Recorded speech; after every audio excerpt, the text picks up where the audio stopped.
Hello! Conclomo won the first for today. Alfredo tried to distract you, but it didn't work. Damn. That's determination. How's everybody? So, last week I said I thought that a new DLC would be coming out fairly soon, and it turns out it's coming out this week. So here I am with a new DLC that came out this week. So yeah, let's got crack on with it. It seems like we might be getting a flashback or something to a long forgotten period of time. I mean, based on this picture and the name. Witness the age of restraint, in which an ancient society cracks down on dangerous technology. Cool. Okay. Fruits of disobedience. A tragic occurrence in an ancient orchard. Okay, cool. Let's go. Let's see what weird... Oh, yeah. Ew. What are these? I don't like these. Yeah, new DLC came out just the perfect time for me to not forget what I was doing here. So these aren't aliens, I don't think. These are like ancient peoples. So the Age of Restraint is one of the time periods of Lemurian culture. So we're for the first time going this far back. So this must be like several thousand years BCE, I think.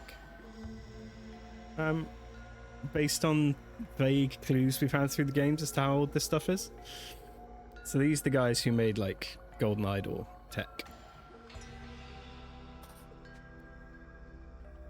Oh god, the names are going to be even more insane, aren't they? And I'm going to have to try and read these names. Okay, I went to the glut fruit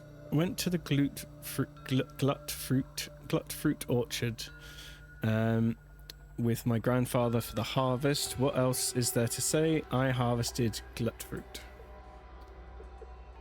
Okay, so this person maybe is a detective. My colleagues are interviewing your family members separately. Please recount your day to me.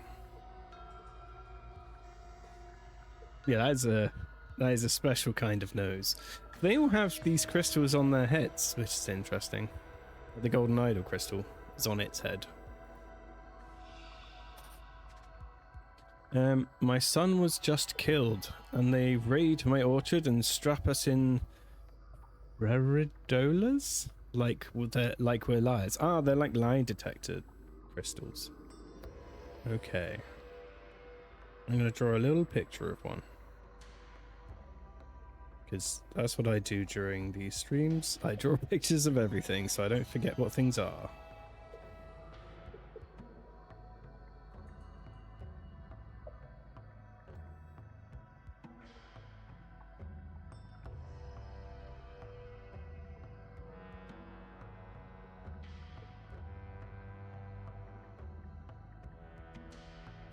Okay, so this thing is a lie detector.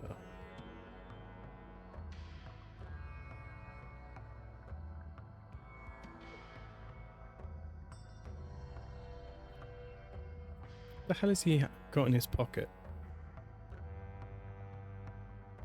Oh, it's got like the Harmony Foundation sort of symbol on it. It's like a little... I mean, it's kind of like a yin-yang symbol kind of dealy anyway, I suppose. Right, okay. So someone's dead, as is typical for these places.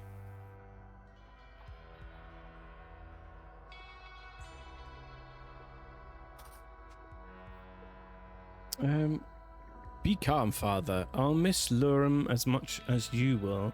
Aren't they simply ensuring that the truth is revealed? Okay, so the person who's dead is called Lurum. Lurum equals dead. Okay, cool.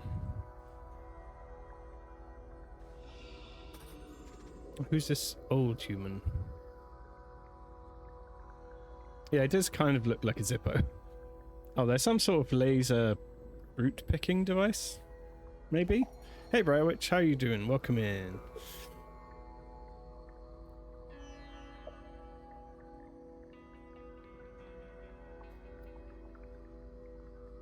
The spaceship has a friendly face. Oh yeah. Kind of like a little, like, hello. It's got like an eye and a little nose and like a little mouth. See, the range is short and its uses are limited. My children and I obey the charter with exactness. I assume my husband, Tanis, told you the same thing. Okay, so Tanis is the dad. So that one's got a triangle on it. That one's got a dot. This one has a triangle. Why the Yelders should inherit the orchards? My brother is lazy.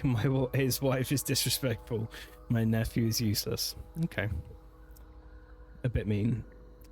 All three Lavelles have yet to prove their worth to the orchards. My parents will see the truth soon enough. Okay. Interesting.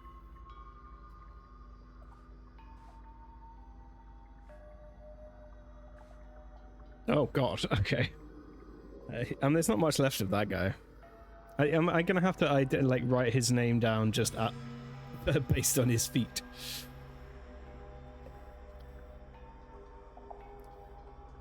So how is everyone today? Is everyone melting? Or is nobody melting today? Before giving your testimony, let's make sure your temporary Veridola is calibrated. Repeat after me. I am a sentinel. I am not a sentinel. The canal is pink. The canal is blue.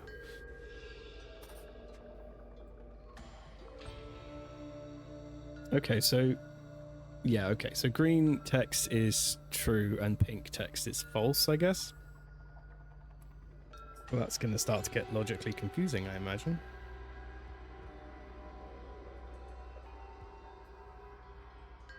I am a sentinel. I don't think anyone here is a sentinel. So all these people are sentinels, I guess? They could be. I don't really know what the context of the word means in this case.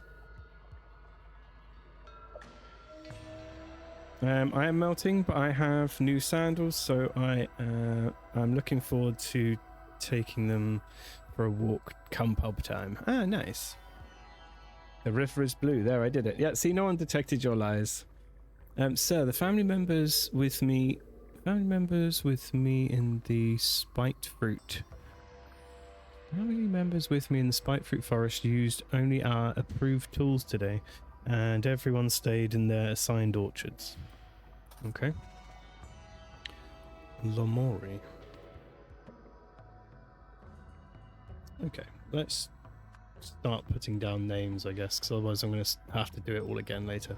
If we finish before Aunt and Uncle today and prove the elders are the lifeblood of these orchards, I will take you to a spiel dance performance. Do not disappoint me, son. Okay, so some sort of family rivalry happening. This person is called Nada Yelda. Nada Yelda.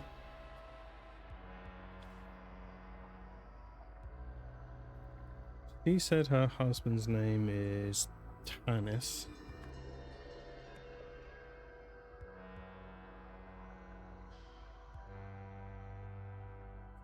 Lurum is dead.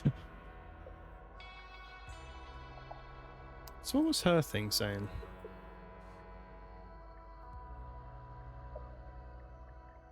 Are they Birkenstocks?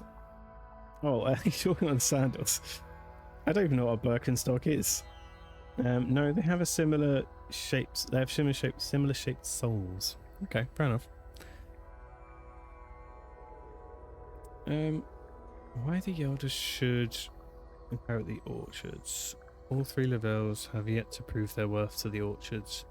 My parents will see the truth soon enough. Okay, so that's her. That's the parents, I guess.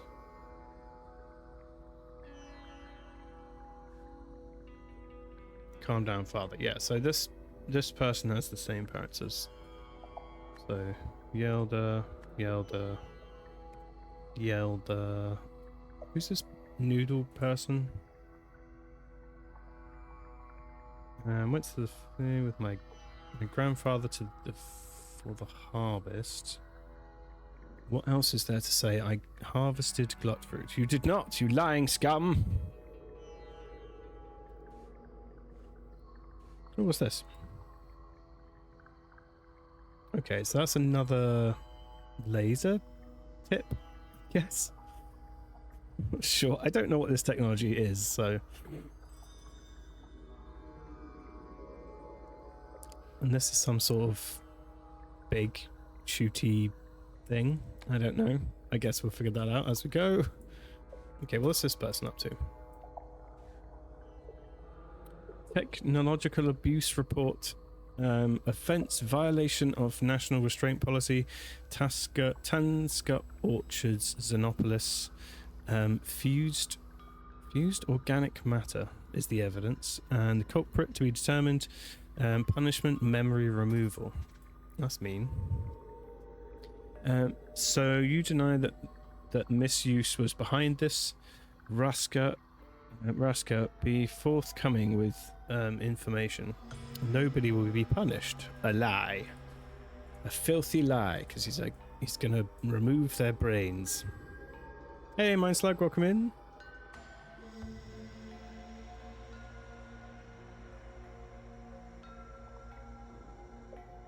I'm not going to read those words. I have enough tough words to read as it is.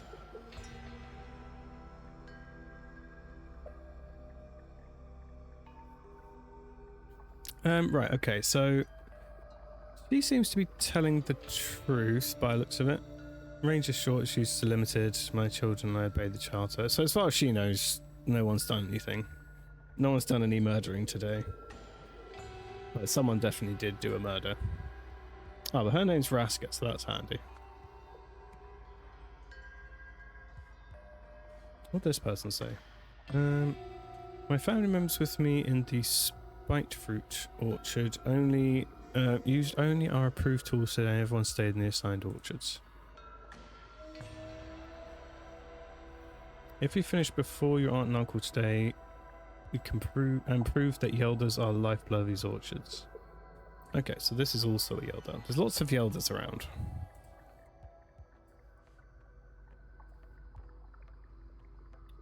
I don't know if we have a name for this person yet. Okay, I think that's everything outside, so let's pop indoors and see what weirdness is happening in here. What? Okay. Zoram Lavelle handles a glut fruit. Tanska family orchards voted best fruit planters in Lemuria. So this is the dead guy.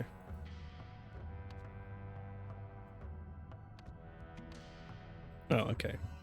So I guess we can say that's a Lavelle of some sort.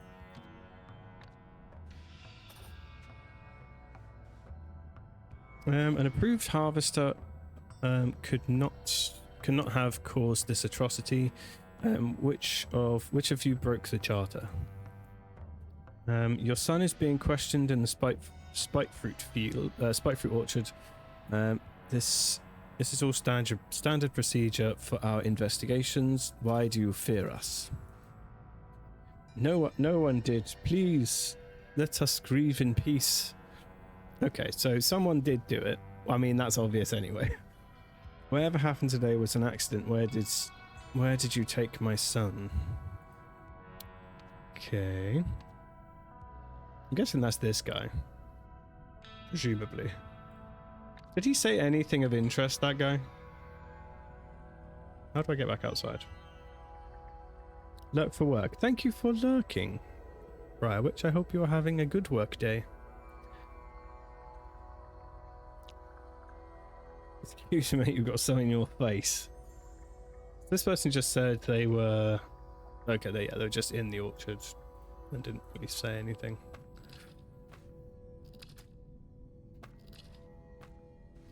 Okay, what we got over here? Safety charter. So farmers may use approved harvesters comprising neck, the extendable for use on bait fruit plants. Oh, God. Okay, cool. So I'm guessing that's the little bit that's there, maybe? Right, okay. So it's like a modular thing, modular setup we've got going on. The grip for holding, yeah. Okay, that bit's easy enough. Tine. Keeps raise range to about a hand length. I guess that's that thing, maybe. Ferrite. Ferrule consists of corresponds to a specific bin's portal. Okay, so it like teleports it to a specific place in here. Transmitter pointed at the ground during use. Okay, and then safeguards supplied by the sentinels prevents targeting of any matter except from fruit. Possibly this bit. Prevents invalid harvester configurations. Alright. Cool.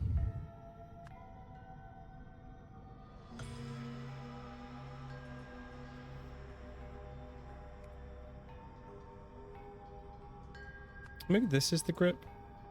And this is the thing that points towards the floor. What was the thing that said? It said like it points towards the floor during use. Transmitter pointed at the ground during use. Nothing else here would point at the ground, would it? Okay, so let's go through each one. So neck. I'm reckoning that the neck is this one. And then it says the tine keeps the range about hand's length.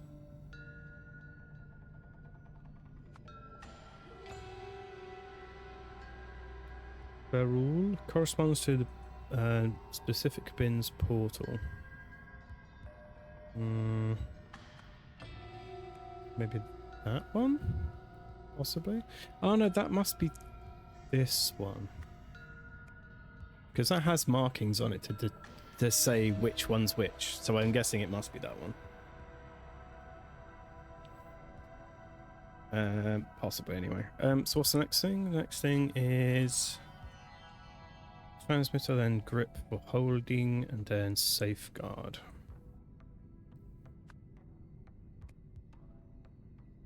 And that's the transmitter. Yeah. Yeah, boy. Okay, cool. Okay, harvest day assignments. Glut fruit is Etham and Tannis. Okay, so we've got one additional name there. Etham. I'm guessing that's Noodlehead outside.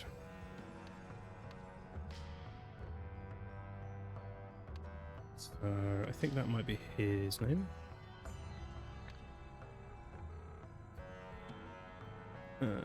Yeah, Etham and Tannis. Then we've got Spiked Fruit, Nada, Lemori, and Raska on Spiked Fruit, and Lurum and Vel on Bait Fruit.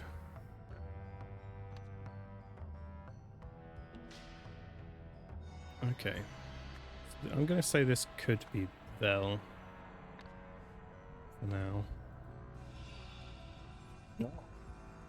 Oh. Oh no. So this is where he ended up, is it? That is not ideal.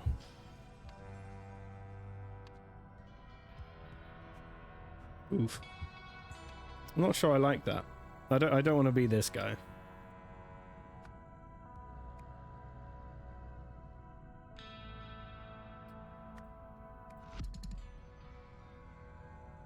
Do we know who's... Yeah, we know that he's one of these peeps.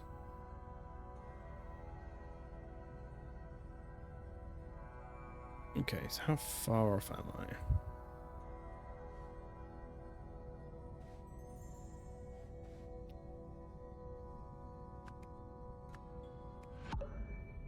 Cool. Okay. We're getting closer. Okay, so these two names could be the way around, I suppose.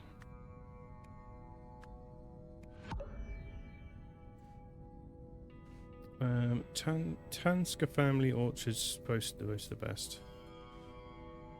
Okay, let's have a little route around up here. So what do these all do exactly? They do not sound appetizing. What, the fruits? None of the fruits sound nice, do they? They sound pretty grim to eat. I mean, who wants to eat something called a spite fruit? Okay, modified tine requires modified safeguard to work. I'll need to adjust that as well then. Okay, so let's remember what these are. So, modified tine. Okay, so one of these things.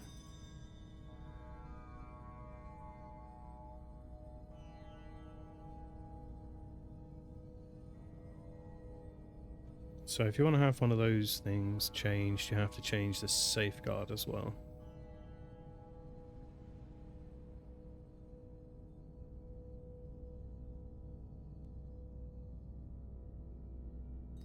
Okay. I'll be... it will be much more efficient, better reach means quicker work. I'll test it today. I'll prove that Nada is wrong about me. Oh, so someone wasn't trying to do a murder? Maybe they just made a new device and then immediately murdered someone with it by accident? Possibly. Porky's online already? My goodness. It's not even 3 o'clock yet. Everything is pinging.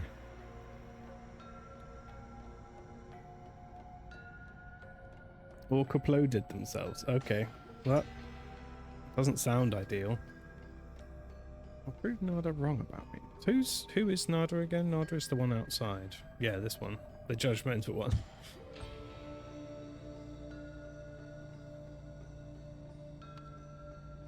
Okay, so someone did a murder maybe accidentally. Okay, Tavik Batu and Marina Freppo have joined hands in marriage. In line with Lemurian tradition, their new family name is Tavri. Okay, we've got a name convention to learn as well now. So their family. Okay, so it's like like a portmanteau, I guess. So Tavik and Morina becomes Tavrina.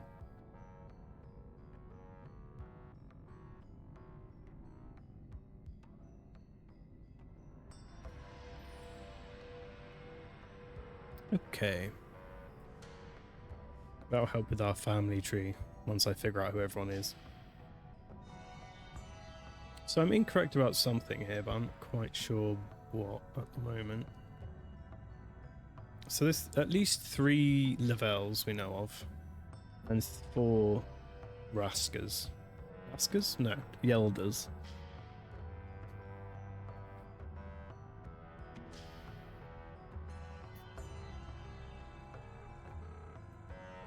Thinking about that name, where exactly is the first part of their name coming from?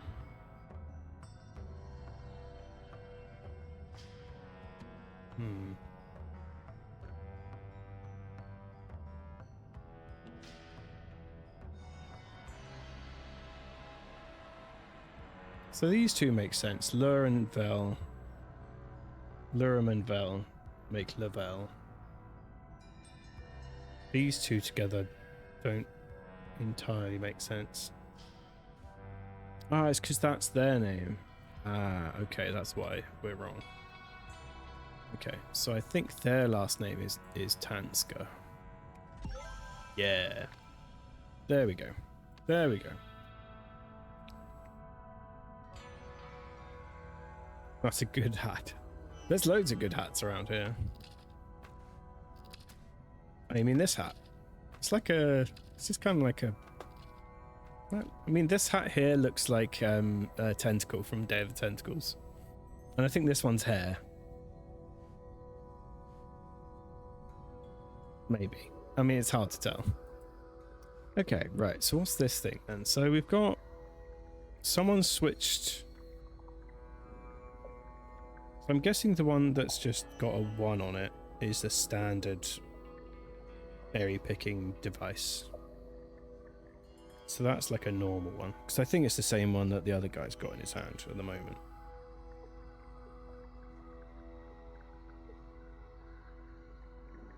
That's like a tick normal one. So this one has some sort of... I have no idea what the hell that is. That weird like yellow plastic. It looks like a yellow like plastic bag that someone's just sort of shoved on the end of it.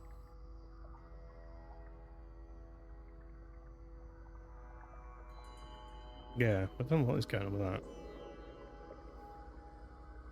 It's got like a horn.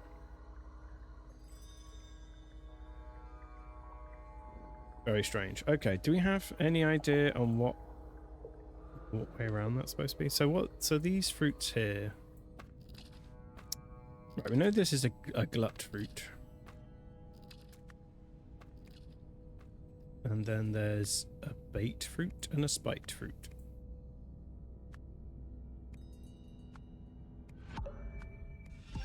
Okay. There's only 3 options. Okay, so we've got a spiked fruit and a bait fruit. So the bait fruit are pink and the spiked fruit are yellow. I just tried my best to remember that. Cheat. Is it cheating, or is it just using a logical process to win? I'm just saying it's logical. There's no rules against trial and error. Also, once you guess wrong, you're already right because you know the answer. So bait fruit.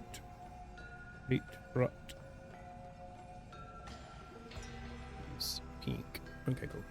So I don't have to keep bringing this up. Boop. Boop. Okay, what we got? So family. How are each of these people related to the deceased? Okay, we can do this. Yeah.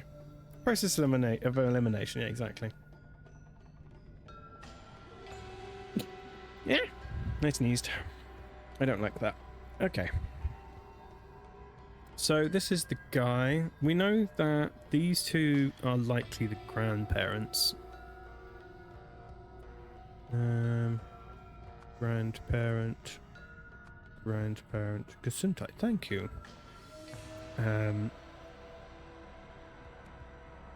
This person is spouse.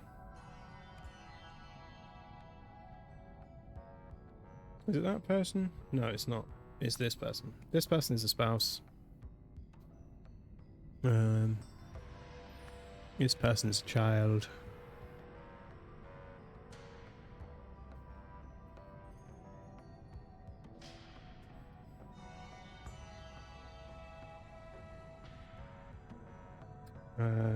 This person is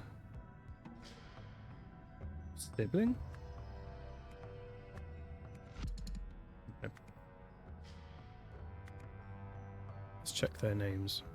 Boop.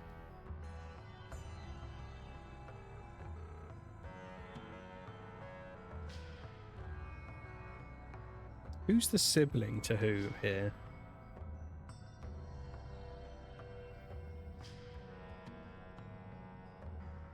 So we've got Nada Yelda, we've got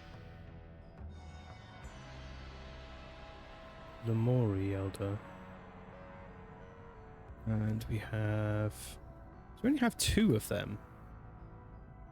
I would have thought that makes them siblings. Like these 2... How would they have the same last name that isn't the same as their parents in that case? I'm confused about these people. So I think one of these must be a sibling. This one. I'm going to say this one is a sibling. And this one is a nephew or something. Nephew?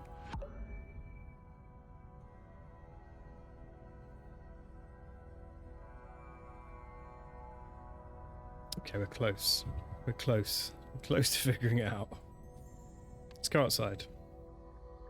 So this person is saying, the family members with me in the spike fruit orchard use the appropriate tools, blah blah blah.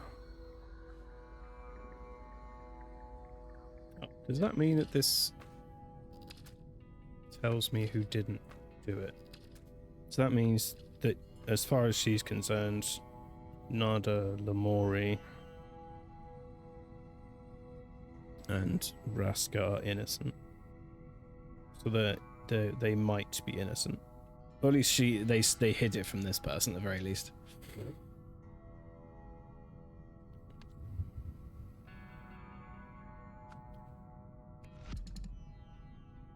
Apparently I was right on that one.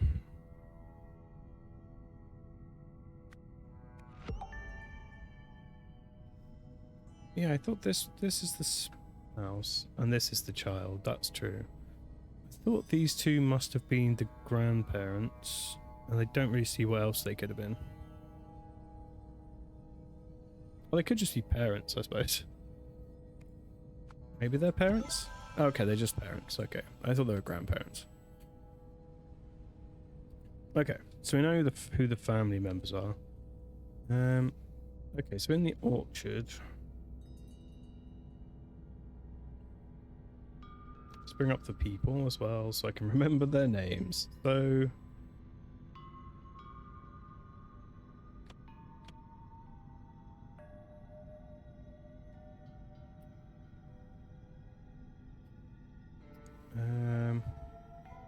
so in the spike fruit field was supposedly this person.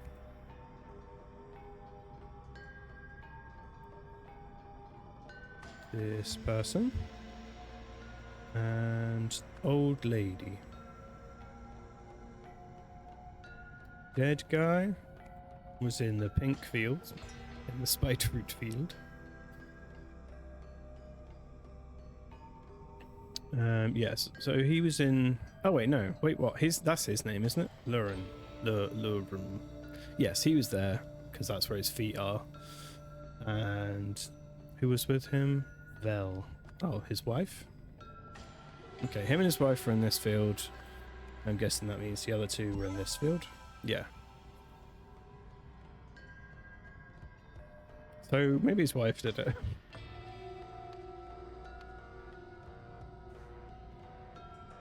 No one did. So this person, she definitely knows that someone did. Whereas the other person who's being interviewed doesn't seem to know at all. Because this person seems to have not seen anything, I guess. But these are the three that are in a family. And the dad's dead here, she's standing over here, and the weapon that did it is right there. So that's a little concerning.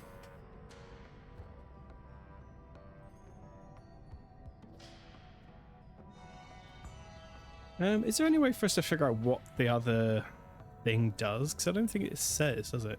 Up here. It doesn't like say what any of it does. Yeah, it's just got one of these, but it doesn't actually say.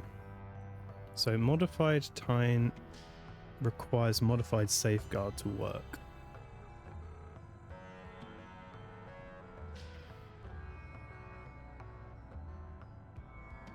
I'll prove Nada is wrong about me. So Nada is the one outside with the angry notes.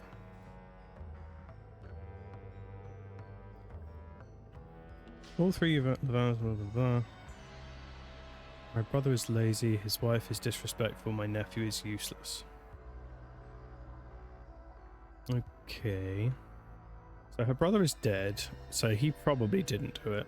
I mean, he might have shot himself in the face. That's not beyond the realm of possibility, I suppose. Wife is disrespectful, nephew is useless. I think he might have done it to himself. Possibly. I'll miss Lurum as much as you will. Liar.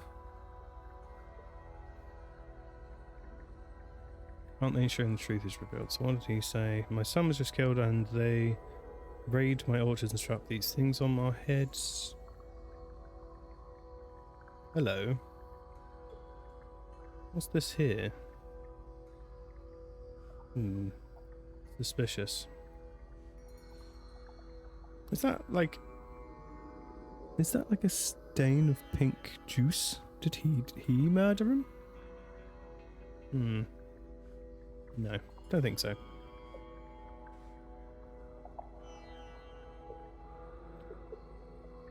Let's check to make sure this makes sense, because the different fruits are going in different bins, and the different bins require different guns. So the 3 fruits that we've got,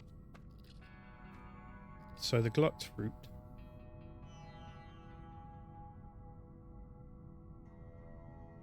so this one, the little weird thing, so this one's, so basically the blue one goes in the 1 bin, the yellow goes in the triangle bin, the 3 bin, and the pink goes in bin number 2. So does that line up with the guns people are actually holding?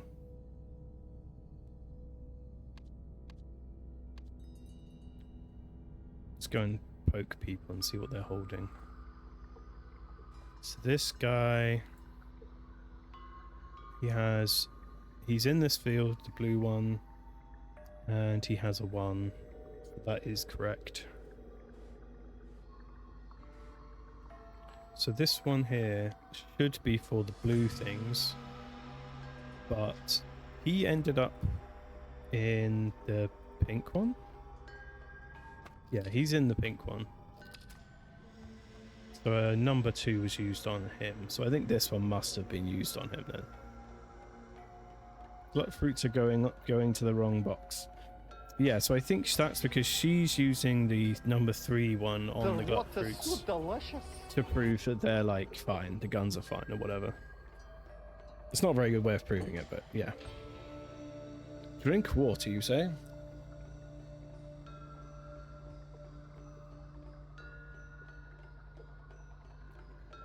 There you go. I finished my water. The range is short and its limits, its uses are limited. My children are barely called. Blah, blah. So they're just being interviewed over there. But that is where she was supposed to be standing, I think. Because she's supposed to be over here with the yellow ones, which are supposed to be going in the 3rd bin. So that makes sense. That for some reason doesn't have their gun on them. They were in this yellow one.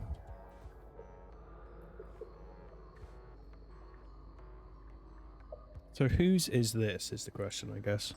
This may... There's only 2 people over here. So what, does this woman even have hers on her? No.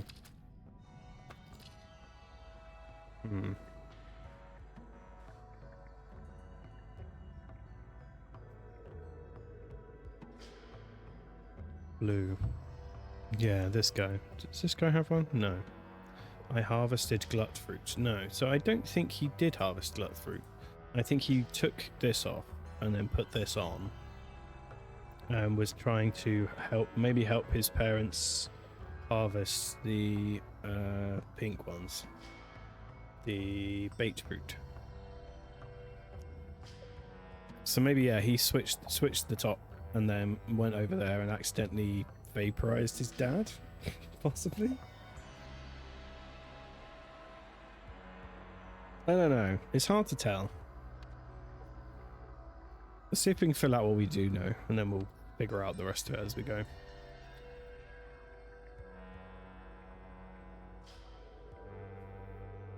So, oh yeah, that's a good question. Does the victim have anything still on him? Yeah, he does. So he's got his number 2 thing, but with the correct end on it. Yeah, okay, so he's got a normal gun. Yeah, because his is a number 2, which is for the yellow ones. Oh no, the pink ones, sorry. Yeah, so the pink ones have the number 2 thing, and he's got the normal end on it. Yeah, so I think this must be his son's doing.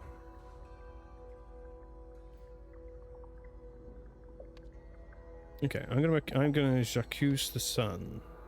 Accuse him of being scum. Eltham, Lavelle, modified the tool. The tine. Is it called the tine? Yeah, like the end bit. The tine of a...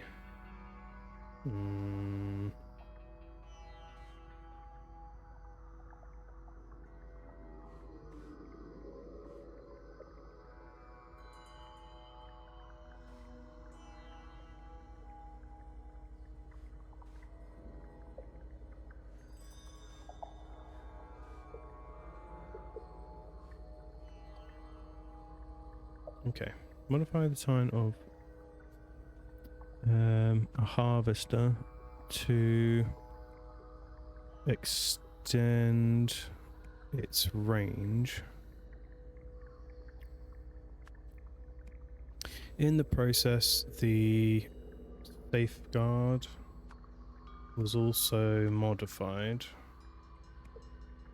While in the... Oh, so he was standing over in the blue one's orchard, which is the glut fruit. So I'll stand while in the glut fruit orchard. The guy aimed a harvester at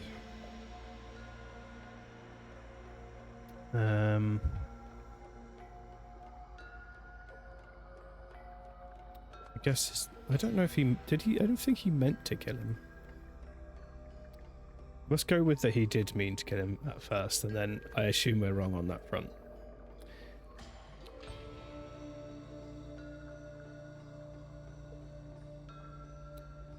Was inside the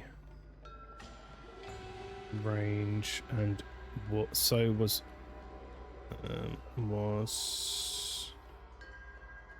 killed with it, I guess.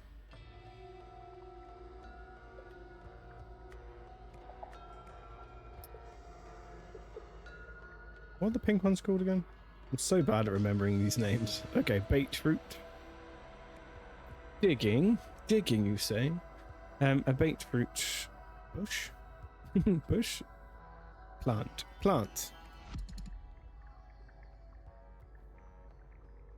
Well, I mean, I don't know who else it would be. It's got to be him, really. He's the only person who's standing over there. And this guy's half asleep.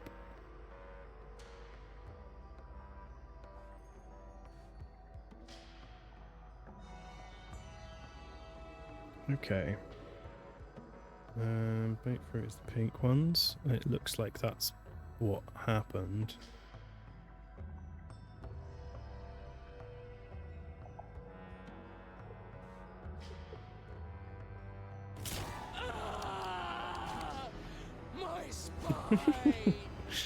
Posture check. Well, one of my feet is on the desk, one of them's on the floor, and I'm leaning heavily to the side. Is that good posture? I'm pretty sure that's normal posture. I read a book about it. Sounds comfy. It is pretty comfy.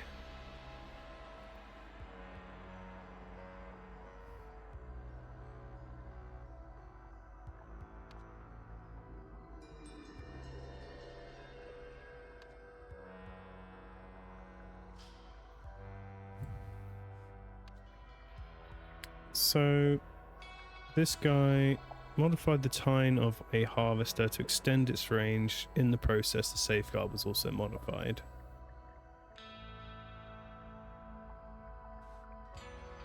Yeah. I'm pretty sure that's accurate.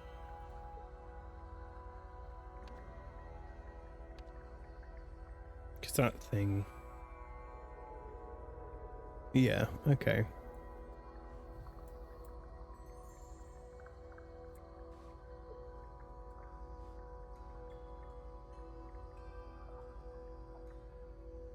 In the process, the safeguard was also modified while in... yeah, because he was in the glut fruit orchard. It's A though, while in a glut fruit orchard.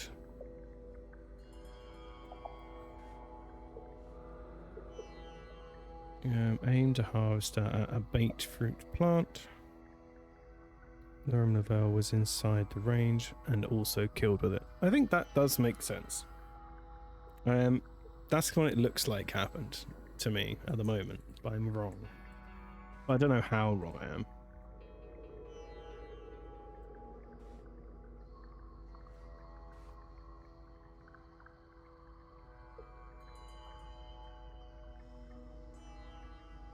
My 3D printer keeps making weird noises at me. Okay. What other things can how can I check this? So I know that this guy doesn't have his on him. And the other person there does have his on him. And his looks normal. To some extent.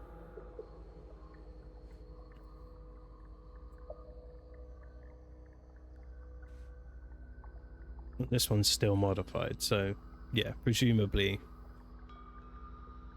it's less beef being crunched zoink. It's more like me like that over and over again.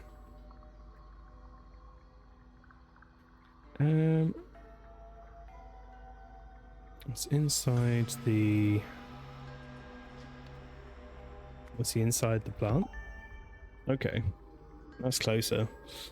It's inside the plant and removed with it. It's behind the plant.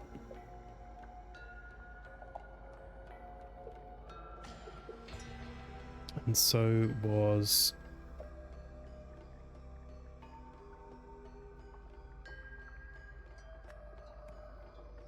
extended with it. Modified with it. Picked. I don't have a verb that makes sense for what actually happened. He wasn't really killed. He was killed, but it's not the verb that you would use for this.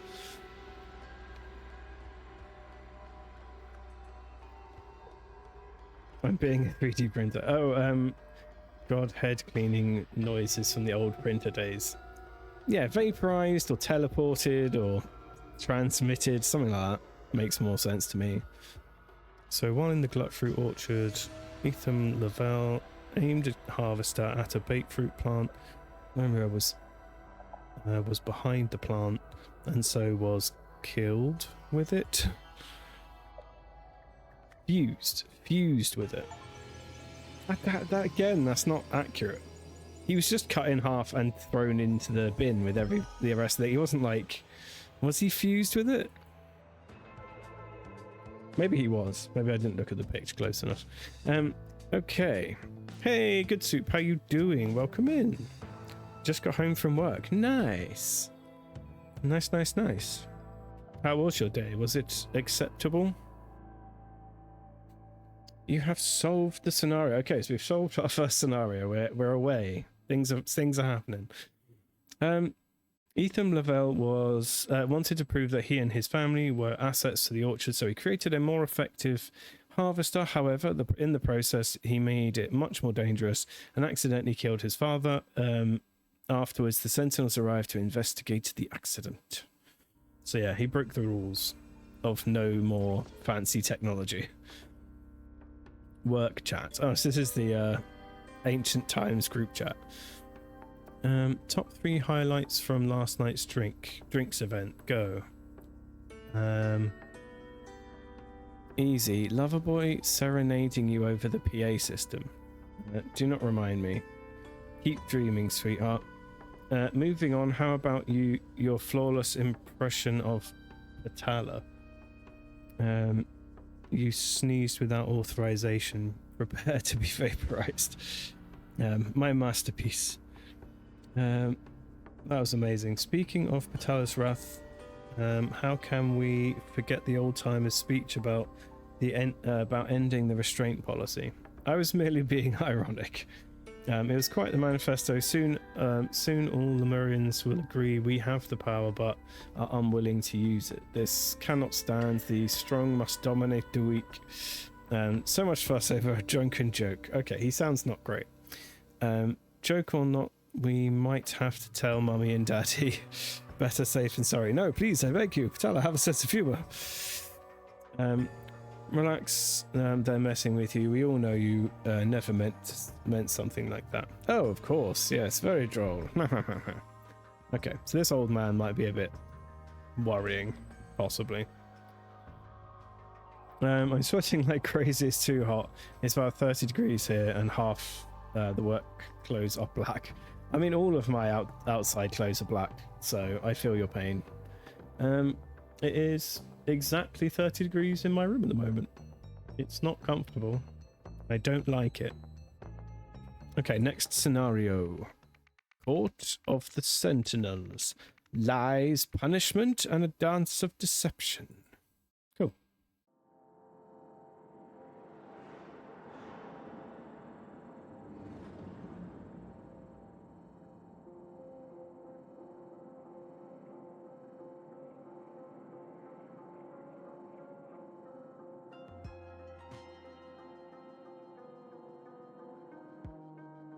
Okay, I was just taking that in. So, this is another spiel dance by the looks of it. I had to walk outside for like 20 to 30 minutes at work. So that was just hell. Yeah, that's torture. 28 in here. Ugh, it's horrible. It's horrible. Why must it be so warm all the time? Okay, so we got a spiel dance being projected.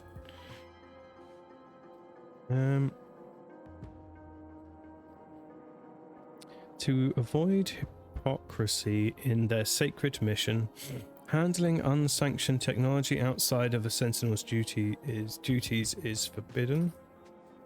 Okay. To maintain the humility befitting the station, seeking wealth or status beyond the purview of a Sentinel's responsibilities is forbidden. Okay. To follow the letter of this. The letter and spirit of the law. Okay. Any attempt by a sentinel to take the law into his or her own hands is forbidden. I mean, the word "there" is right there. Why? But just put "there." The word "there" is there for a reason. Alright. To devote their attention fully to the work of cultivating a safe Lemuria. Allegiance to any outside cause or movement is forbidden. Okay. It's basically they can't do no murdering or taking the law into their hands. They can't be allies with anyone else outside, and they can't have money and stuff. And if they get fancy tech, they are not allowed to use it. Cool. The spiel dance details. Guidebook for Spiel Dance First Draft for approval by scribes and sentinels, or by scribe of sentinels. Okay. Daria. This is excellent work. I will make a few minor formatting adjustments. Change the font maybe, and then make copies. Don't listen to Patala. I am confident your performance will change hearts. Okay. I'm guessing that's what this bizarre dance is here. I feel like I can trust you with a great secret, but I cannot tell you openly. Pay close attention to my performance tonight. With your guidebook at hand, I have a message just for you. Dispose of this after reading. So, oh no. So I'm going to have to figure out what it means and what the secret message is, I guess, at the same time. Great. Great. Okay. This is going to be not easy.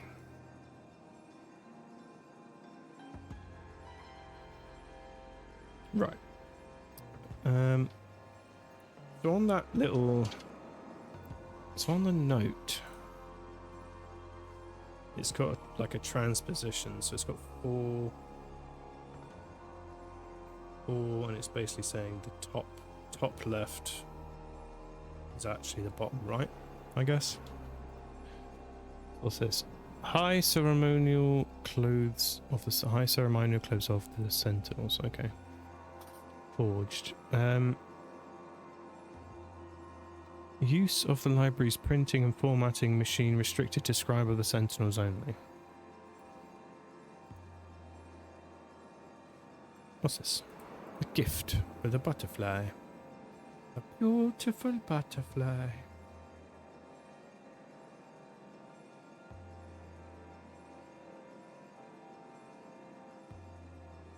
Okay, cool.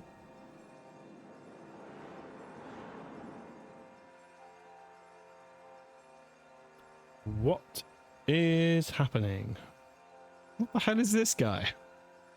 Oh gosh, he doesn't look comfortable or happy. He looks like things have gone wrong. Okay, I'm going to get out of here and come back to this after I've figured out what the hell this dance is all about.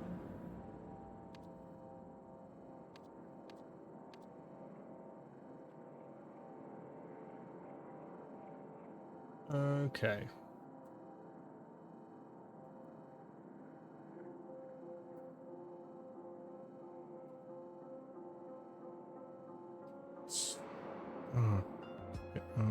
Okay.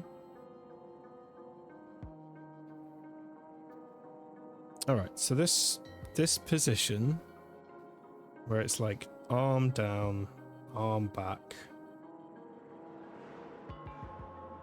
then it's like facey face, and then got like a leg going into the background, leg going down.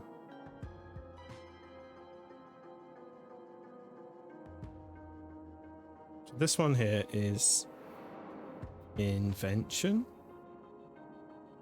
according to the piece of paper. I have so many thoughts. Okay.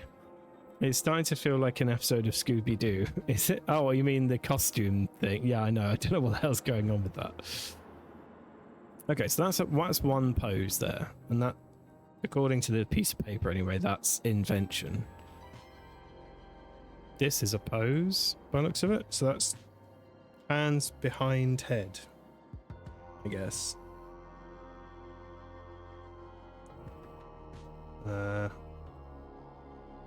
Yeah, hands behind head.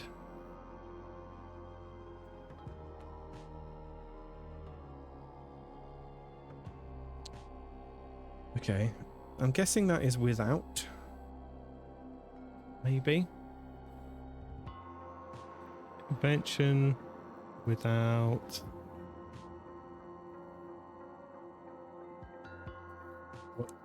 What? Okay. That's one arm up, one arm down. Humility, maybe?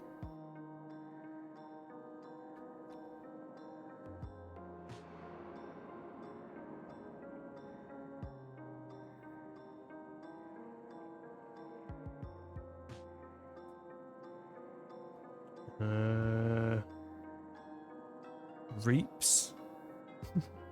I don't know. So this one is a spin that way. Spinny that way. Sows.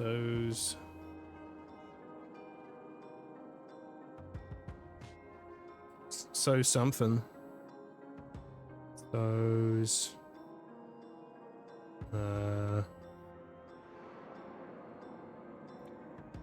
Some sort of... What is that? I don't see that on my piece of paper.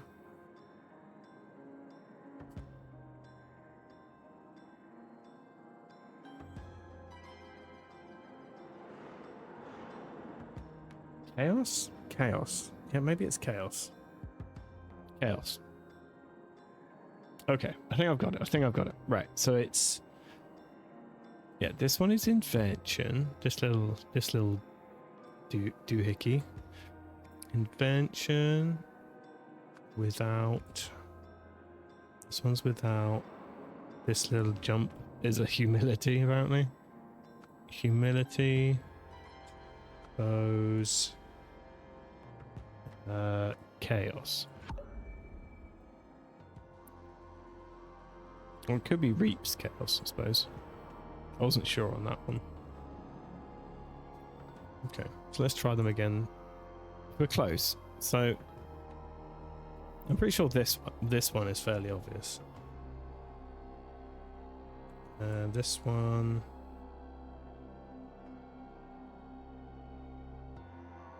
Yeah, they're crossed and they're behind the head without.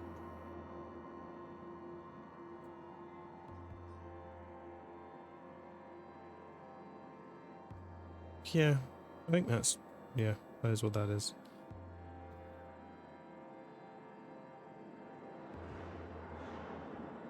So's. I was quite unclear on this one. Thought it was chaos, but maybe it's not.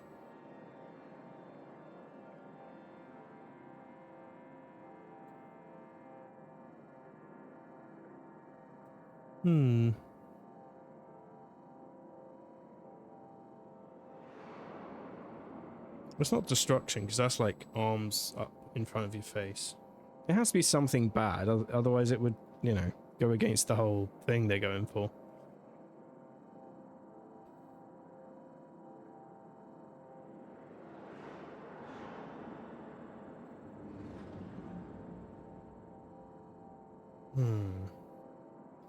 And the spin does go the right way. It goes this way. It's like hand up, spin that way. Yeah, okay. Let's go look at the piece of paper again.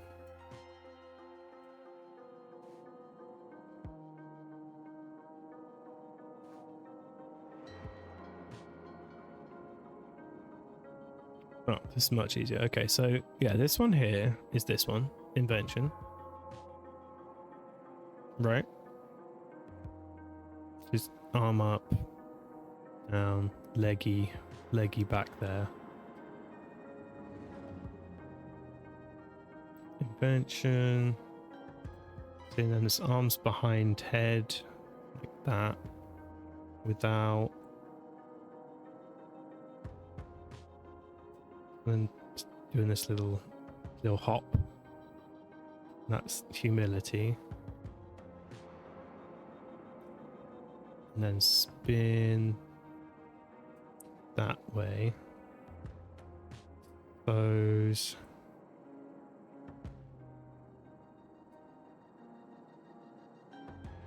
Yeah, chaos. I think that seems like it's right.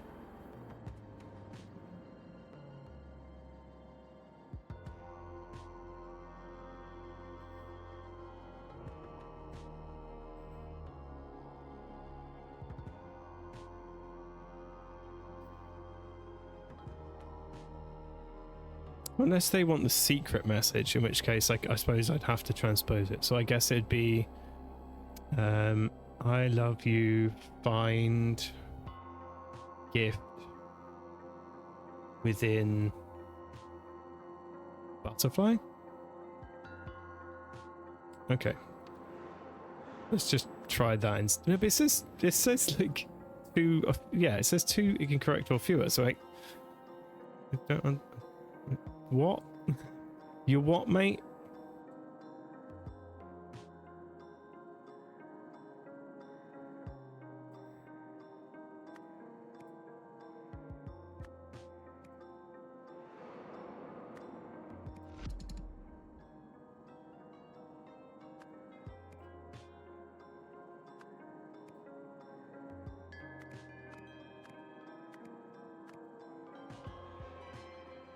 Okay, so yeah, they do want the one it sort of says like it's supposed to say to people who are translating it.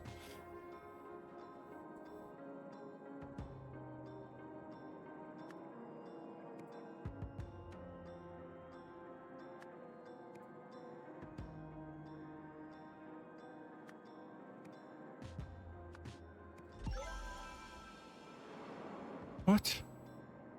I thought that's what I put. Maybe I put the wrong word before.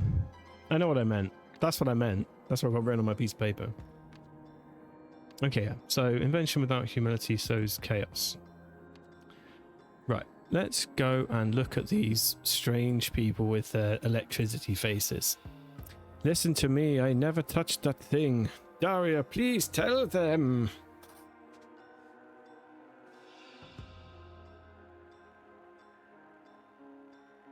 I don't know what he's talking about. Perhaps it is best for us to seal him away till we return to the capital city. Okay, so I'm guessing this is Daria because she seems to be responding to him.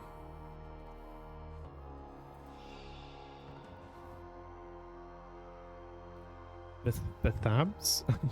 Bethabs? Betabs? Stick him in the box. Yeah, exactly. Stick him in a box. That'll sort it out. Ensure all sentinels have a clear view of Herald Zinn's Spiel dance. Herald Zinn. Herald Zinn is doing the dance. Cool. Spiel dance performance. Please catalogue your recording of the performance in the library immediately after changing. Okay.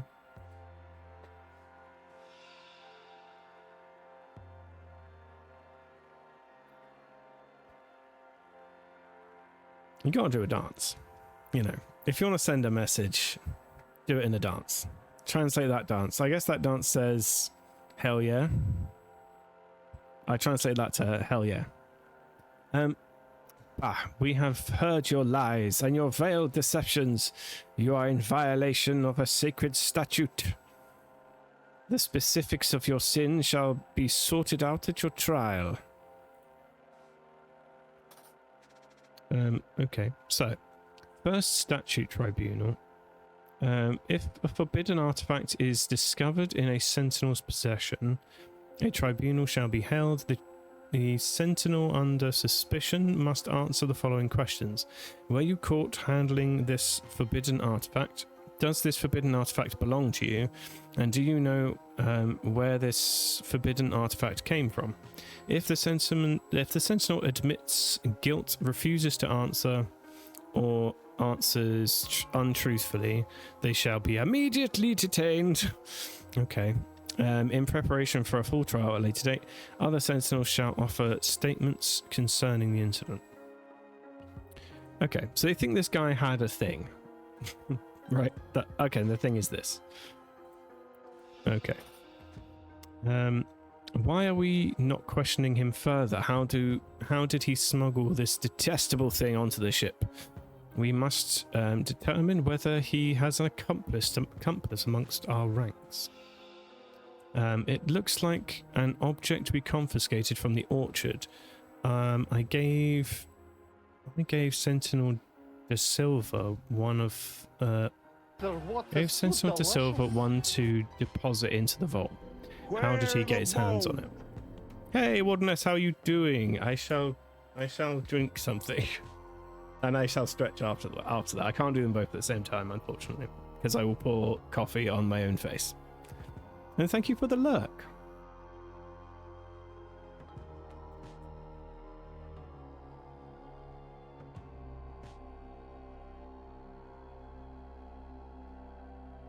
I'm good, hope you're doing great. I am doing okay. A bit sluggish today, but generally okay. Thank you. I hope you are doing great also.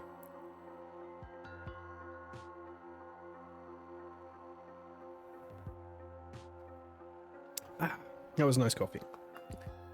Oh, both my shoulders clicked. That's not a good sign.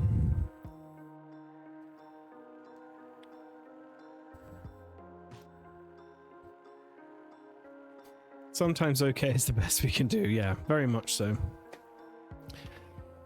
Okay, so Sentinel de Silva, a last name we have heard before, by the way. Wants a deposit in the vault. How did he get his hands on it? Okay. So this is the murder weapon from the previous thing.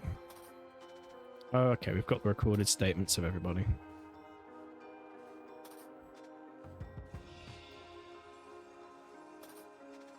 Right. Okay. Who should we start with?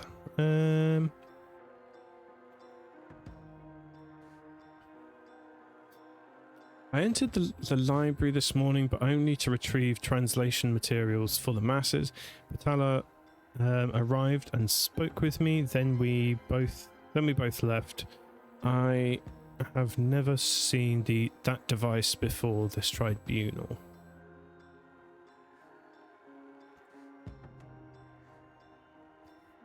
Okay. Echo Sif. Like, that's not...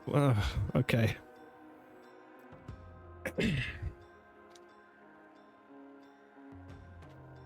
Gotta make sure you move around enough. I move sometimes.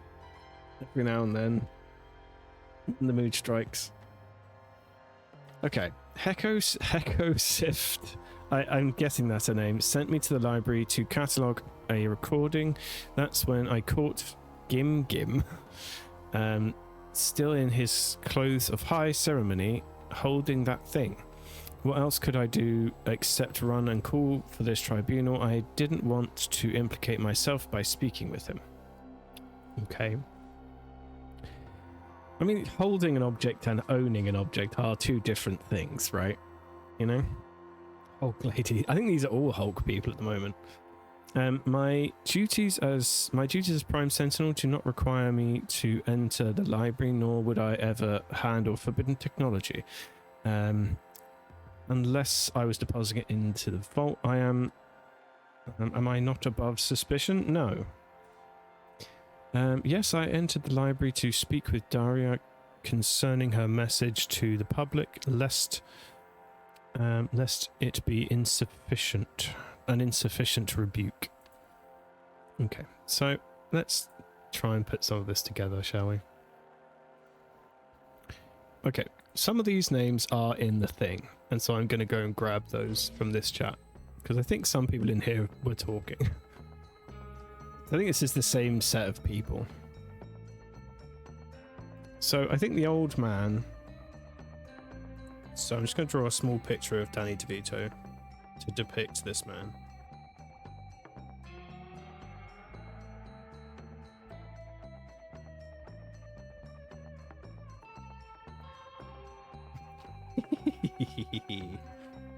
Yeah, that's sort of a Danny DeVito. Okay. So that guy's Danny DeVito guy is called Patala.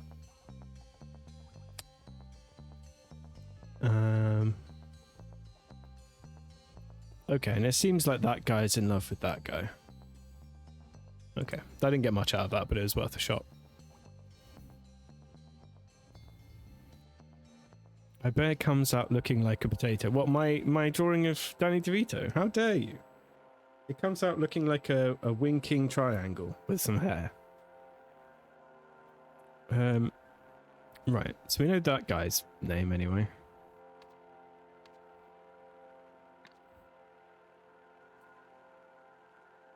And I think this guy is in love with this lady. Or maybe vice versa. Who did this dance, right? So this person here says, I'm allowed to talk to Daria regarding her message to the public, lest it be an insufficient rebuke. I believe this incident validates my concerns, how quickly technology has corrupted one of our own. Yes, but I've done nothing wrong. I mean, I didn't know.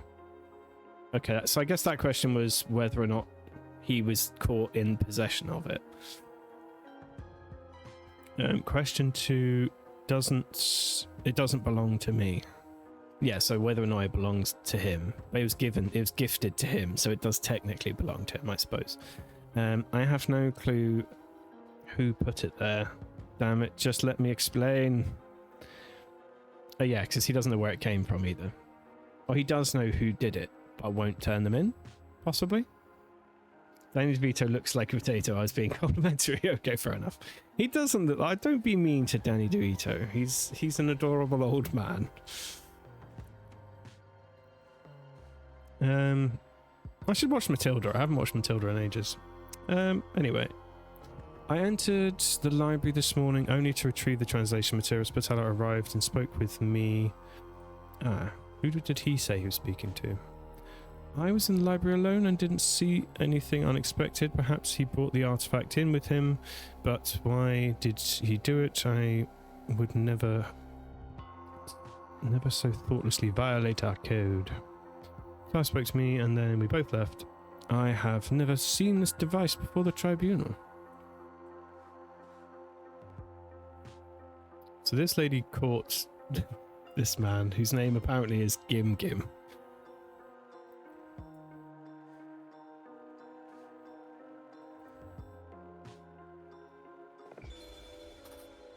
Morn de Silva. Okay. I never said he wasn't. A small potato. Yeah, I mean he's got he's a little tiny potato. I can't stand that movie. Oh, I know you don't like that movie. It's one of my favorites. It's great.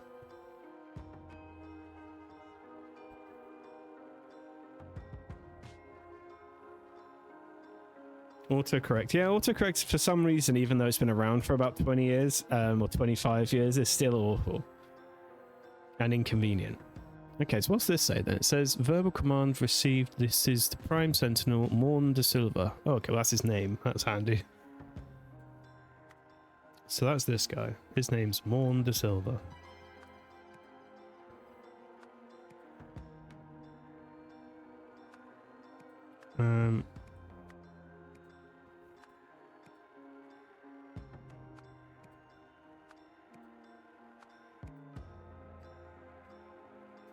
Okay, once to open the door, analyzing command, correct command given, scanning Veridola, Prime Sentinel status confirmed, running open vault. It's nice to see they've got some common syntax, even several thousand years ago.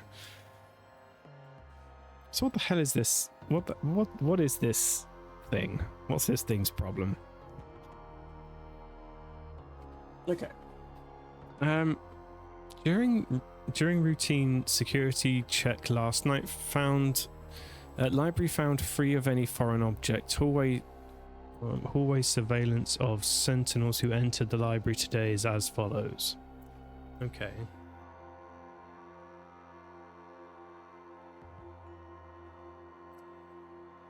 Looks like a Gantt chart. It does look like a Gantt chart. You're right. Yeah. Yes, this is the time periods at which people appeared in the library. So, Herald Zinn's advisor Gib were both in there at the same time. Then Scribe Sift, Technician Kara, and then Assistant Dowberry. Okay, we can assume that the last two were presumably the accuser. This is the accuser person, so that must be their last name. And we can assume that this is the accused, who also has a familiar last name.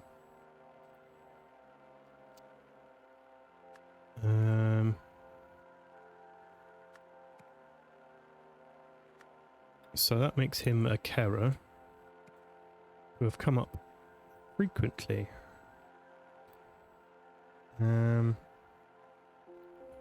So we've got Harold Zins and advisor Kib. So two people being in there together has only happened in one of a testimony. So I'm going to assume he said he was in there on his own, didn't he? I was in the library alone and didn't see anything unexpected. Perhaps he brought the artifact in with him, and why did he do that? So he was in the library alone and didn't see anything unexpected. Was she... Oh, okay, maybe I'm wrong about that name then. Hold on. Let's get this thing back up. So yeah, morning at the top.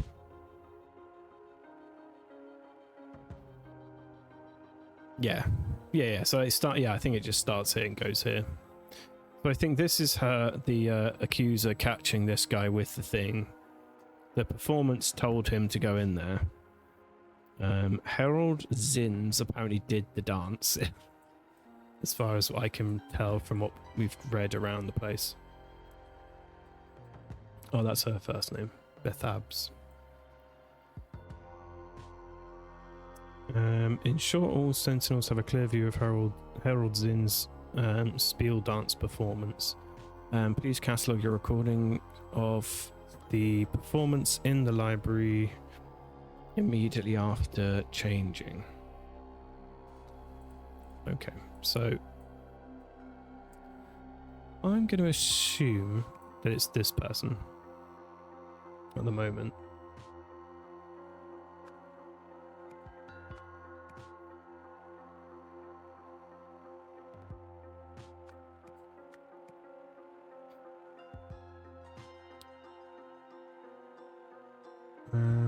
There's another source around here saying something else. Well, we're not questioning further. Yeah, we do need to question this guy more. It looks just like the object we got from the orchard. I gave Sentinel De Silva one to deposit into the vault.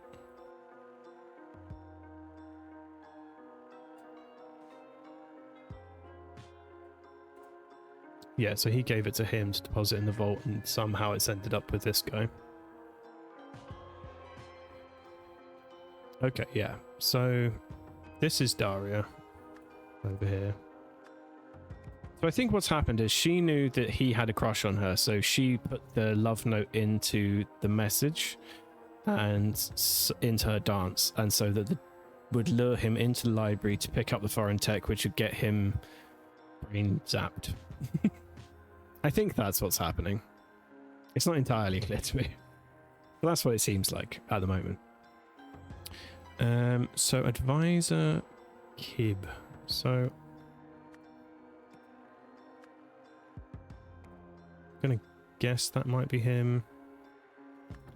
And we've got one more name. So maybe this person isn't that. So Daria Fins.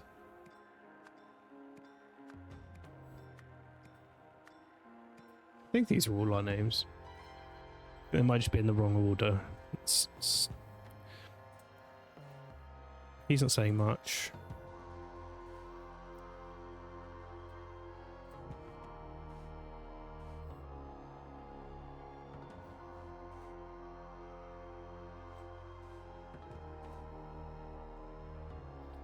Sent me to the library. Okay, so someone sent to the library to catalogue a recording. That's when I found him with thingamajig. What else could I do except run and call this tribunal? I didn't want to implicate myself by speaking with him.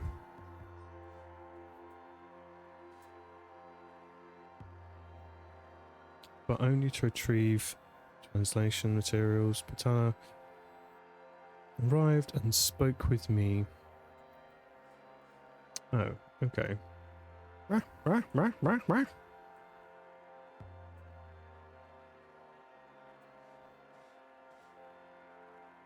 Yeah, okay, that makes sense. And then we both left, having never seen the device.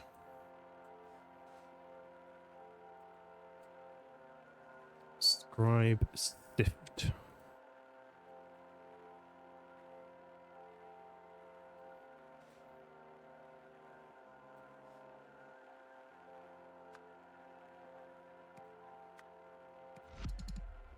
We're incorrect, but I'll take that for the time being while I reorganize what I'm thinking. Everyone be green. Everyone is green here now. I don't know why this recording system makes everyone green.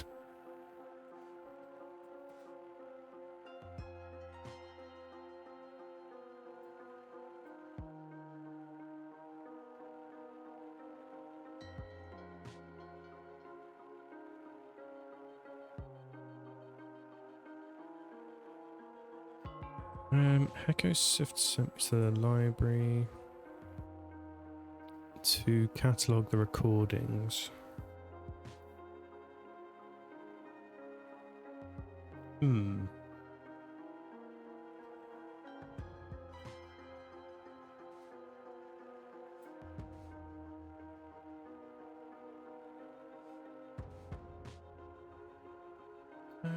entered the library to speak with Dara concerning her message to the public lest be insufficient.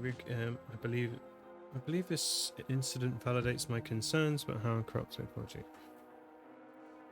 Okay, so this security system isn't particularly great.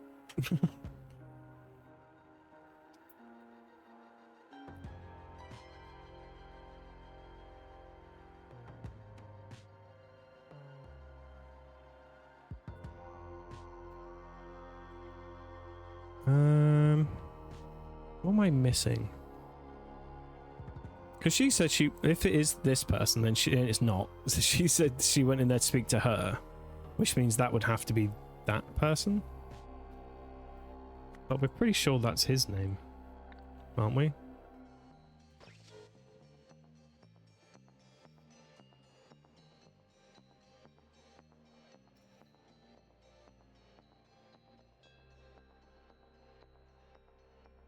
Yeah, that is his name. So we're pretty sure on his name at least.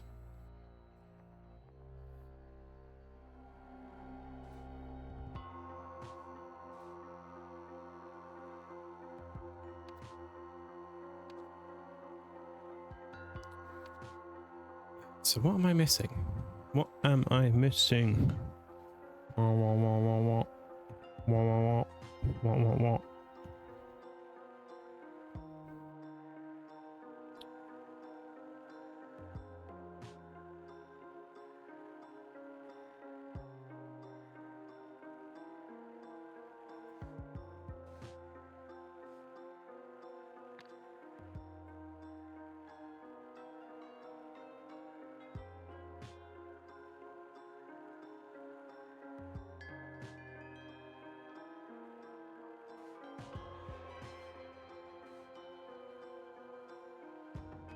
So, went to speak to her, blah, blah, blah.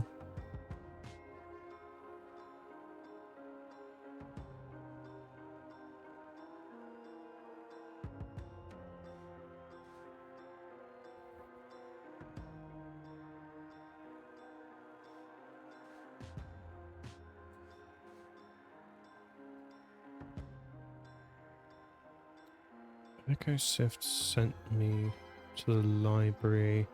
Catalog the recordings that. What's what I call Gim Gim. How is Gim Gim an acceptable name? That's what I want to know. What am I missing?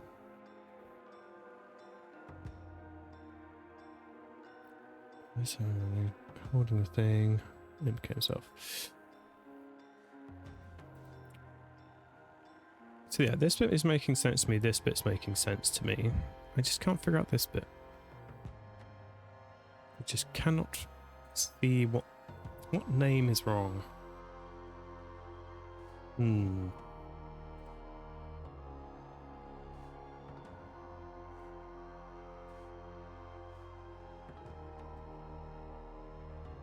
Hey, welcome in.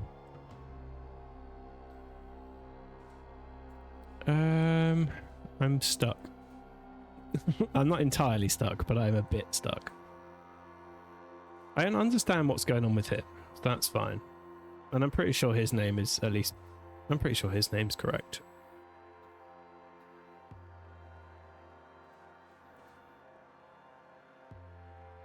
Yeah.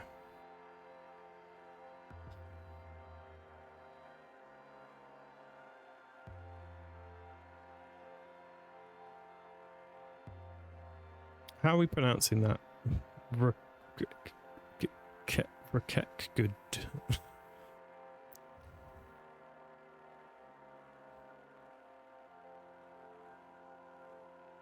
I'm just going to refer to you as Rakek.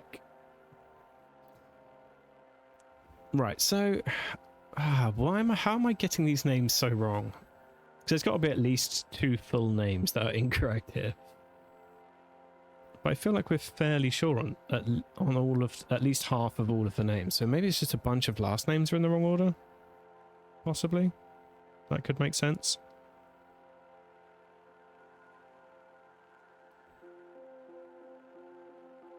But we've seen a lot of them written down together as well, which makes it difficult also.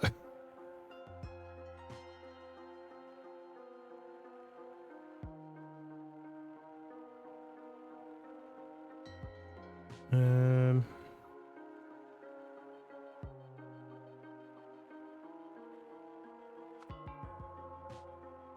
Okay, so we're not. I was pretty sure that that was. Yeah, maybe that is just wrong. Yeah, okay. I just got the old people's names mixed up. There we go. Okay, cool. So I think I know what's happened. So this shouldn't be too difficult. What explains statements being true or false? So I've done nothing wrong. Guessing this one. That doesn't belong to me being a lie. It was a gift. I have no clue who put it there. The note in there. I never touched that thing.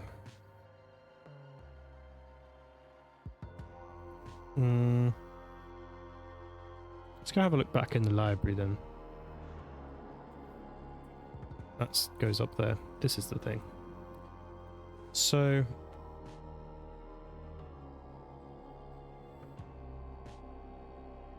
okay, so he says I've done nothing wrong. What explains these statements being true or false? To avoid hypocrisy, the sacred mission, handling unsanctioned technology outside the Sentinel's duties is forbidden. It depends. I mean, was he handling it? I don't think he even knew it was in there. He didn't know what it would be when he opened the box. He didn't do that. He didn't do that by the looks of it. I don't think he did that.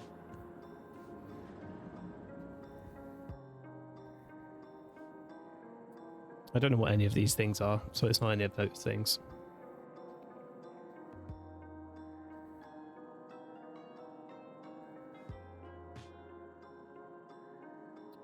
Yeah, so that'll tell him who did it, because the dance itself would do that anyway.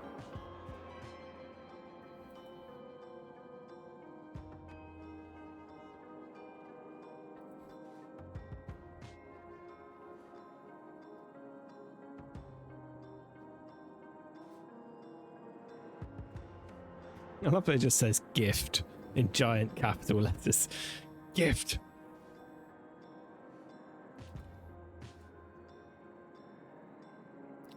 Only use of the library's printing and formatting machine restricted to scribe of the Sentinels only.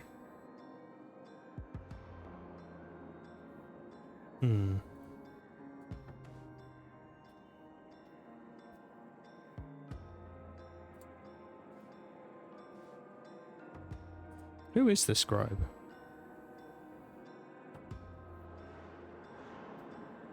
That's how I give my friend's present, just a giant gift sticker on them. Yeah, exactly. Then otherwise, how are they going to know it's a gift? If it doesn't say gift on it, how are they even going to know? They might just be confused as to where this object came from.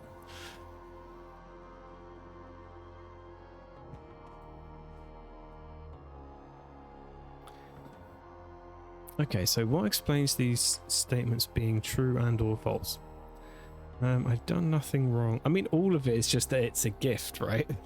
Like, he didn't mean to do any of this. He just has been set up by someone.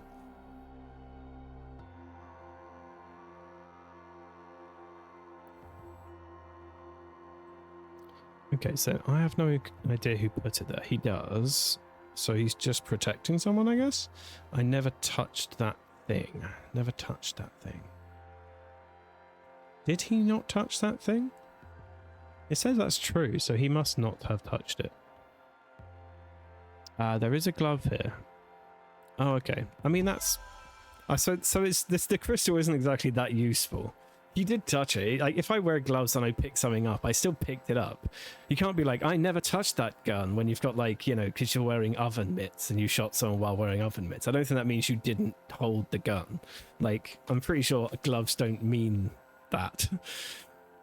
Yeah, I'm not sure these truth or lie gems are really doing their job very well.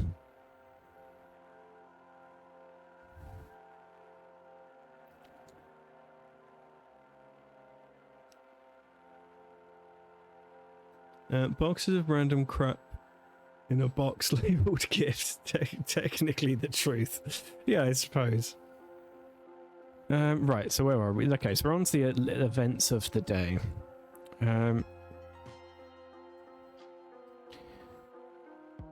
Okay, so...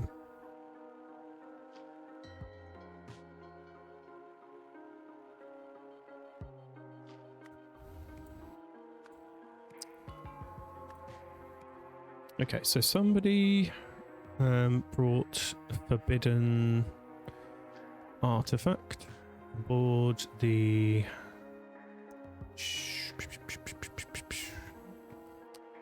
ship. So who actually bought it aboard the ship? It just looks like the object to be confiscated from the orchard. I gave Sentinel the silver one to deposit into the vault. So I mean, yeah, I don't know what point of how far back we're going in this particular story. So I think it means that this guy, he bought it aboard the ship.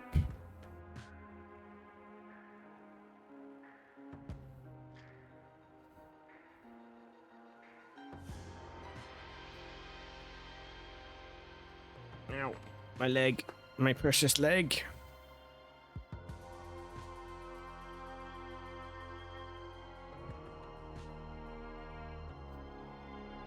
So he bought it aboard the ship.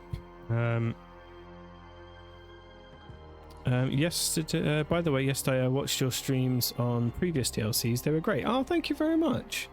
I'm glad that it wasn't just me uncomfortably not figuring things out for quite a long time. I'm glad you enjoyed them. Okay, so we've got Heko. I think he's pretty clear that he bought it on the ship. That much is fine.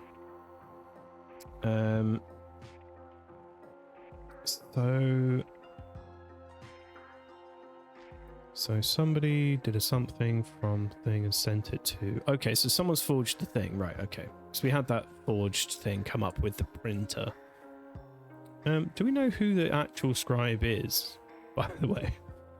Because it seems like nobody should be using that other than like one person. Sift. Okay, so he is the person who's supposed to be using the thing.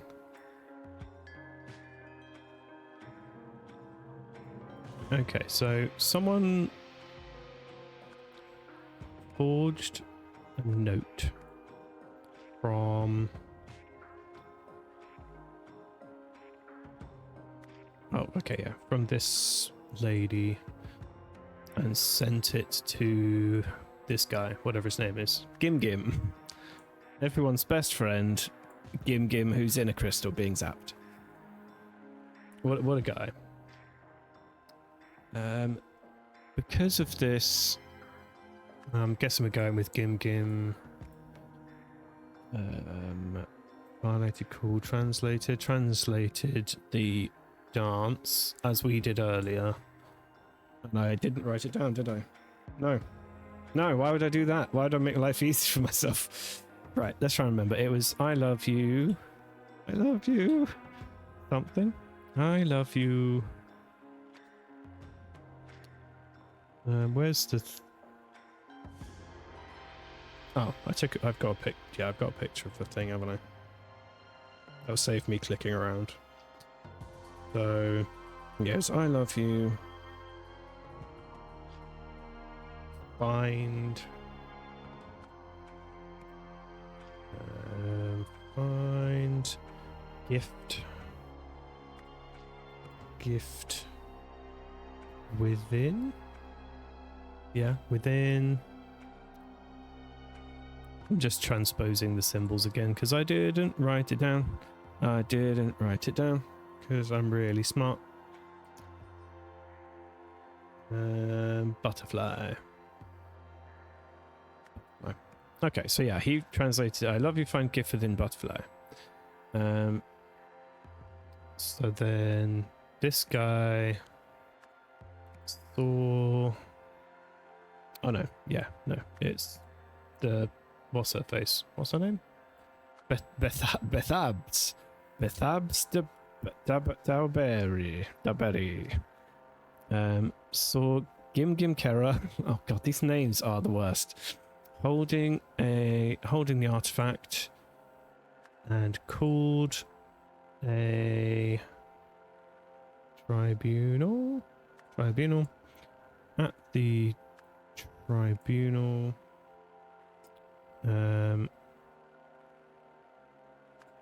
Gum Kara was detained for having reformatted, for having violated the first statute. So who forged the note? Well, he's the one who had it in his possession anyway, so I'm going to blame him. And he is the scribe. Okay, there we go. My goodness, it's hot outside. Are you on the way to the pub by any chance?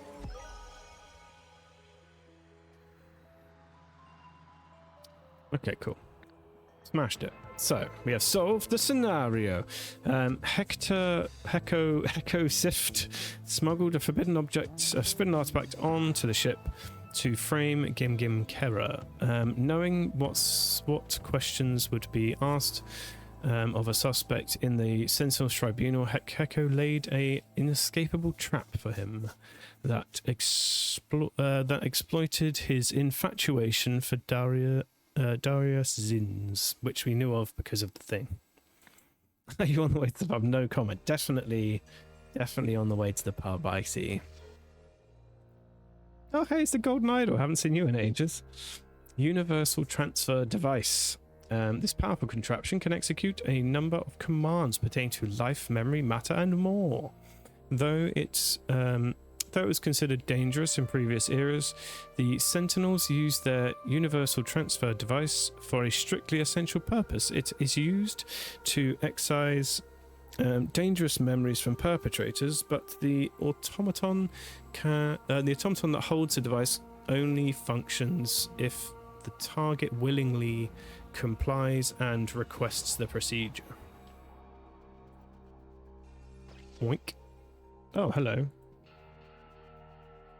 So there's a little thing. There's a little doggy in there. Is it a dog? Oh, it's a dragon. Okay. I couldn't actually look apparently at the bottom of the screen. My brain just saw this and saw it as a dog. Okay, so a dragon dog is in here. A sword man appears, breaks the chains. Dragon's like, oh, hello. Rawr. And then he flies, and then there's some goblins. And he's like, burn your face, burninate you. And then they're like, my skin. And then he's flying and he's got a cool crown on. And he's the coolest dog dragon ever. Dragons are a breed of dogs. Yeah, exactly. Sift also says something akin to, I would never violate things. Oh yeah, so thoughtlessly. Which of course registers as true because of the technicalities. Oh, that makes sense, yeah. Tut. Yeah, these truth detectors aren't very good at their job. That's for sure. Sorry, I just need to quickly shade in the butterfly I drew. It was bugging me. Okay. I don't know why we have that little story, but I'm sure that'll come back at some point. Okay, where are we now? So, the Sentience Gambit. Sentience Gambit, a daring mission goes awry. Cool. I like a daring mission. We had horse hyenas in the last one. Oh yeah, we did, didn't we? Yeah, dragon dogs can be a thing, that's fine.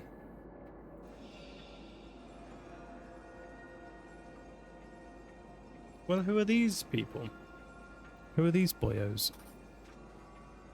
Oh. Hello, Golden Idol. What are you up to? Ah, we got a classic, everyone's name got colours instead of names heist. I like that. Okay, stop making that whooshy noise. It's annoying me. That's enough of your whooshing. Let me click on everything and then we'll come back to you. Okay, so we can worry about that later. For now, just get me and Mr. Black back to the hideout. Once inside the ship, stay out of sight for a while Mr. Red plays his part. When he's ready, he'll bring you the key you need. Don't mess with its controls. They'll be as you need them. Okay. So this is a heist to steal the Universal Transfer Golden Idol device. And it seems like it somewhat worked, in that they have it. Head to the room directly in front of you. Directly in front of the one you originally entered. Okay. Inside, use the key. Mr. Red gave you to disconnect me. What? What? Okay. Remember, you're looking for a duck. What is happening? This hurts my brain already. Okay. So he has to go into a room, use the key to disconnect someone, and then remember that you're looking for a duck. Sure. Cool. After that, head back to the entry point. Mr. Green and I will meet you and Mr. Red there. Okay.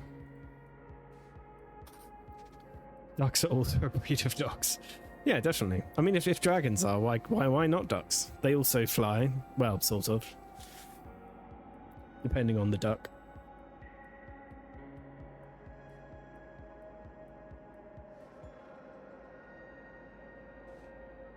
Okay, apparently we've lost Mr. Red.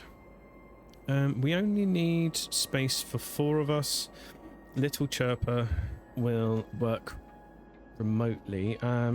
Once Little Chirper and I have cleared the path for you, I will signal you. On my signal, head straight to the entry point. After that, stay out of sight for a while, and when I give you the signal, collect me from the prearranged spot. From there, we will head back to the entry point to collect Mr. Red and Mr. Blue. Okay, those instructions don't sound like they match up. You've got most of what you came here for.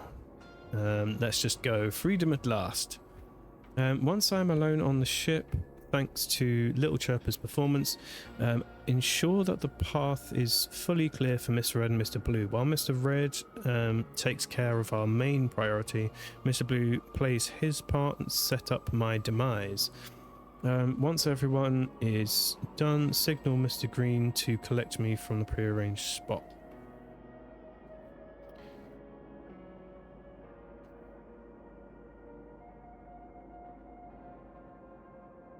Mr. Red takes care of our main priority. Mr. Blue will play his part and set up my demise.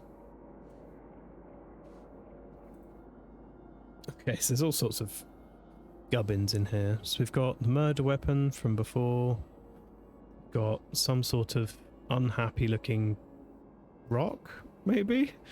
Some sort of thing that I can't see, a magic wand, a blue box of some sort, and maybe a spacesuit.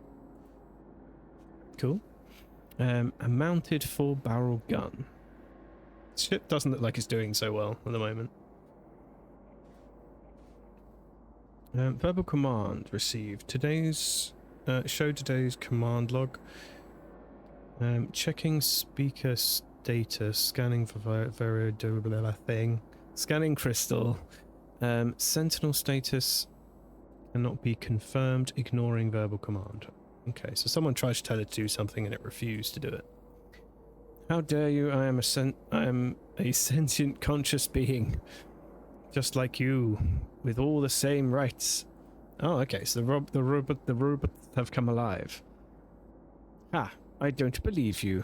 Admit you're just a low-life prankster talking to us through a transmitter, which you have connected to a robot speaker. Ah, I see.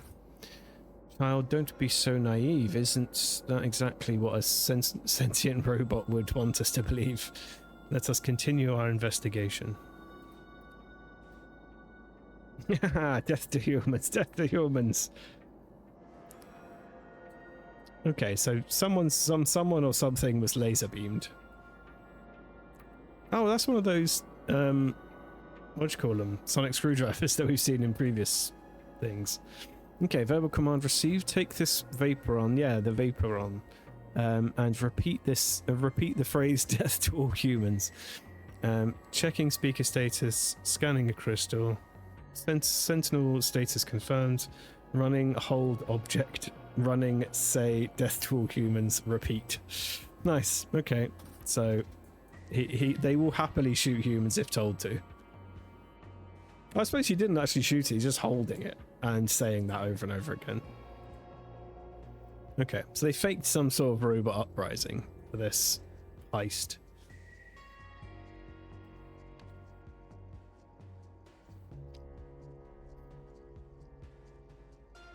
This is surely by process of elimination we can figure out whose code name is whose. Once inside the ship, stay out of sight. Yeah, I think we can just surely. There's not that many names, so we can just say that this guy I think is probably Mr. Blue, because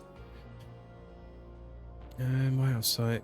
Well, Mr. Red plays his part, and then Mr. Red gave you inside. Use the key Mr. Red gave you to disconnect me. Remember, you're looking for a duck. After that, head back to the entry point. Mr. Green and I will meet you and Mr. Red.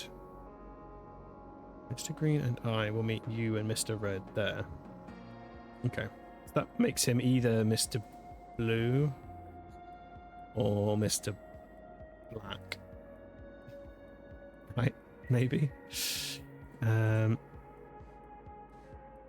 Where the hell's Mr. Red? So Mr. Red isn't here, so I guess that makes that guy Mr. Red. We only need space for 4 of us. Little Chirper will work remotely, so Little Chirper isn't here. Red and Blue. From there, we will head back to entry point. After that, stay out of sight. Blah blah blah. Me and Red and Mr. Blue. Blah blah blah. So this guy maybe is Mr. Green, and this guy's Mr. Black.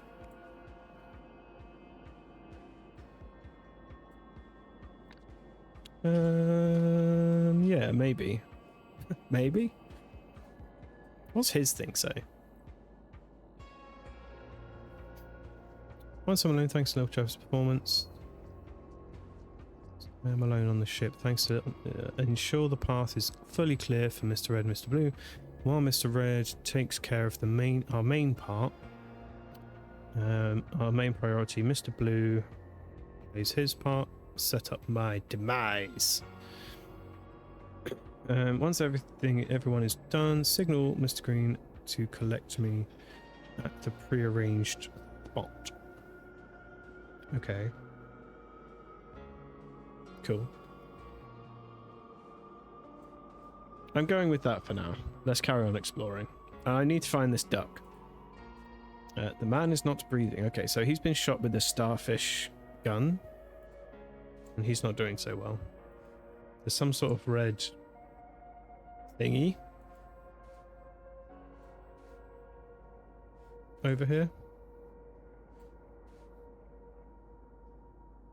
Yeah, cool. Don't know what that's about, but I guess that'll come back to us. Symbols. That's clearly the duck. This one's a bunny. This one's an apple.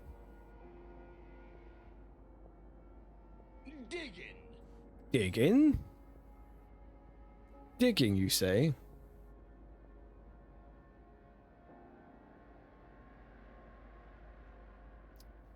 Right. What's this? Okay, so this is the route.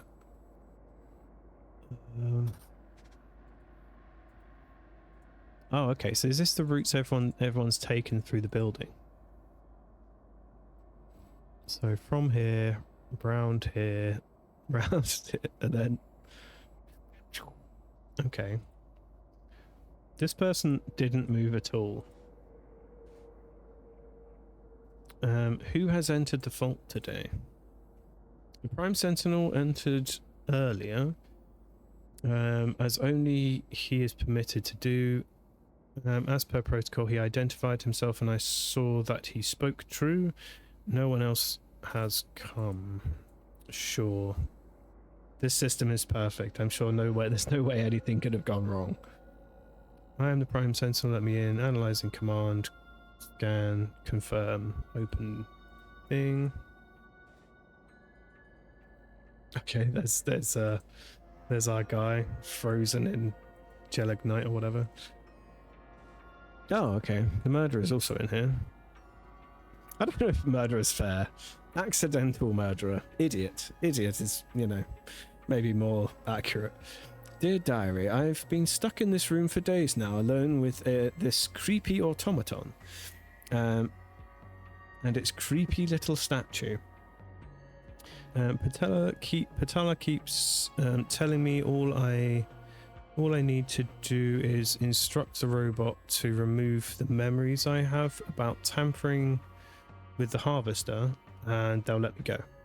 I don't know how much longer I can hold out for. At least my Invisibook prototype worked, so I was able to sneak this diary on board. Oh, so he's got an invisible diary. That's handy for him. Okay, so this automaton was holding the golden idol in its hands. He was supposed to tell it to zap his brain. He didn't get around to it. Someone lasered its arms off and stole the idol and ran away. Okay, interesting. Confiscated artifacts. Okay, so they've robbed all of the artifacts from in here. And this is the one opposite. Ah, okay. So this is where they were smuggled into. They were smuggled into here somehow. And I'm guessing they were hiding in here and then ran over into here.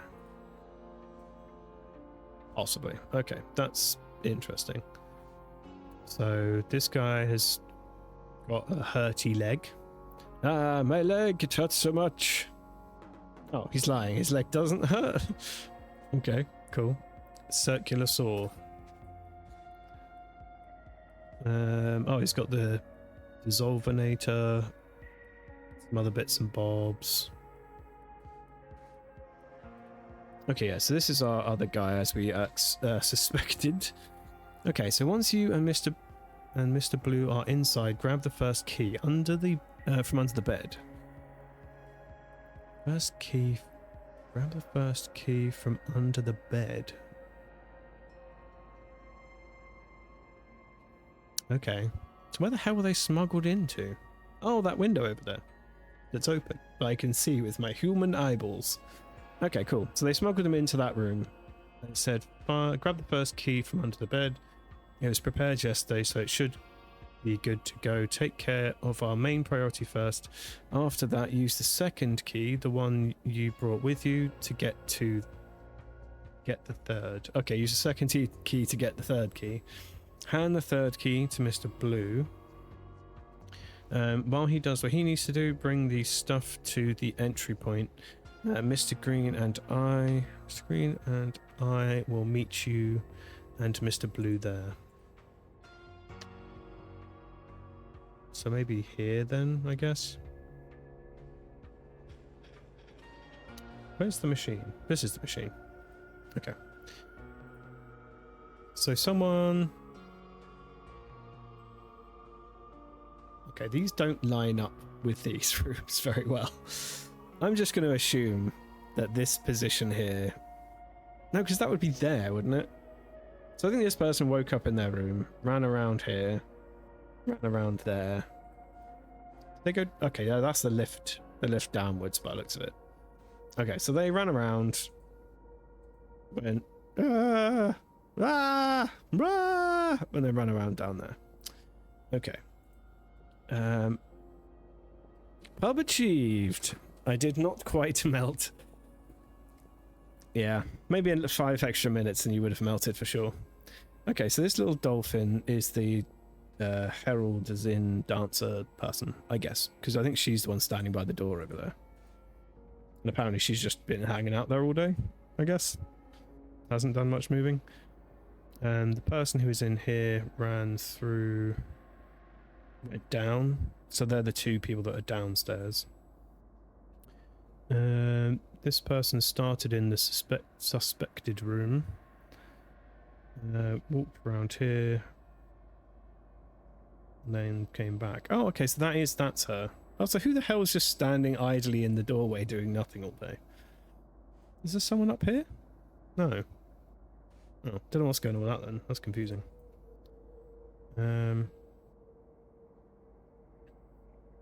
This one went from here, went in here, down and left.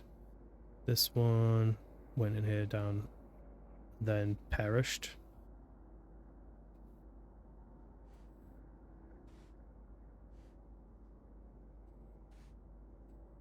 Okay. What the hell is this thing? Got big. It just looks like a robot's going, oh, dearie me. Got a very like concerned face, kind of like his hand's just been cut off, and it's like, oh no. Anyway, dispatch call log. Okay, 10:05 a.m.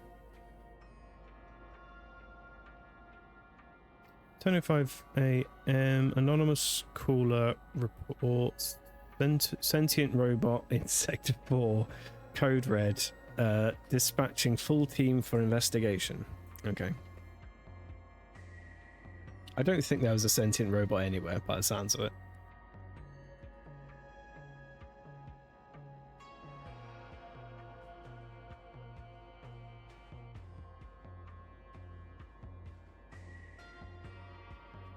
Okay, so this is a list of the people and where they can go.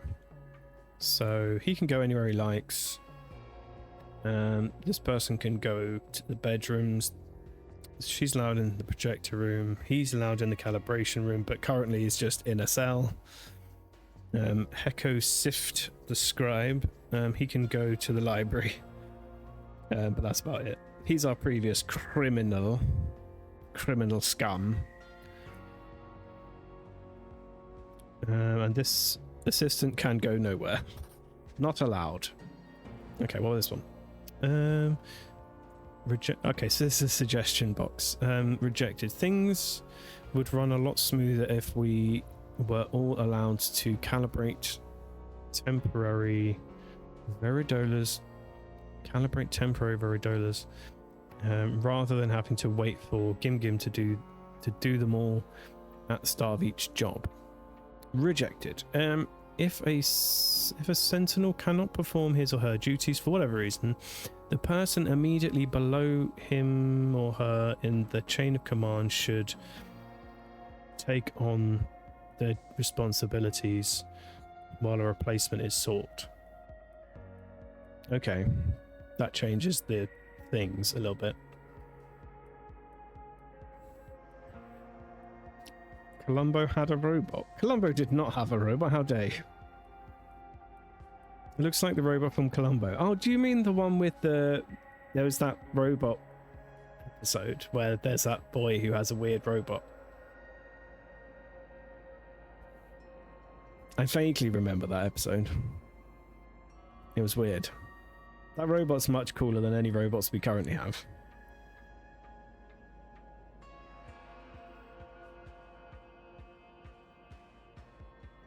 There was also a big computer. Yeah, that one. Yeah, I remember that robot.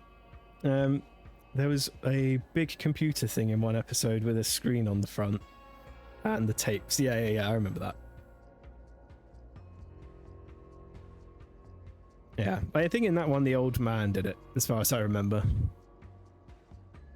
and somehow used the robot. Okay, yeah. So if we look at the hierarchy,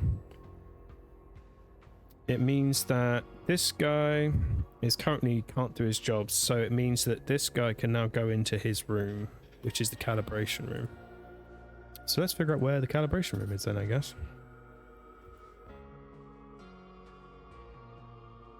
So it seems like at the moment we've just gained a prime suspect. So prime suspect of being up to no good is once again Danny DeVito. So Danny DeVito previously got this guy detained, and in doing so got access to the calibration room, and that is what the suggestion was, that they could calibrate. So it seems like he probably wrote this about wanting to calibrate the crystals. And it got rejected, so he's gotten him arrested so he can go calibrate stuff. Scanning area, scanning area, scanning area. Okay, there's not much going on in here. So it means that he got access to this room, maybe? This could be a... Yeah, okay. This is the room.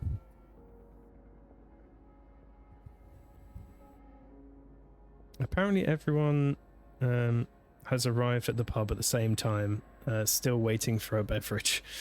I mean, it's a warm Friday. I imagine they're fairly busy every week. Okay, so antenna, move this way.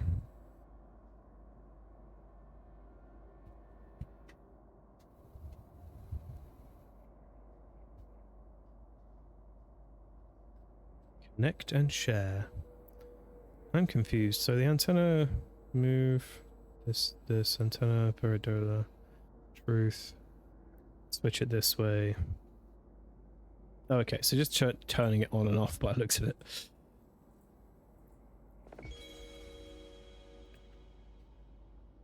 Squares have 4 sides. Triangles have 3 sides. Ping.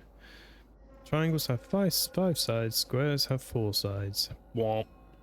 Triangles have 5 sides. Bing.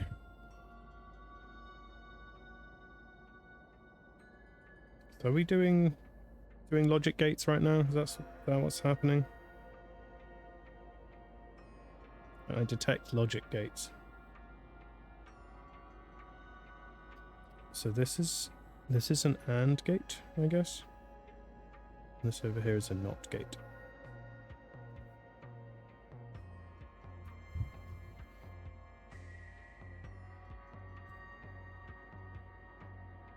Cider achieved. Yum. Going for cider today?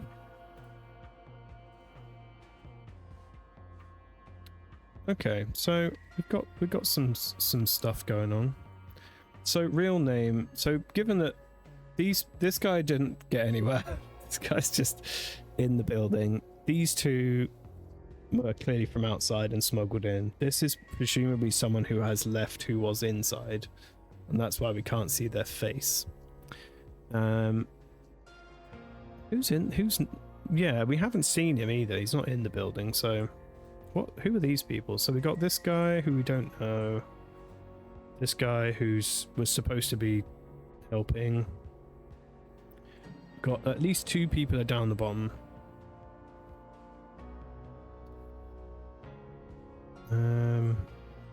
Who's down the bottom again? Oh yeah, it's Patala and the assistant person. Okay, we're just gonna go ahead and we're going ahead and accuse that guy. Okay, yeah, so he's escaped. He's heisted. He's heisted away. Okay, so he's done a heist. Details. Okay. Entry point.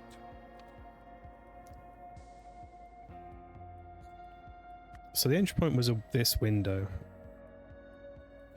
I think. The first key was under this bed here. Right? Right? Maybe. So, first key. I'm gonna have to read all the statements again, aren't I? Right, let's go find the statements and read them. Oh, actually, I think this guy up here had the first key, second key, 12th key bit, didn't he? Okay, once you and Mr. Blue are inside, grab the first key from under the bed. It was prepared yesterday, so it should be good to go. Take care of our main priority first. After that, use the second key, the one you brought with you. Okay. So...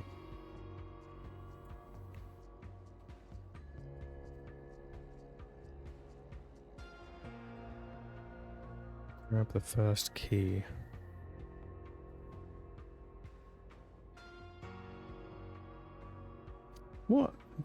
how did they get in the vault? Just realized I don't have any idea how they actually managed to get in the vault.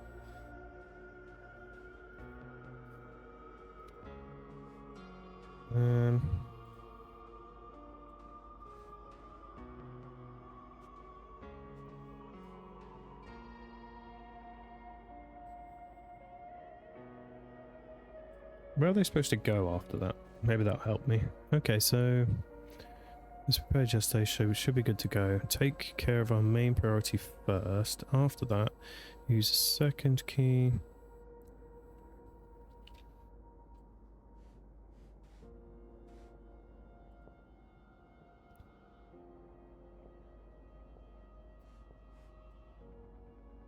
Okay, I'm definitely going to have to read all of these statements, otherwise I'm just never going to figure it out.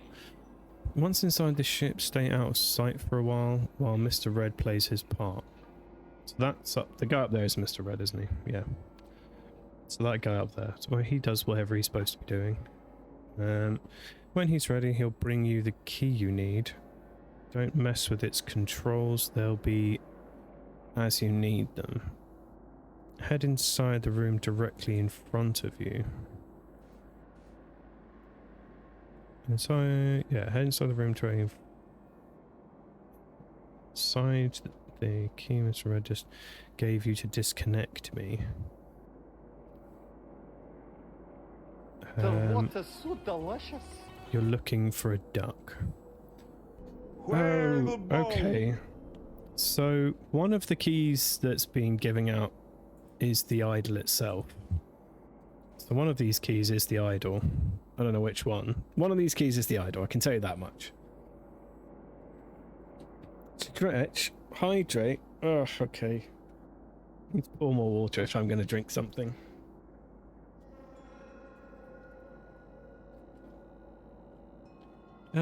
Okay, so one of these keys is the idol. I can be sure about that. This guy's quite late in the story of what they were doing in the mission. Let's try this guy. We only need space for 4 of us. Little chirper who will be working remotely. Too much water. Once Little Chirper and I have cleared the path for you, I will signal you. On my signal, head straight to the entry point.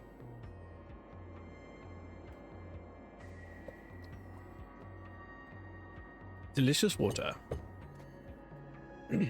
Okay.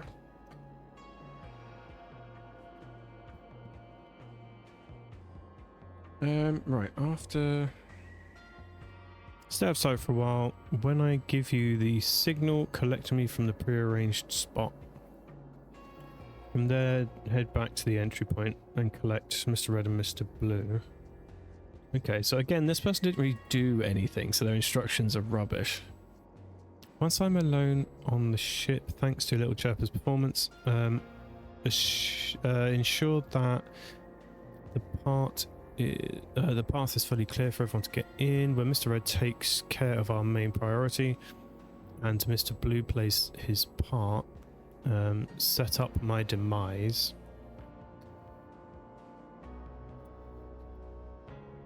Once everyone is done, signal Mr. Green to collect me at the prearranged spot. Okay, right. I'm none the wiser. So it seems like one of these keys is definitely the golden idol, and it was presumably used to wipe this. Can we see how it's set up currently? We can, can't we? It's in his hand. I didn't even look. How's it set up currently? So it's taking memes. Yeah, so it just took some memes, and the memes are in there currently. You can tell I've been playing this game for a while because I can just look at it and know that's what it means. That's, you know, that's worrying, frankly.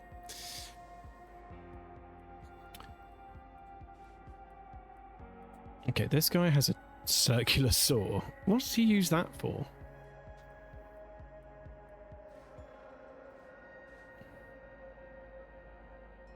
What is this? Am I supposed to know what that is? It's just like a weird... It looks like a mirror, like a mirror you'd do your makeup in or something, but like without the mirror on it.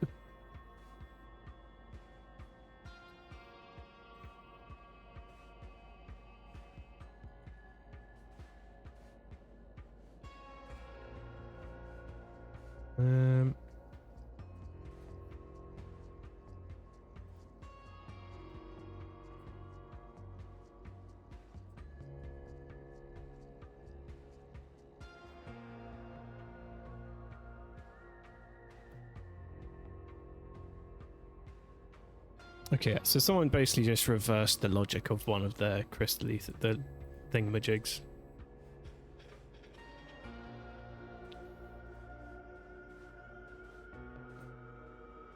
Okay. And that's how they got in here. Right, okay. Because they reversed it so they were always telling the truth, even if they were lying, and therefore they were able to get into the vault. Alright. Okay. So if that's the first priority, we can assume that the first one was the key was the crystal. So first key was that. Then once they got in there, what else happened? They say if they cut these off, cut the arms off that thing. Are there any doors in there? No, they've all got levers, so they can just open. Okay. So this guy, he's got a circular saw, so I'm going to assume that he cut. Yeah, because it's the same color, so he cut off that with that. And then the last one is supposed to be done. I don't know which way these two go round, but I think the other two keys are the golden idol and the circular saw. I suppose you have to have the golden idol to use it, so that makes sense. Yeah, so circular saw, then he gives the golden idol to the other guy, who then slaps this. So main priority was presumably the golden idol. It tends to be. So I'm going to stick that there. And robot's victim. Oh, down there. I don't think anyone. Because the only person who ran down there was the duck, and the duck is specifically there, presumably to fake someone's death. Yeah, he went down there and then got murdered, so yeah, that clearly didn't happen. So, and Mr. Red isn't dead, so none of the crew are dead. Yeah, so I don't think he killed anyone. He's just screaming and shouting. Okay, we're close. It could be this, or it could be these being run the wrong way.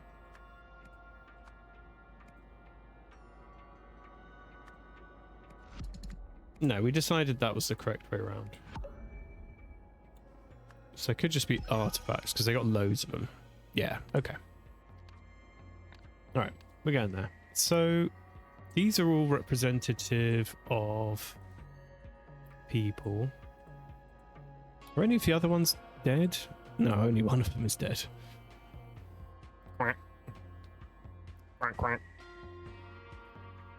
So the duck is dead.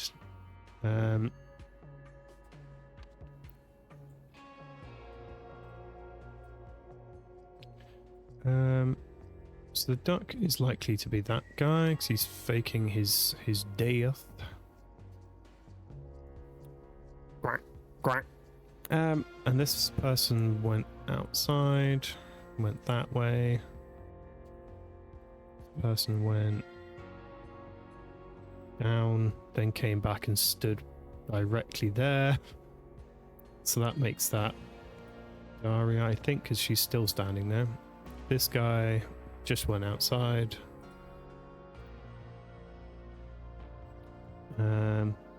This person never moved.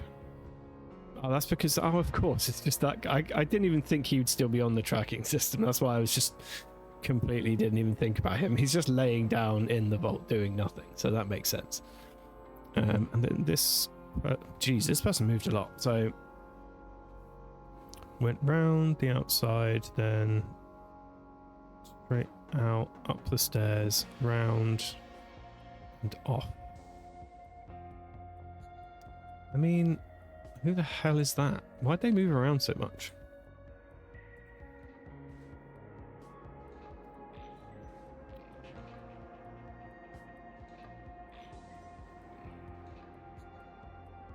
Okay, so that's get down there, then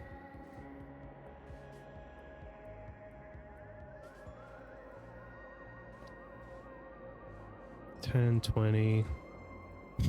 Death to all humans, $10.25. So went here, went there.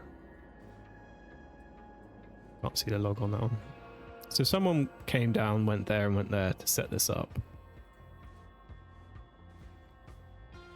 Is anyone else helping?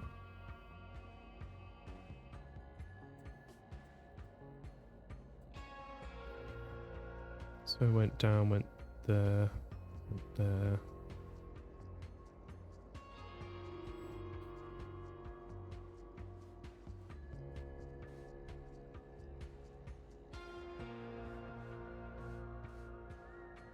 Smash profile. So anonymous caller dispatching full team for investigation. Yeah, so everyone got sent out.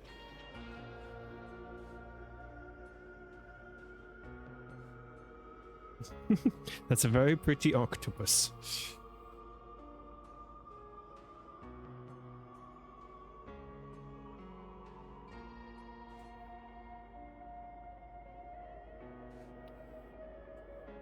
Okay, someone went down, perished. Someone went down and out. How am I supposed to tell? Like, do I have to identify whose room is which? I can't even look in them. It's an alien. I mean, he looks like a squiddly diddly, if you ask me.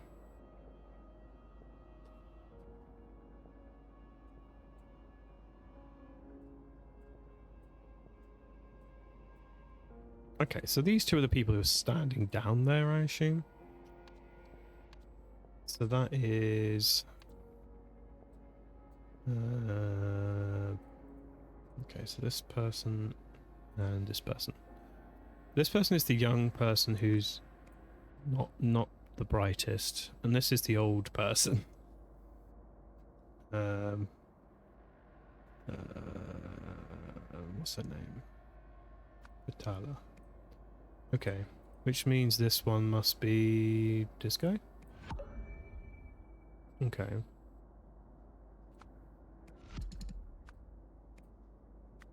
Okay, those are the right way around the first time. We know that's him. We know that's her. So the only other two just put is these two. Oh, that's curious. Okay. So why is this one being go down there and put he's dead? I thought we said that nobody died. Did he just like escape? How is he involved in this? How is he involved in this business?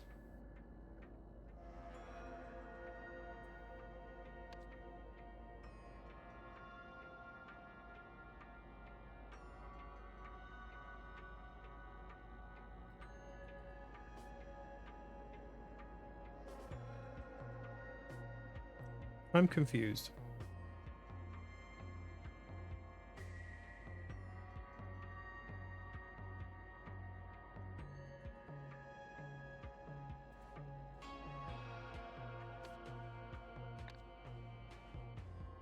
Okay, so he didn't leave via the window. This guy left, did all his shenanigans down there and ran away.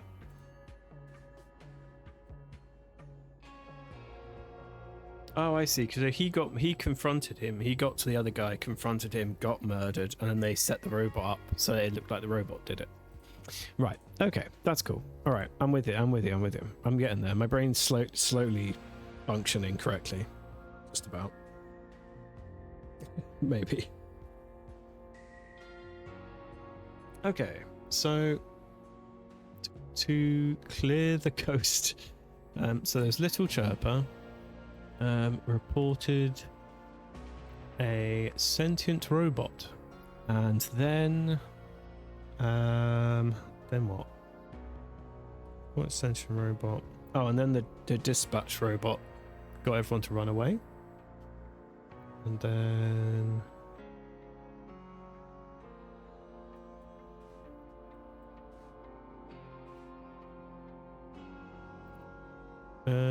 scheduled function detected patrol ship. Okay, so they were supposed to be patrolling the ship. And then at 10 past 10, verbal command received, set patrol area to Jim only. Checking speaker status. Scanning, blah blah blah, running. Okay, so Boss's bananas sent them to the gym. Mr. Black. Echo Sift.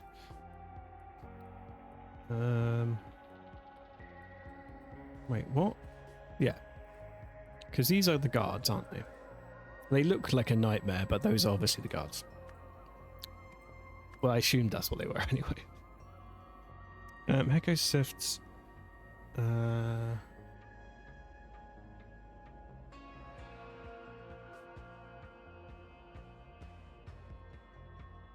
Ordered the patrol robots to the gym. Okay, so they're out the way because they got sent to the gym, and everyone else is out of the way because they got ordered to go at 5 minutes past. Okay. Okay. To enter the vault, he's just. I don't know who did this bit. Who got the first key? We know the first key is the crystal thing. Is it him? Let's grab the first key from under the bed. It was prepared yesterday and should be good to go. Take care of our main priority first. After that, use the second key, the one you brought with you, then to get the third. Okay, cool. Right, so that guy... Enter the vault. Yeah, okay. So this guy, Mr. Red... is war the correct term? War thingamajig that was that criminal man had purposely miscalibrated to be a liar. Once inside, Conglomerate is plotting something. He looks sus. Definitely sus. Being sus again. Once inside,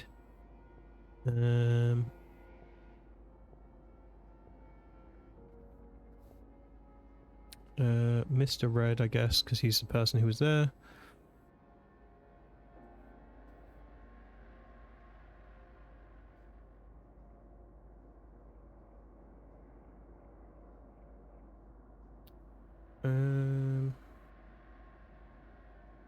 Not disconnected. Disconnected. Oh yeah, it's supposed to disconnect something. Disconnect.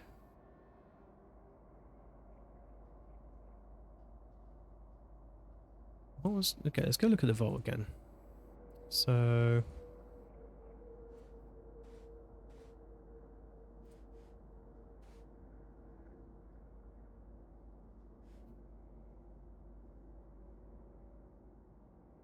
No, maybe not disconnected. Seems like he just opened a bunch of doors and stole everything. Isn't that right? Oh, I guess stole everything. Yeah, stole golden idol and the artifacts. Yeah, golden idol and the artifacts, and then using the latter.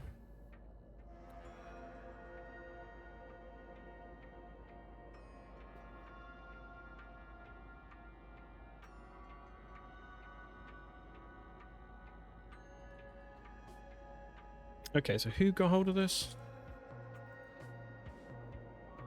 Is it this guy? Oh yeah, he has it, so it must be him. So...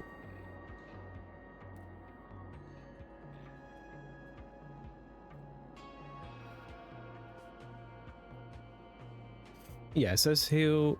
when he's ready, he'll bring you the key you need. Don't mess with its controls, they'll be as you need them. Head to the room directly in front of the one you originally entered. Inside that, use the golden idol Mr. Red gave you to disconnect me. Remember, you're looking for a duck. Right, okay. Oh, I see. Okay. Right, okay. It's falling into place in my brain now, what's happening. Okay, so Mr. This bloke, Mr. Blue, Using the latter, Mr. Blue. Right, he mistakenly thought that this was the duck when this was the duck, because this is a bunny, and that's a picture of a duck. So that's what happened. So he mistakenly disconnected, I guess. Disconnected. So he disconnects the wrong guy. He disconnected. Explain it to us. I'm lost. Okay, right. Okay, so these machines here, they track each of the sentinels and where they go, so you can see where they're all going, running around and stuff. One of them got the golden idol and used it to take the memories out of this machine. He was told to look for the duck and disconnect that one, and so instead of doing this one, which has a bunny on it, which apparently is being claimed to look like a duck, depending on the angle, they go duck, bunny, duck, bunny. Yeah, so this one here was the one that was supposed to be disconnected, but they accidentally disconnected this one because this one looks like an actual duck, and so deleted its the memory from this one, which is the head prime sentinel man instead.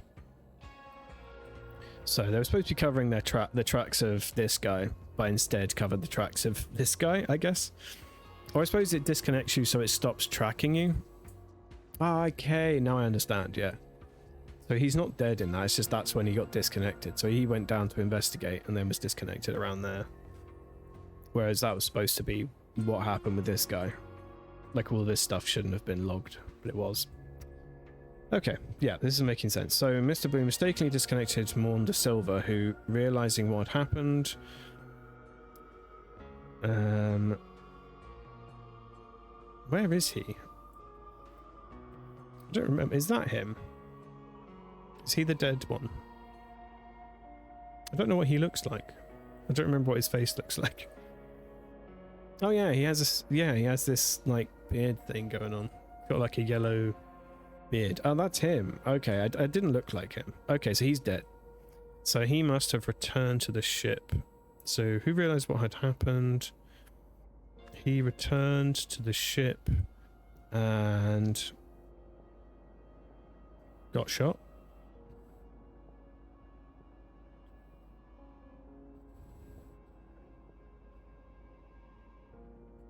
Oh, is he the one who... So he must have been the one who injured this guy with something.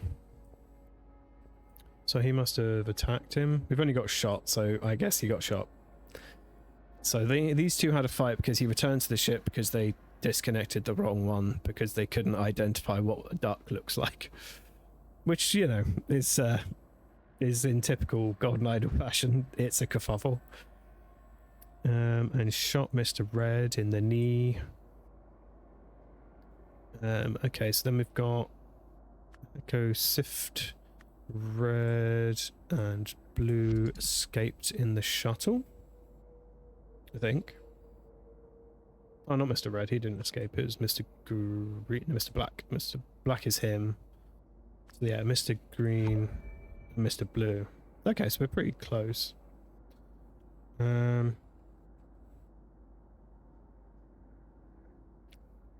Okay, let's take it from the top. So, reported this, and a little chirper reported a sentient robot, and then Hecosift ordered the patrol bots to go to the gym, as we read earlier.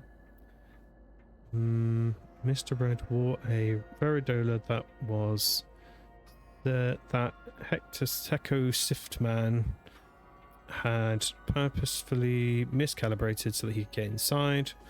Inside, he stole lots of shiz. Mr. Blue mistakenly disconnected the wrong person, who realized what had happened, returned to the ship, and shot Mr. Red. These guys ran away. Okay. As I'm not seeing what's wrong with this, brain hurt. Yeah, I mean, this one's a heist that's gone wrong, so it's got a lot of details in it. And there's also lots of tech stuff that's happening. Okay, so they hopped in here. 2 people already in here. They reported a sentient robot is nearby, so all of these people went out to make sure that didn't happen. So much drama about a duck. Yeah, they just couldn't identify what the duck was. Switch golden eidolon artifact. Alright. Oh, grammar. Thank you. There we go. I made the grammar mistake again of not checking the grammar. Okay, so with Gim Gim out of the way, Danny DeVito had gained access to the temporary Veridolas. He intentionally miscalibrated one to glow green whenever the wearer lied so that Mr. Red could use it to access the vault and steal the artifacts inside. Mr. Blue was supposed to disconnect Hecko's, Danny DeVito's Veridola from its antenna so that the Sentinels, so that the Sentinels would no longer be able to track him, to stop them from trying to look for him, to stop them from trying to look for him anyway. Danny DeVito also made it seem as though a robot vaporized him, but Mr. Blue accidentally disconnected Morn himself, preventing a clean getaway. So yeah, Danny DeVito broke out and stole all the artifacts and ran away, but it didn't particularly work because they can still track his head doodad. Oh, okay, so Technotopia, buffer zone, no intervention zone. Okay, so we've got Lemuria, Technotopia. Lemuria's here. We've got hunter-gatherers hanging around these bits. We've got farming around these bits. Early state societies around various places. Buffer societies. So I'm guessing that's where the land something. The other people that like were around when Lemuria was hanging out and still were hanging about. Those guys. Oh, that's what all the artifacts were. They were in the boxes. Good to know, good to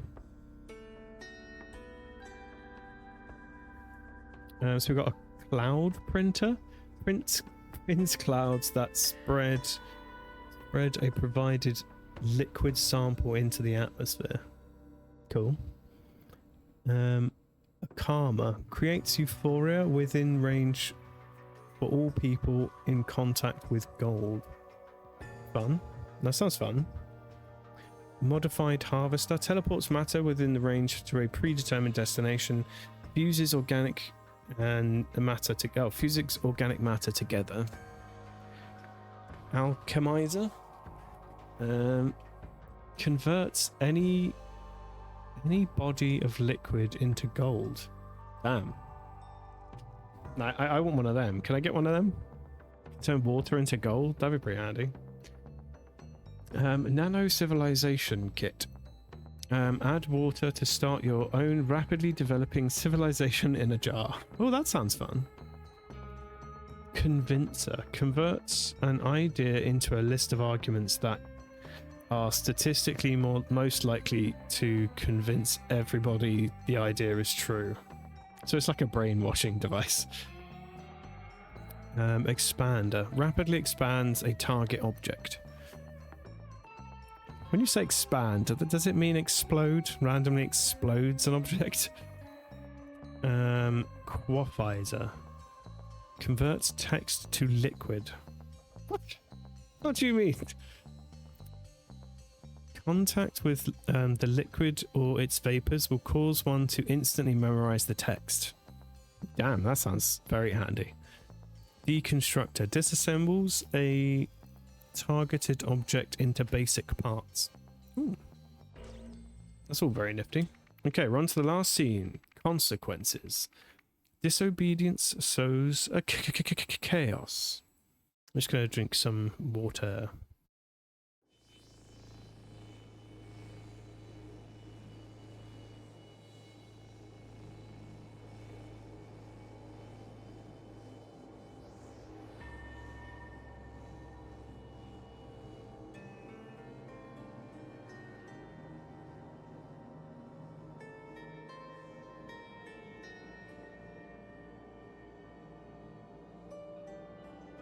Okay, so I mean, it seems like something's gone not great, given there's a big robot laser beaming them.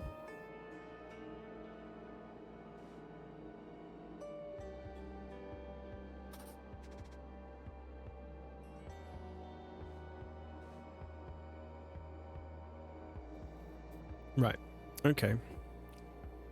So these are instructions for the big laser robot. Verbal input received. I am a lawful citizen. I am a sentinel. I am not intoxicated. Authorized user status confirmed. Verbal command received.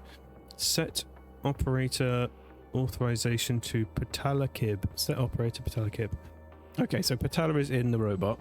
Run justice function from chip. Analyzing chip, running justice, Echo Sift. Okay, so it's getting justice on the Danny DeVito. Verbal input received. I am a lawful citizen. My name is Patalakib. I am not intoxicated. Analyzing input. Input correct. Scanning Veridola. Authorized user status denied. User status. Status as what? Confirmed. User status confirmed. As a lawful citizen? That got denied. Statement 1 error. Okay. Verbal input. I am a lawful citizen. My name is Patalakib. Never in my life have I even thought about touching narcotics. Scanning. User status confirmed. Oh, okay. It was the I am not intoxicated. Apparently, Patala might be a bit drunk. But hasn't touched any narcotics. Authorized user confirmed. Command received. Stop all functions.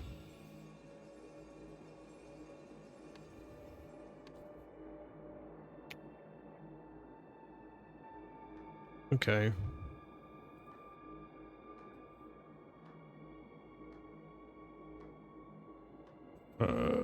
What kind of flowchart is this I'm looking at?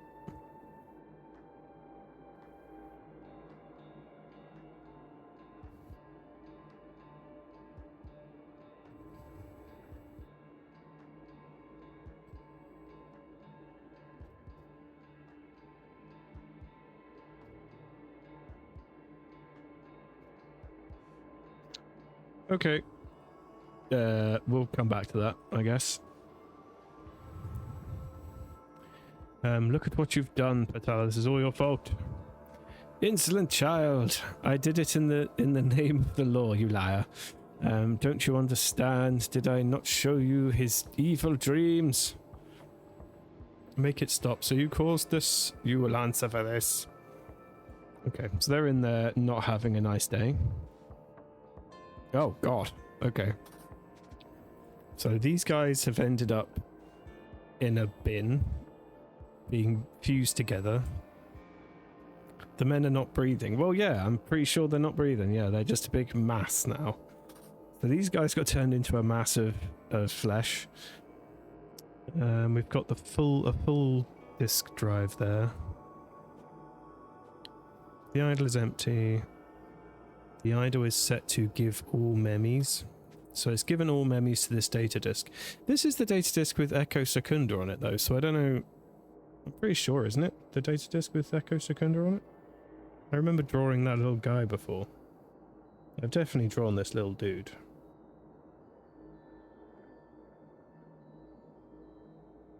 Yeah, I remember drawing this little guy. Yeah. Okay. Oh, that's the dancer lady. She's not having a great time.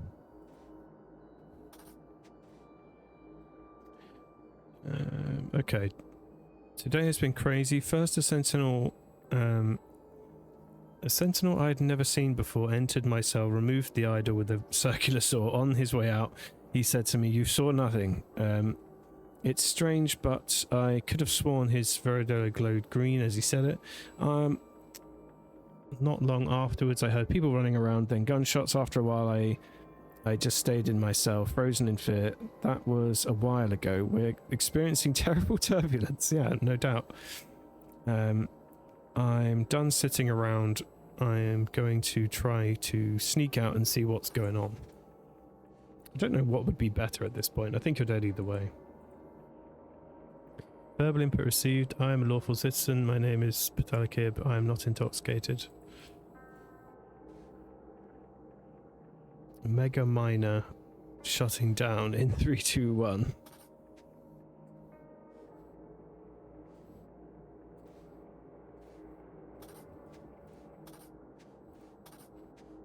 Okay, so we can go back in the library again. Aha! Mega miner instruction manual. That's what we'll need in a minute.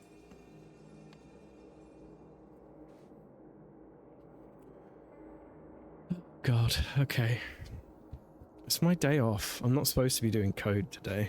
Don't make me code, even in this weird way. Okay, the Mega Miner robot can be programmed using either visual or traditional scripting. The figures below and to the right show how the default mining function looks in each case. To trigger this function, use the command. Use the following line of code. Remembering to replace both bracketed parameters with the ones you require. Okay, like run mine, red worm, ruby. Oh, relationship coding. It's anthropology. I did this in uni. Oh, that's fun. Alternatively, you can write your own functions using the inbuilt commands, which are detailed on the next page. Okay, so default mining function find. If found equals nothing, walk, return to start. Okay, so we're trying to identify the symbols here, so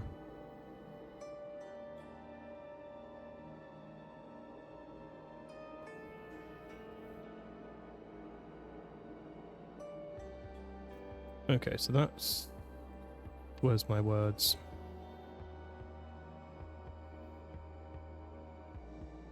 Yeah, if found equals nothing.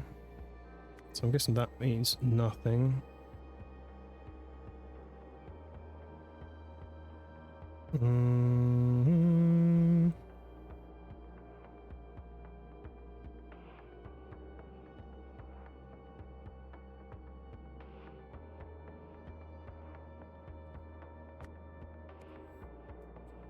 So find equals nothing, just return. If find equals obstacle,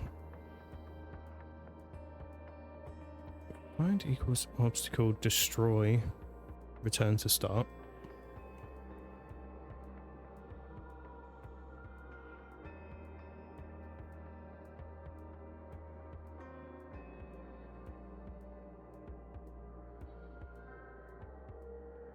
Okay, so that must mean obstacle is this one.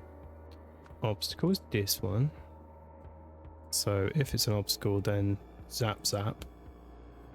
So that means that this means nothing. So function wise, that means nothing. Does that also... Oh, it says walk. Okay, that means walk. Sorry, that means walk.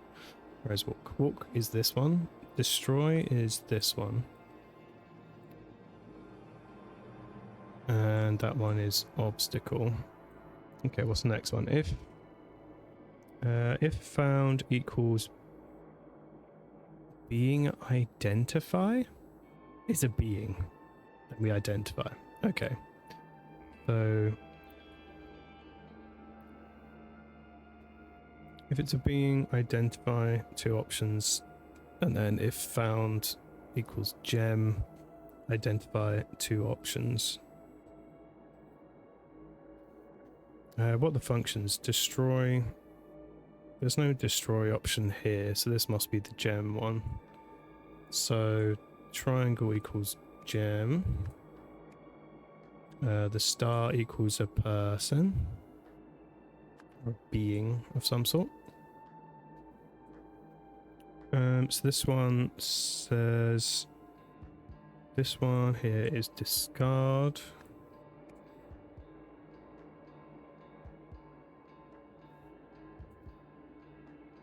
Which means this is identify. So identify. So in the gem one, we identify if identified doesn't equal target 2, discard. If it does equal target 2, then clean and store. Okay, cool. So this means clean, and this means store. Which means this one.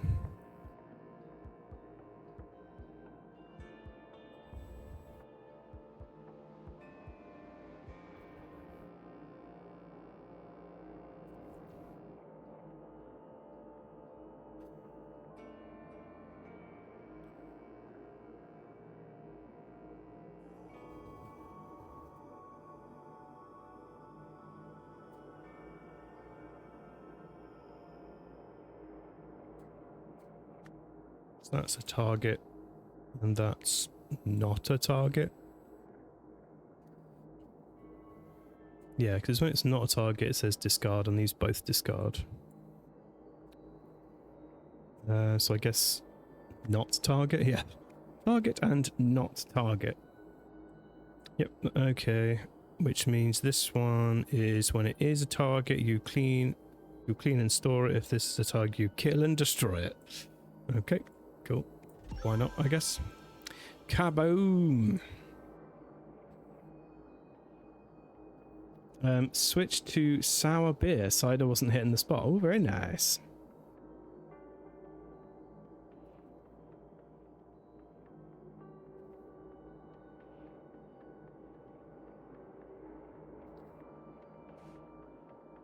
I was curious. I like to know what weird things you're finding at the pub.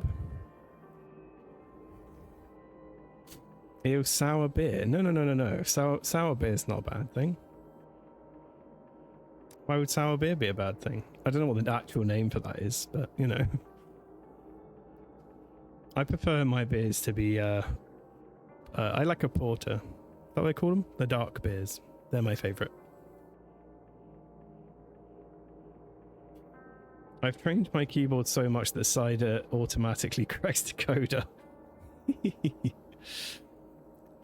Clean. So the mega miner polishes the gem to a radiant shine with 0 damage. Damn. Destroy. Mega miner uses the laser blast, as in the movie, the incredible movie Laser Blast. Laser blast technology to quickly remove any obstacle. Discard tells the mega miner to destroy whatever it's holding. Okay, so drop whatever it's holding and leave alone whatever it is identifying. Find tells the mega miner to search its current area using advanced eyesight technology. Identify. Upon identification, mega miner marks specified targets with an X symbol and non-targets with a 0 symbol. Kill instant humane death via laser blast technology. Useful against gem-eating nasties.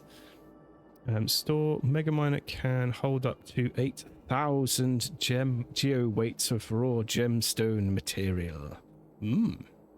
It's like a mango passion fruit smoothie as a beer. It's tasty. Ooh, that sounds nice.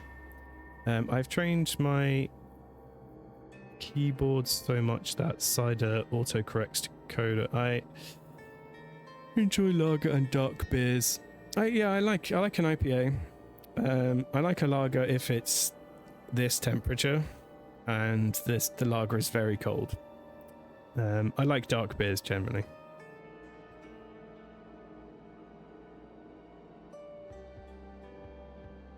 I'll bring you here next time you're in the area.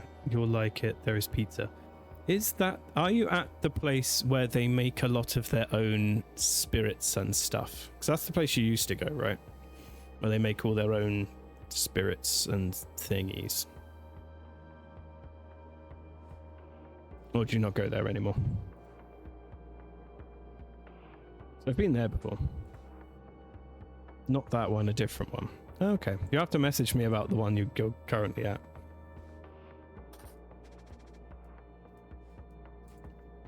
Okay, so this guy's had his memes wiped. Monument to Humanity. Oh, that's that thing. To Data Disk Factory. Oh, that's the Data Disk Factory. Okay. Warning. Tracking dead zone. Okay. 3 is now being destroyed. Data Guardian's office. Tasker Family Orchard is up there. Okay. Okay, so he lasered... What? So connected this to that. Pulled that, and it went kablamo.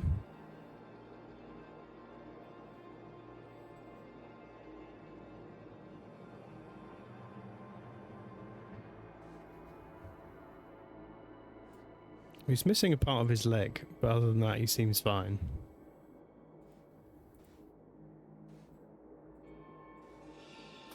Oh my god, this one's going to take 100 years. There's so much intricate detail, and I've barely even gotten it going on what's actually happening yet. You had me at pizza. Hey, good soup.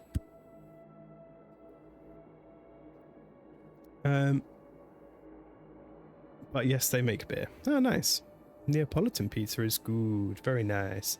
I've been lurking. I'm so exhausted after this hot day. Been trying to play games but can't focus. Yep, that's me every day at the moment. It's so hot and focusing my brain is so tough when it's this warm.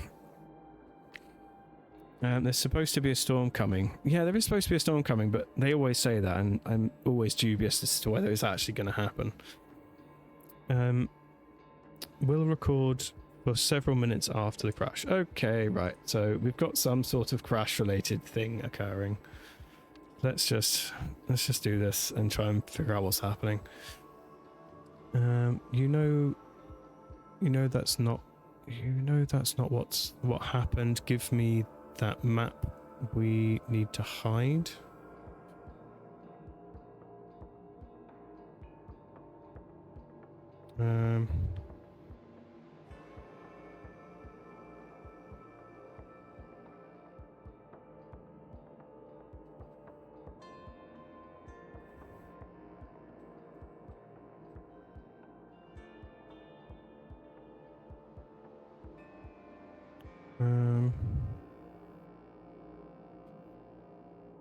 Okay, I'm just gonna have to try and order these by little snippets that match up.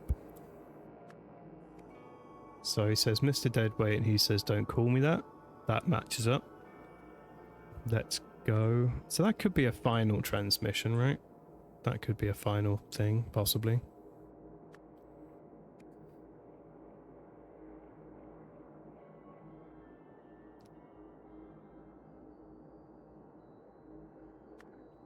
Okay, you had one job. Hey, don't blame me.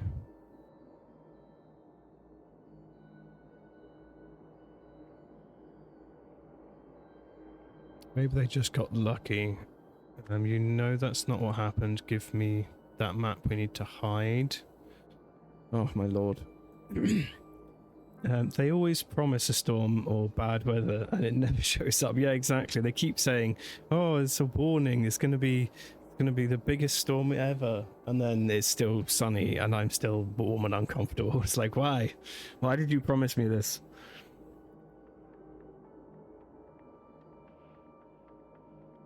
Billboard? What billboard? Listen, idiot, we were shot. It's a miracle we got this far.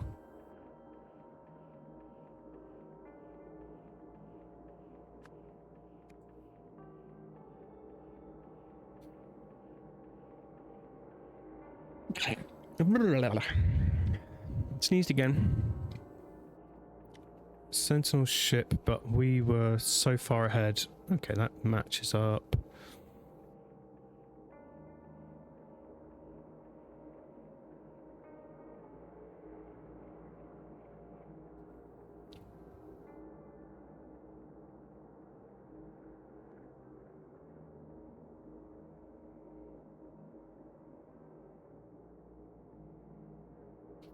Five more that do that and we won't need Mr. Deadweight anymore. Five more what that do that?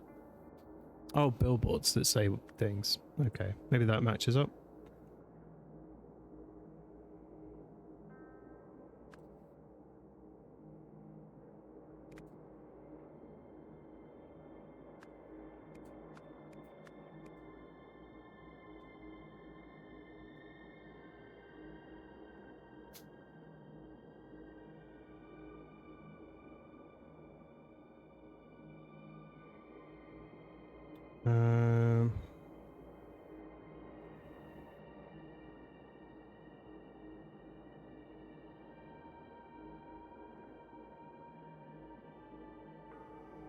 How do they find us? Matches up there.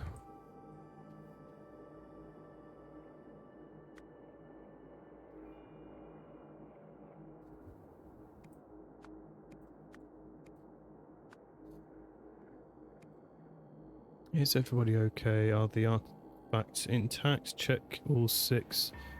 Are they all right?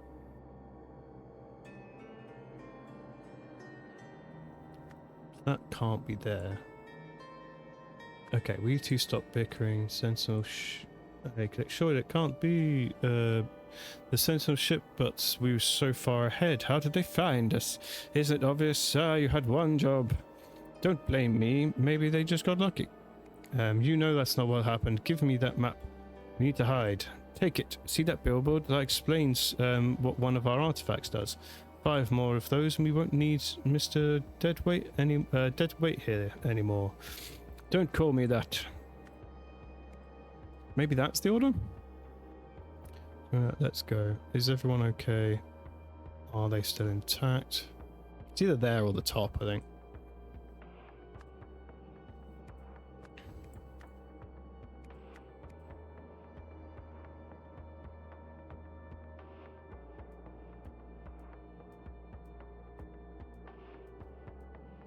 I'm curious about this one. I don't know where it goes.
Only warnings we get in Sweden in general is heat warnings. Yeah, that makes sense.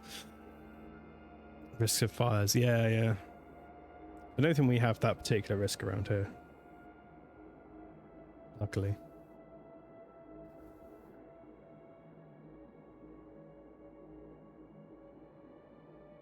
Oh yeah, we got banned, a hosepipe ban again because it hasn't rained enough. We're running out of water again.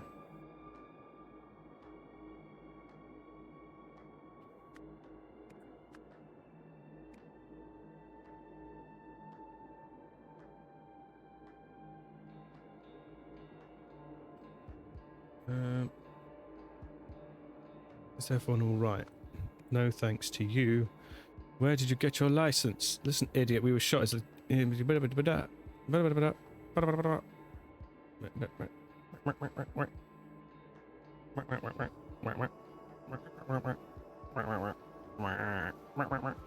okay. I think that makes sense.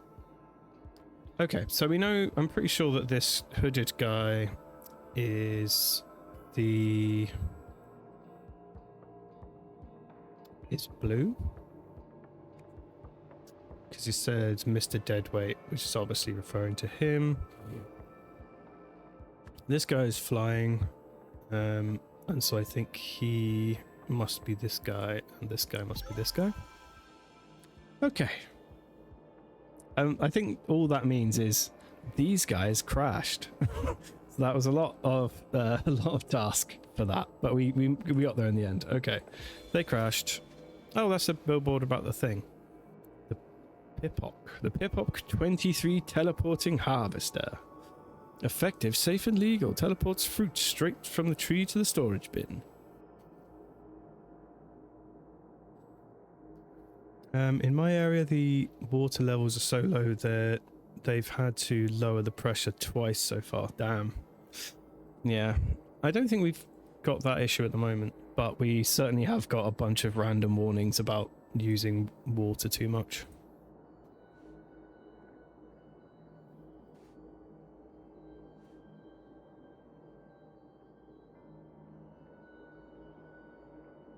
Okay, so maybe he shot these two.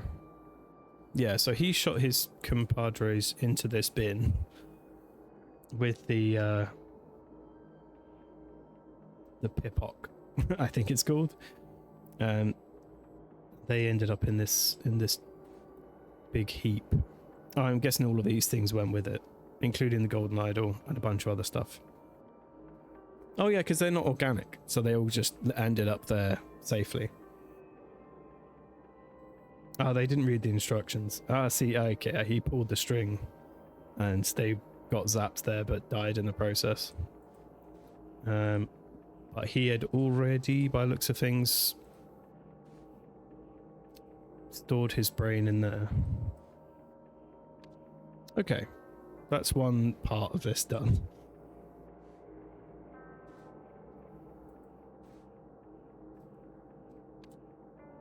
Okay, so find.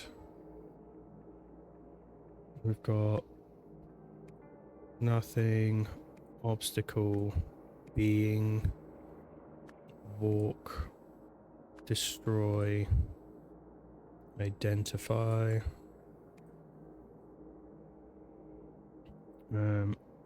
non-target, target,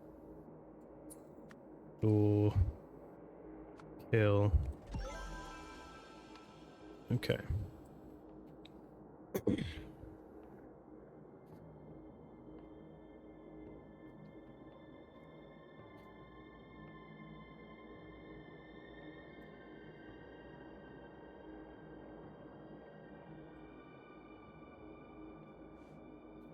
Okay.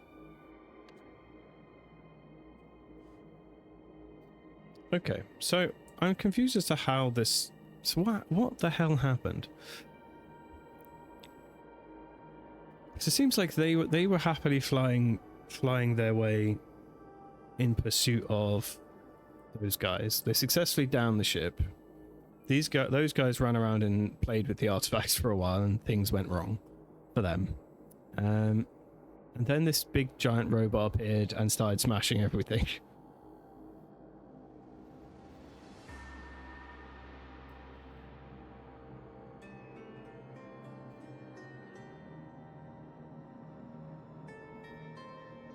We have that every year. This year is a record low though, which is why they have to lower the pressure. They've never done that before, not that I know of.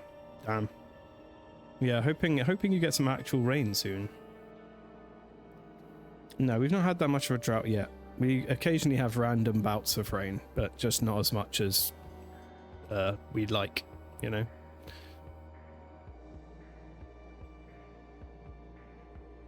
So, yeah, I'm just confused how this robot situation evolved at the moment, but we'll kind of try and work out as we go and re-look at things. So, we've got Mr. Green. Realised they were being... Yeah, okay, yeah. So we're talking about our hapless idiots. So the hapless idiots realised that the... whatchamacallit? They were being chased. Realised that somebody was being tracked. Oh, okay, so yeah, when realised that he was still being tracked because they picked the wrong duck and was being tracked, they went and ran away. They went and hid somewhere. They went and hid inside that place. And that place is the data disk factory, right?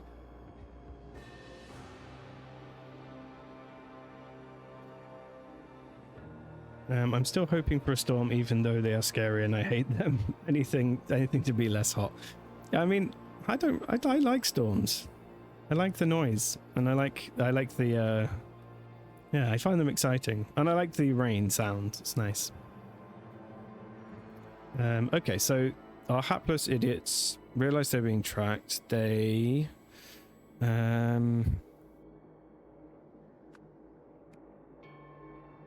okay, they entered the... It is the factory, isn't it?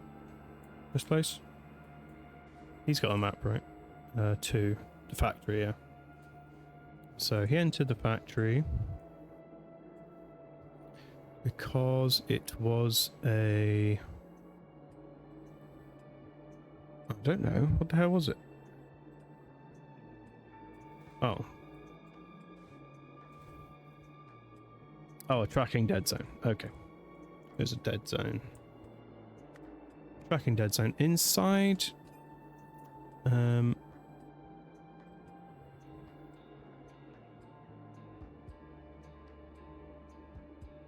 What did they do? So inside... all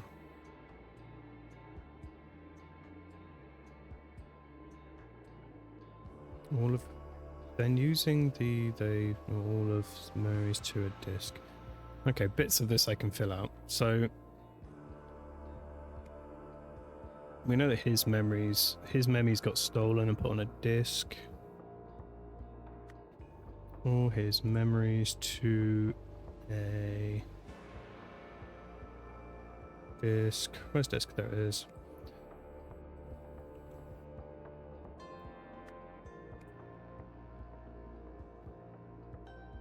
Okay, so they must have turned on him, I guess. So Mr. Blue and Mr. Green, I guess they shot him. Did they shoot him? He's got a wound on his leg. His leg's been all munched. Yeah, I guess. Let's just say they shot him for now.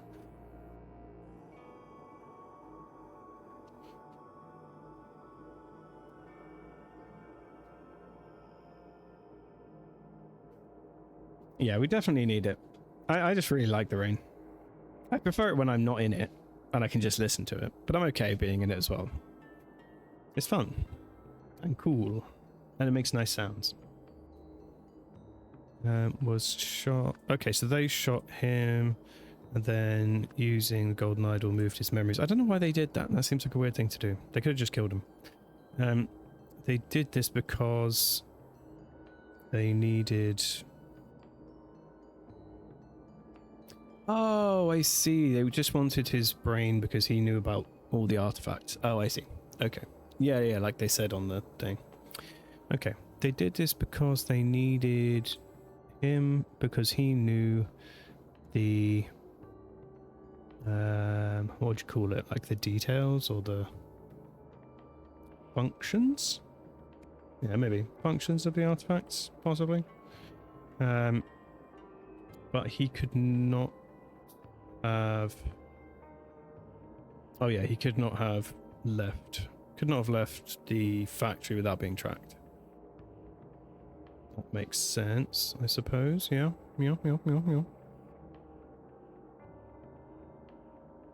I can never find the words. I spend more time looking for the words than anything else. Left the factory without being tracked. Finally, using the harvester. That's it, harvester. Harvester. They teleported to the orchard. Okay, that's what they were up to. So what the hell is going on with this thing? So we know that Patala is the one who's been talking to the stupid thing.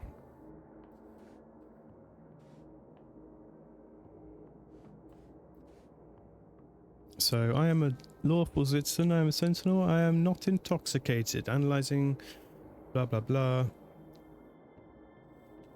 Set operator. Run justice function from chip. Echo sift. If I can go indoors and it has been hot, I may go stand in it for relief purposes. Yeah, that's fair. When it's rained here this summer, it hasn't been more than 15 mil. That's the most you've gone. Wow, damn. I hate being wet if I have to go to work or something. I am not intoxicated, says every intoxicated person ever. Yeah, I'm not sure I'd believe that from these people. Okay, so seems like what happened. She told it to hunt them down. Verbal input was denied, and then it was fine. Said stop all functions, which hasn't happened yet by the looks of it.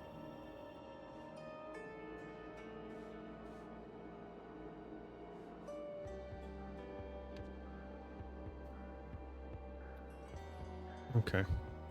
Words. So, this person programmed the robot to find and kill the guy. To find, identify,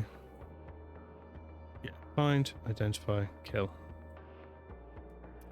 And kill this guy before it could stop. Okay, that's what it's supposed to be doing. But because the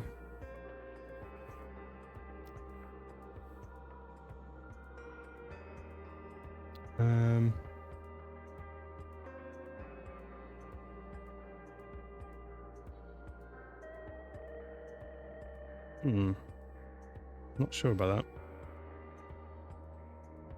So the rampage continued. So because the something had been something to someone.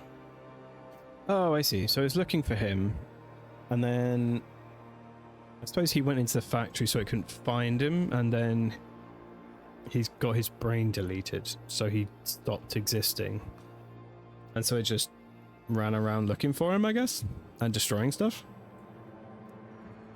Yeah, obstacle destroy. Yeah, okay. So it just ran around destroying everything in its path. Okay, so because the golden idol had been used on the target, the robot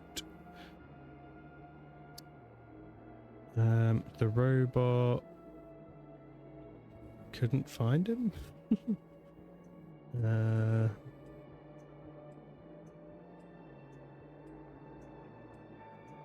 Failed. Failed to find him. Find him. So the rampage continued. What's the face tried to stop it, but couldn't. Having just. I stop it. Couldn't. Why couldn't she?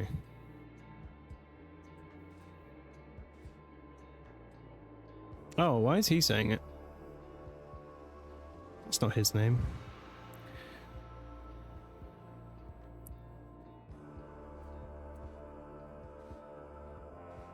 What's he saying? Instant child, I did it in the name of the law, don't you understand? Did I not show you his evil dreams? Oh, her head's gone. Her crystal's gone wiggly. Okay.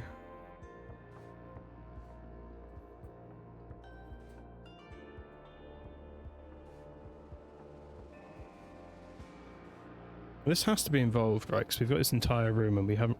Oh yeah, we had this in here. Okay, fair enough.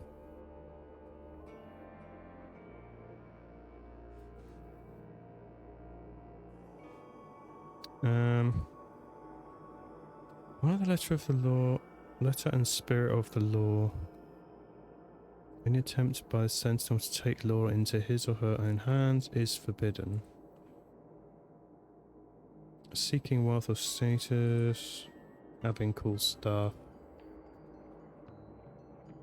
Does it say why it denied it? I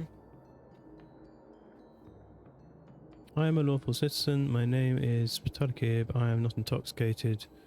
Scanning Veridurla. Authorized user status denied.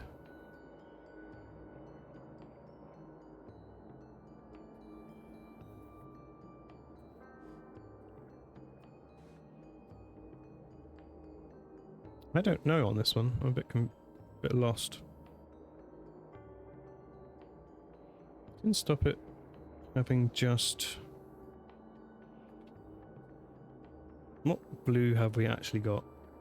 Miscalibrated, managed, failed, left, used, shot, tracked, violated, teleported. So is it, did she get stopped because she violated one of the rules? What rule did she violate?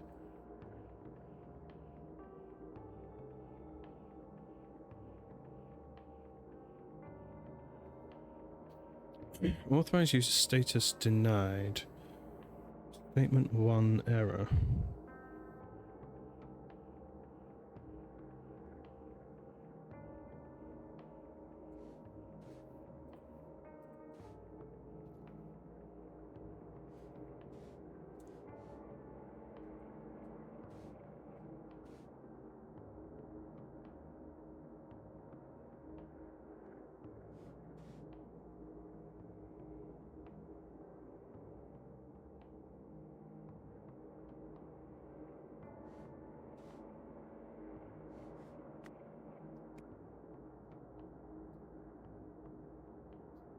Oh, okay, so maybe setting a robot on someone to like murder them counts as taking the law into your own hands.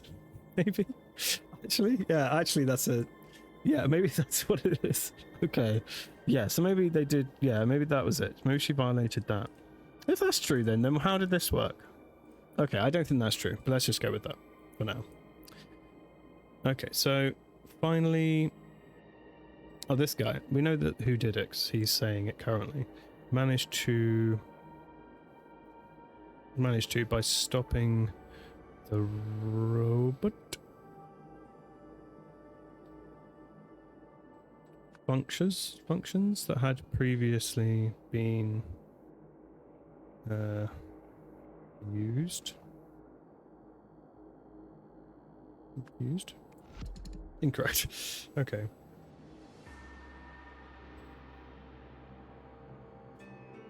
Okay, so I'm happy with that. Happy with that. Not happy with that. Not happy with that. Oh, he's got... Yeah, okay. He's got the magical thing on his face. Yes. Okay, hold on. He's got the magic thing on his head.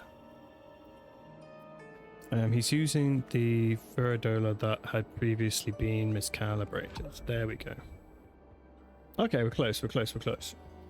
So, calibrate the robot to find, identify, and then kill what's-his-face. Before it could stop. They used GoldenEye, had been used on him, the robot failed. To find... I suppose we could say it failed to find, identify, or kill. Okay, yeah, just wanted a different function.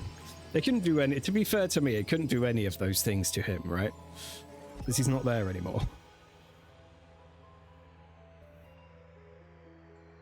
Maybe she really was intoxicated. Maybe, maybe.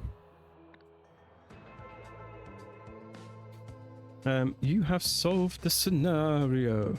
So, the mining robot got stuck in an infinite loop of destroying buildings and capturing people. Before Patala had programmed it, because Patala had programmed it not to stop until it killed Heko, Danny DeVito, which was impossible because the idol had extracted all of his memes. Fortunately, Etham realized he could trick the robot into accepting his commands by lying to it while wearing the temporary Viridola from the heist. This way, he managed to end what otherwise would have been an endless cycle of destruction. Nice. 1 year later. Shaking fist. What do you think he was trying to achieve? Anything I say will be pure speculation. We'll never know what motivated that heretic.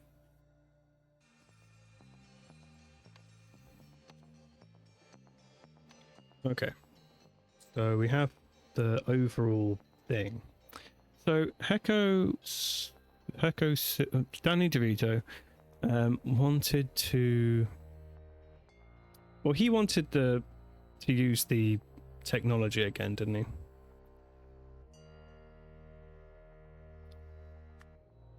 Convince all Lemurians, maybe, to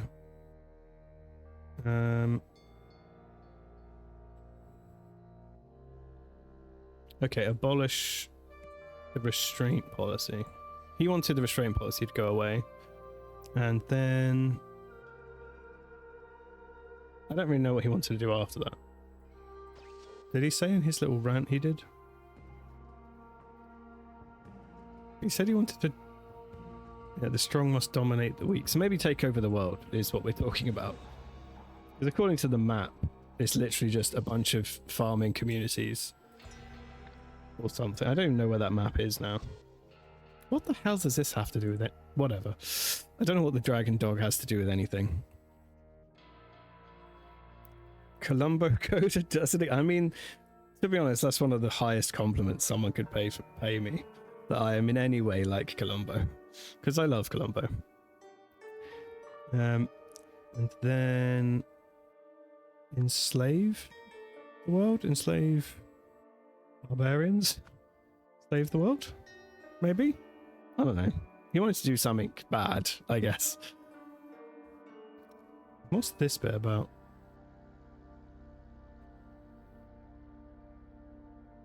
What is this?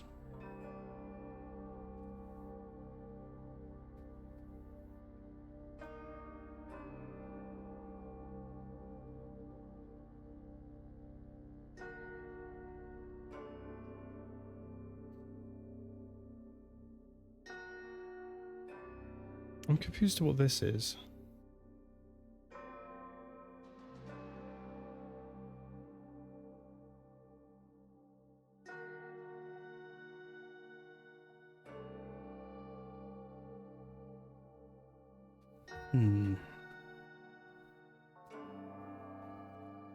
Coda should be a detective for reals. I would like to be. I looked into becoming a detective because there was some weird thing that they were doing where they were just like hiring humans with brains to be detectives a while ago. It doesn't pay very well though, and it seems very difficult. So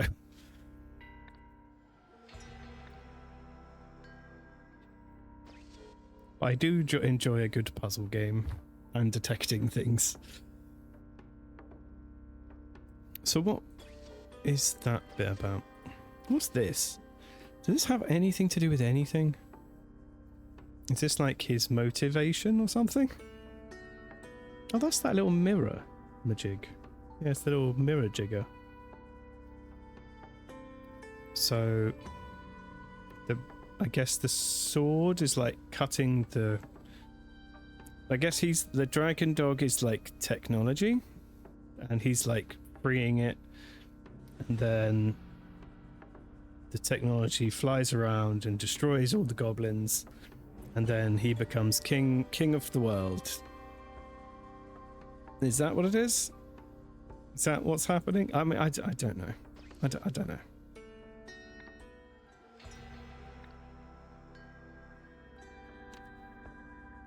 I'm just confused about this part here. I don't really know what... Because it's just a list of the things. So maybe we've got to try and figure out what... I keep clicking on that. Is it this one I want? Yeah. Maybe got to figure out what things he was going to use to do it. So that's irrelevant. The Euphoria device, I guess, is something. That's just a weapon. That's just a bunch of gold. That disassembles stuff. That makes things explode. I guess there's 4 things here I can see as being useful, maybe. I love me puzzles and IQ tests even when they infuriate me. Yeah, even when they infuriate me or I'm just very tired, I still enjoy them. They always make me happy. So I think there's 4 here that are relevant. The quaffalizer, the calmer, the convincer, and the cloud printer. Actually, no, the cloud printer isn't relevant, is it? No, I take it back. I don't know why I thought that was relevant. Okay, it's 3. 3 that might be relevant. 4? Okay, there are some here that are relevant, for sure. What is this doing? Print clouds that spread provided liquid sample into the atmosphere. Oh, hello. Converts text into liquid. Contact with a liquid or its vapors will cause one to instantly memorize the text. Converts an idea into a list of arguments that are statistically most likely to convince everybody that the idea is true. Okay, that's interesting. Okay, so I suppose you could use this to make an idea into a list of arguments. So you could get your list of arguments, turn them into a liquid, and then make them into clouds. Right? Right? Maybe? Ads usually don't get ads. Even when I'm not subscribed. Twitch might be onto me. Oh, they're onto your glitch. Whatever your glitch you had going. It's broken now. There's 3 things. Okay, yeah. So I think if you look at these objects, none of them really work together other than these 3. So you got brainwashing tool turned into liquid, liquid into things. Yeah, that was relevant. Okay. Okay, cool. Okay. Convincer, waffleizer, then cloud printer. Hey! It was Enslave the World. I was lucky. I mean, not I wouldn't be lucky, obviously. You know what I mean. Okay, so he wanted to abolish the restraint policy so that he could just go and do whatever he liked. And he was going to use this to convince everyone. So he's going to like turn his ideas into a good argument, into liquid, and then shoot it into everyone's face. What a weird thing to do, Danny DeVito.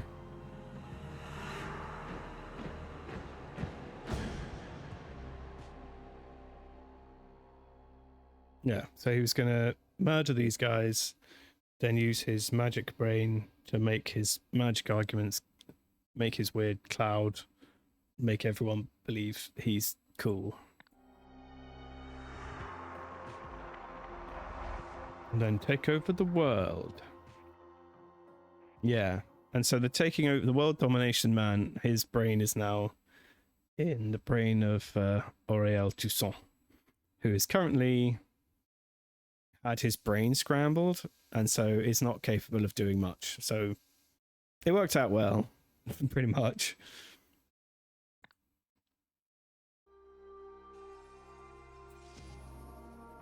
Thank you for playing Age of Restrict. You could have improved so many lives with your wondrous knowledge from the Lemuria of the past, barbarian or present weakling Lemuria. Ha! The last true Lemurian died with me thousands of years ago. Then perhaps it was for the best that none will access that knowledge anymore. This is him arguing inside his own brain, I guess.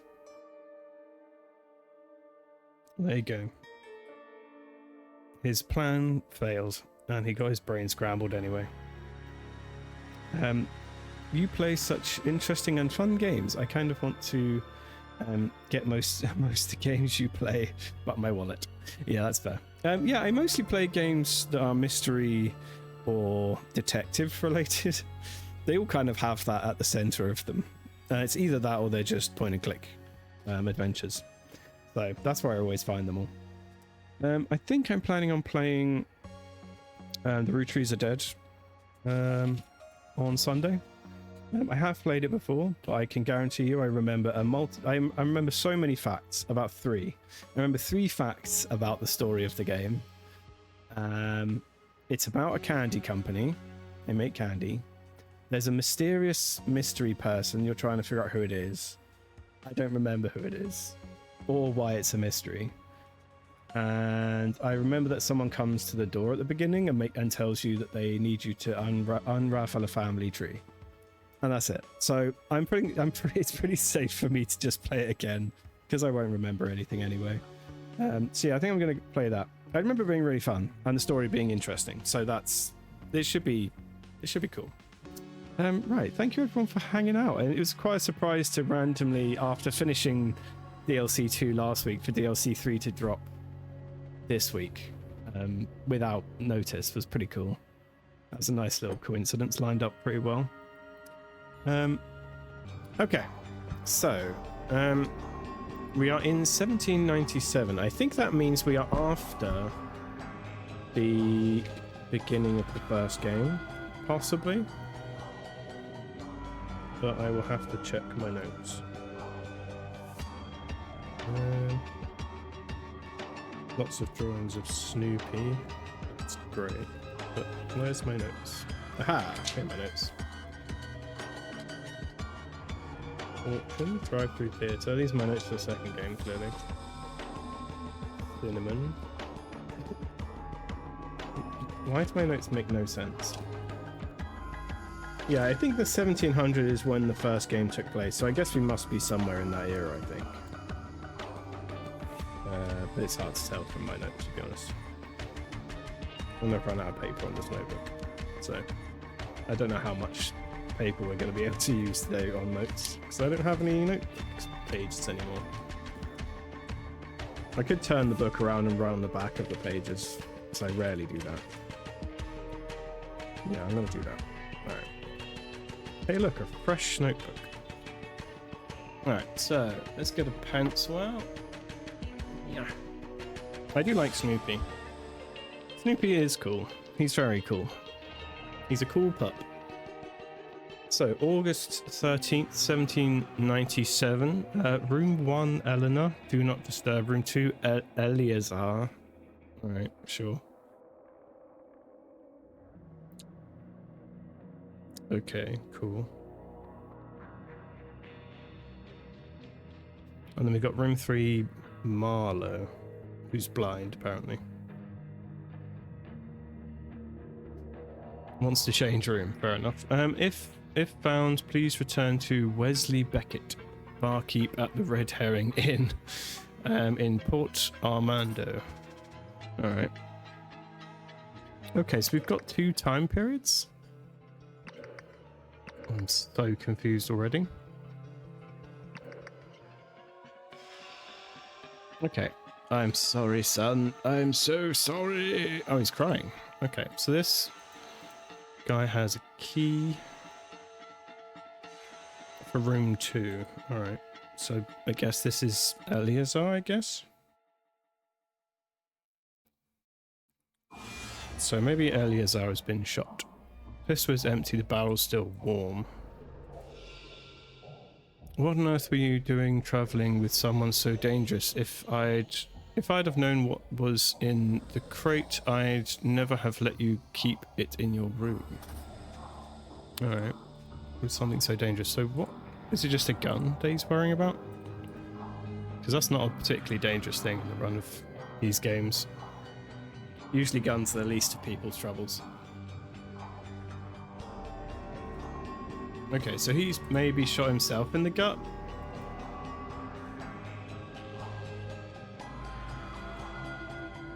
Okay, so I think, is that all we've got here?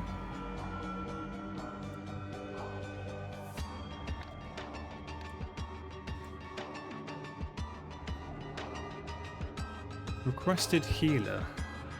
Okay, yeah, so I guess this is room 2, possibly. Although it looks like he's dragged himself in here. The red herring in rooms available. Okay, who's this dude? He's got some magical items. He's got a red tincture. Yeah. Oh my god. That's your mum. Jesus. What is the meaning of this strange sketch? That the evil beast dropped as it fled into the waves. Oh, I see. So there's a blood trail going out and into the waves. What? A bad omen, perhaps. If so, I fear the. Yeah, I don't know what that means. Those were just words. Okay, so I think that's everything from this side of things. So this says 1927, right? I'm not going crazy. Because I don't know about you, but this doesn't look like the year 1927. Like, this doesn't look like 1927 to me. I'm confused. It does say 1927. It just still looks like the same era. I guess this looks, I suppose this looks a bit more 1927.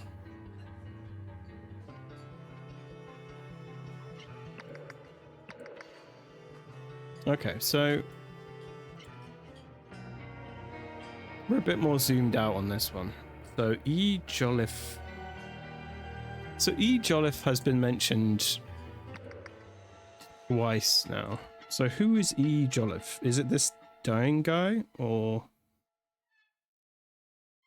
is it the guy outside, maybe?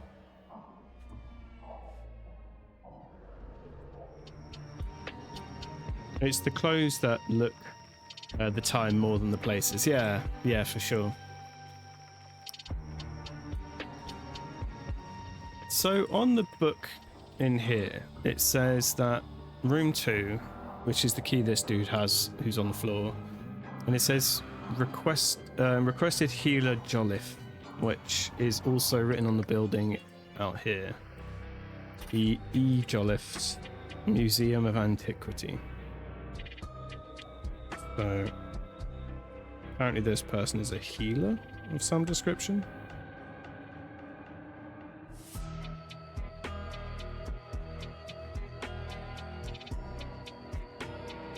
The doors are locked. Okay, but if I look in through the window, I see Old Woman by unknown artist, 1790s, donated by A. Jolliffe. Okay, so I guess the dude who's standing outside on the docks is one of the Jolliffes, because he has a picture of an old lady in his pocket. Oh, actually, I think it's in his hand, isn't it? A. Jolliffe.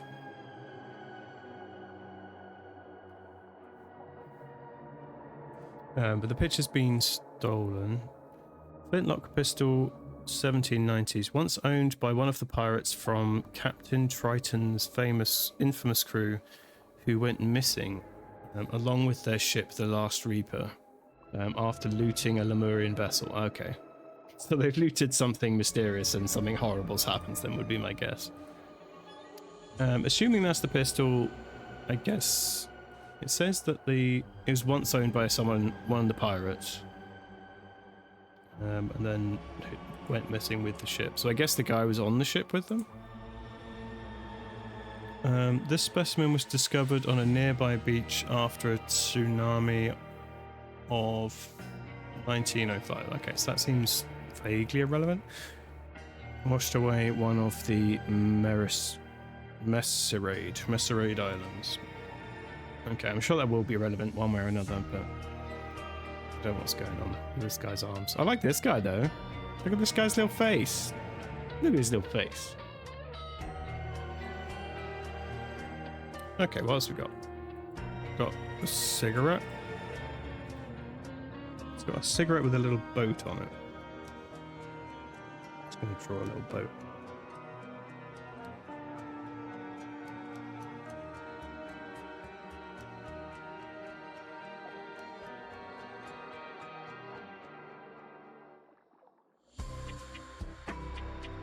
Okay. Okay, who's this dude? Okay, so he's got the same necklace thing as the guy from the past. My noble son, I leave you this necklace which belonged to my father, Abacus. Okay, we've got a name for this guy now. Abacus Jolliffe. May you hand it down to your own children one day, your loving father. Okay. Edward, I raise my bid 1,200 is my final offer. And we got some keys. What are you barking at?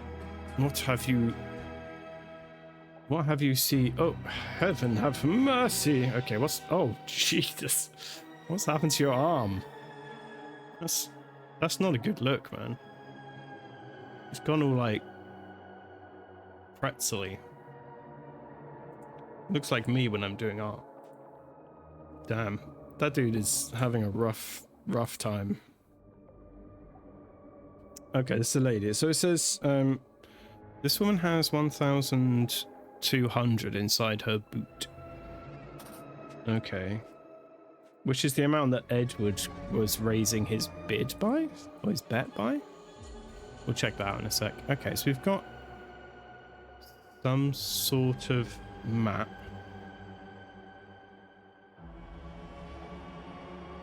I'm noticing a color scheme here. Got a blue and a red thing happening. So there's an artifact at play.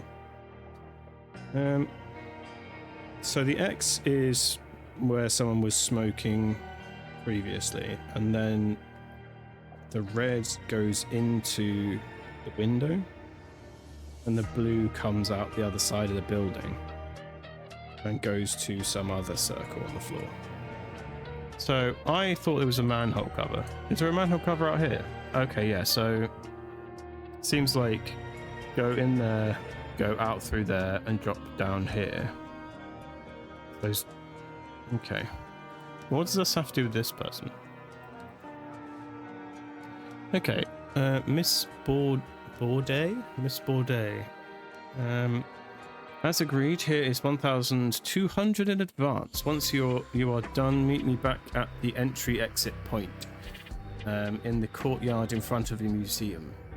As per your instructions, once you have given me what I have paid for, I will ride off into the night. Never for you to hear from me again. Okay.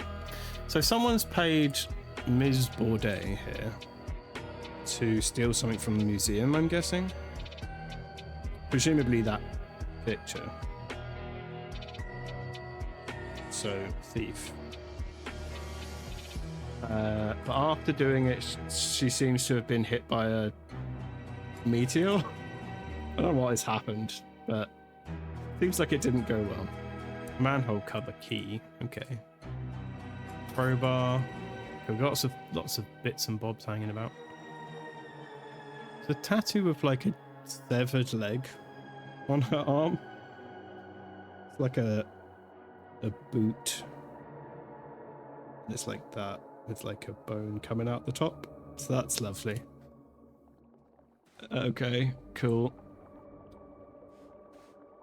Yeah, I'm confused by this. So it seems to imply.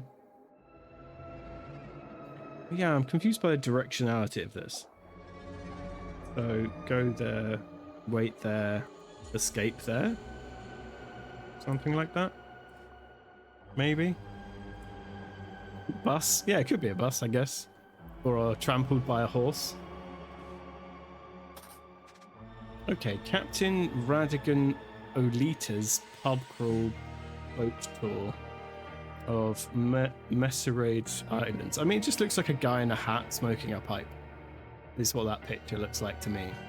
Is that what it looks like to you? That's what it looks like to me. Yep. Okay, cool. It's not just me. Highlights include the rusty anchor and the raised tankard. Okay, so we know one of these islands was it washed away? Did it say on here? So okay, this is relevant then. So this specimen was discovered on a nearby beach after the tsunami of 1905 washed away one of the Messerade Islands. Okay, so an island got washed away and this weird bat man was washed up on a beach. Okay. I was hoping you'd have to add elements to make a face. I mean, I could do that, to be fair. Okay, so Captain Radigan Olita's pub crawl boat tour. Interesting. Okay, so these are a couple of pubs. I'm guessing the fact that they've named the pubs means that they're relevant to me in some way. So I'm just going to note them down. So rusty anchor and the raised tankard.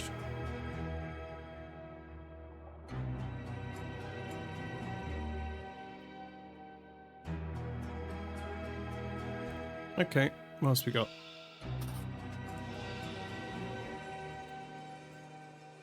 Cost me a pretty penny this map, but it's going to pay off big, real big. Alright.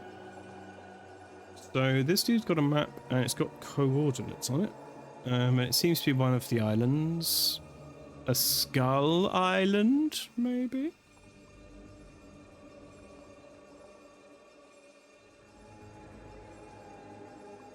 I mean, do you even know... I don't even know how those coordinates are supposed to work, these ones. Like, I'm not trained in weird map coordinates. If you need a ship and a crew, you might be playing the wrong game.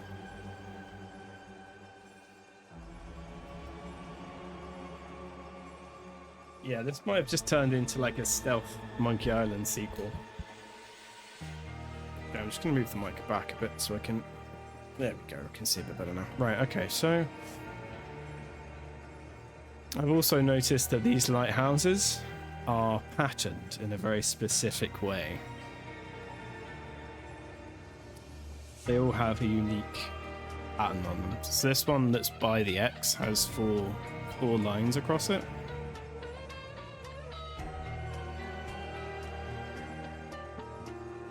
So I'm just going to note that down. So there's 2 on this one up here, there's 3, and there's 4 windows on that one, and this one has 5 lines on it. So worth noting down. So this, I'm guessing, is the captain man who is on that poster, I guess.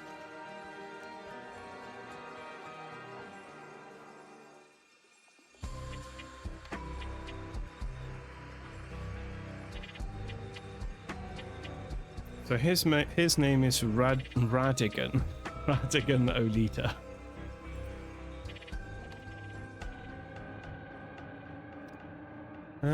Okay. What proves each map is not the original from 17... Okay, I mean, we are not ready for that question to be asked to me just yet. The Battered Cod. Alright, we've got more pub names. So we've got some sort of pub-related thing. The Battered Cod. I do like a Battered Cod.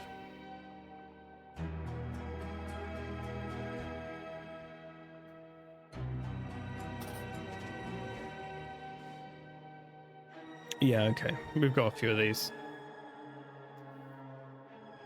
This one has beasties on it. As I like this one. This one's fun. Okay, so we've got some horses. This one belongs to someone shady. This one belongs to ES. Do we have anyone with ES initials at the moment? No, we don't. Okay. What's this guy up to? Hey, boss, it's Marsh. Guess what I've just got hold of? The one and only remaining map from Captain Triton's final voyage. Positive, it's the real deal. Okay. So are we talking island layout? Is that all we're talking about?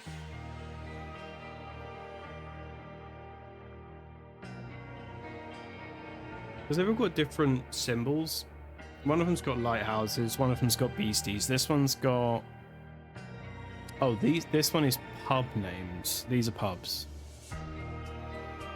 Yeah, these are pubs, which means... Okay.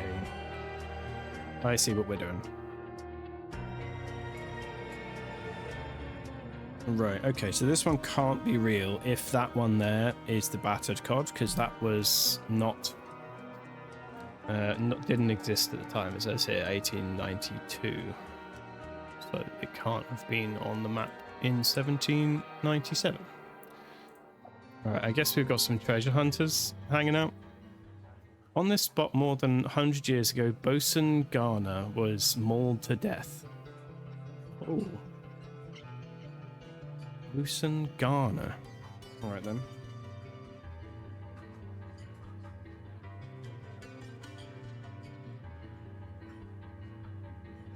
He was mauled? Quote. Okay.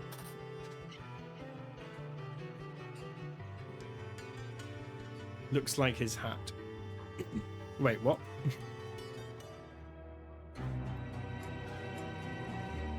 Are we talking about this map?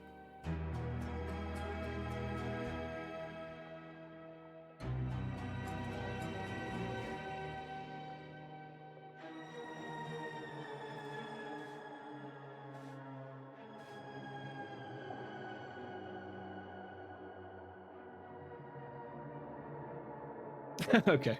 I mean, on this one, this looks like a baseball cap for this skull. But anyway.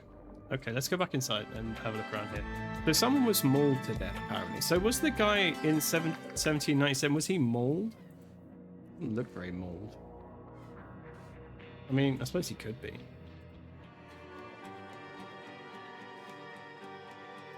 Okay, so it says, I fear the bosun's prognosis is grim. Okay. The bosun? So is that a title? Is this a title? Is a bosun a job of some description that I'm not aware of?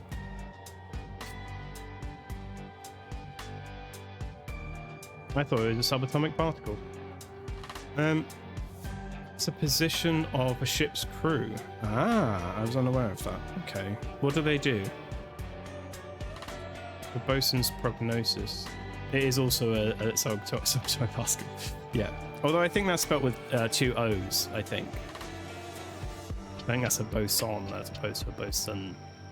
Yeah, did you know what a bosun does on a ship? Are they a doctor?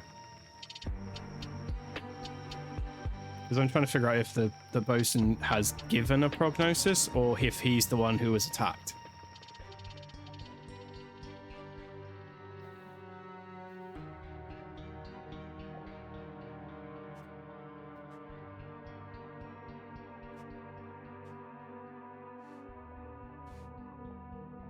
So why is the main strange sketch that the evil beast dropped as it fled into the waves? A bad omen, perhaps? If so, I fear the bosun's prognosis is grim.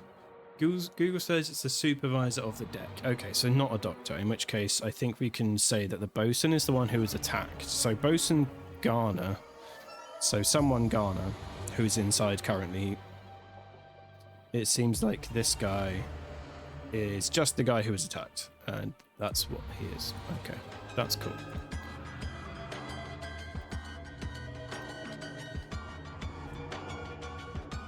Which I mean, this guy also has a fake nose, which is interesting. Fake nose.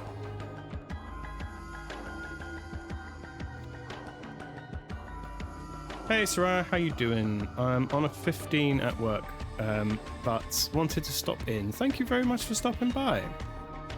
And I hope you're having a nice break from the horrors of work. Yeah, welcome in.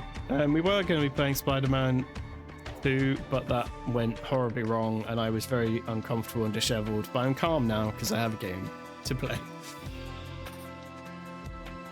Alright, so we've got a bunch of maps. A lot of people have a bunch of maps, it seems.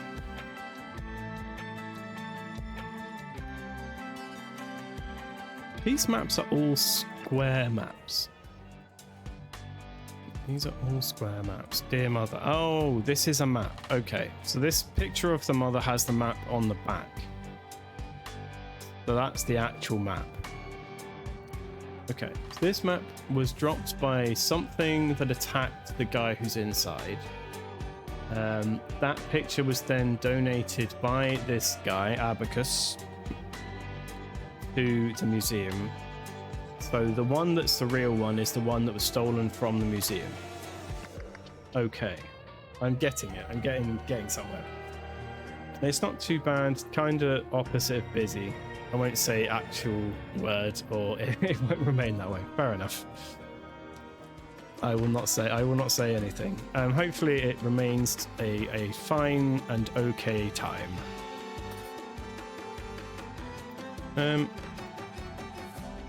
Okay, so it says, trust me, Eliza, yours isn't worth the paper it's drawn on anyway. My research proves that mine is the genuine artifact. God, none of these look the same. Okay, so this one also has the cap above the head of the skull, which is helping me orient a bit.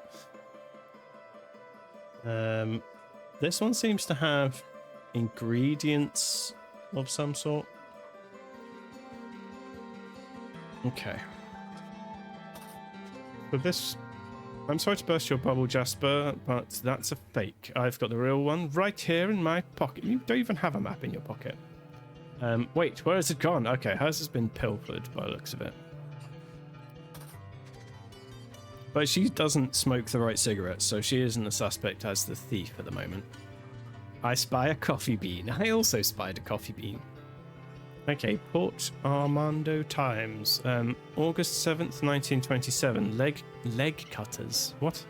Leg cutters loot with lighthouse.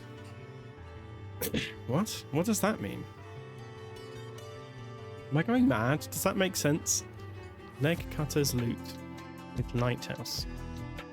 What? Gangsters use the lighthouse at Port Armando to crash ships so that they could rob them. Okay. The leg cutters used the ploy to run aground 3 vessels yesterday. The ships were plundered by the gang's sole female member, known as Light Hands Loretta. Okay. The crime mimicked an infamous heist carried out in 1814 using the St. Osmond Lighthouse on Skull Island. We've got an actual Skull Island. My goodness. I do love a Skull Island. It's a classic. It's a classic thing. Because we've got a Skull Island on Monkey Island. There is a skull-shaped island in 2 pieces in 1 piece as well. Gotta love a Skull Island. Flying high. The 5th annual Airplane Stunt Championships took place yesterday. You big old bedwetting duty head. Keith Chalmers, Lawrence Fryer, and Percy Greggs came first, second, and third, respectively. Last year's winner, Eliza Swan, ES, did not take part. No reason has yet been given. We've got an ES name, so that's something. Oh, we got another one. Okay, a shame to see that. That goatee That goateed fool leave. I was enjoying watching him drool over his modern forgery. At least Mr. Wiles and Miss Swan are still here to amuse me with their naivety. Okay, so she is ES, which means this is her horse outside. Okay, that's... Oh, so hers just isn't in her pockets, it's in her... on her horse currently. Okay, so I think that means that she is... Okay, yeah, let's just start getting names down for people. Eliza Swan, got Abacus, our boy Abacus. We've got Loretta. There's definitely a Loretta in the mix somewhere. We've got Ghana.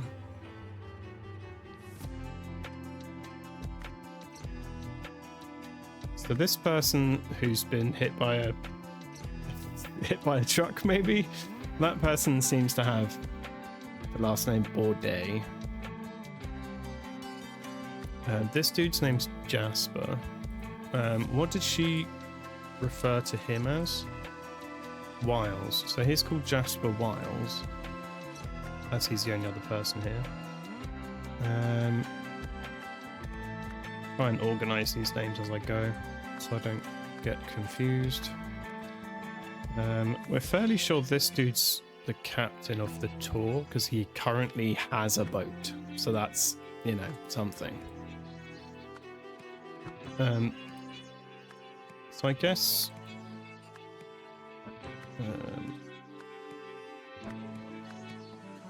oh yeah, he's called Radigan Olita, I think. Is that his first name or his last name? I have no idea. But I think that's the captain guy. Ghana is in the past. Let's try and order these so that they're in the different time periods, maybe. That might also be a good idea. So... he's in the past. Wesley something? I don't remember where we saw that one. That one's also in the past. That was the person who owns the pub or the inn or whatever.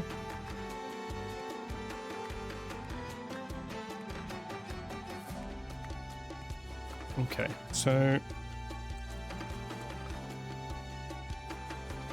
okay, Marlowe was one of the other people who's in the rooms, I think. Alright, we'll order these in a sec.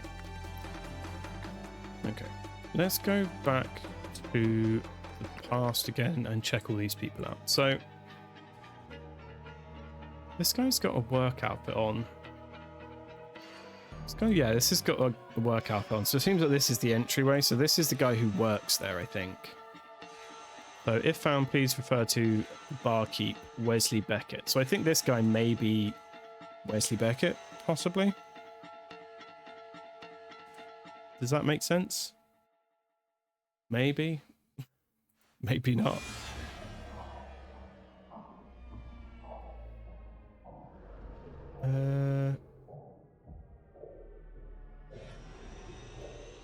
Oh no, so he's got the room key for key 2. Yeah, okay. So he has key 2. So he must be the person who's in that room. So we can say that his name is Eleazar. Okay, that's something. Eleazar? Eleazar Garner. Okay, we're getting somewhere with these names. This guy is Eleazar Garner. He has not a single nose. Absolutely 0 noses.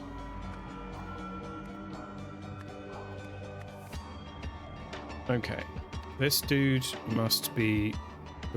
yeah, he must be Wesley Marlowe.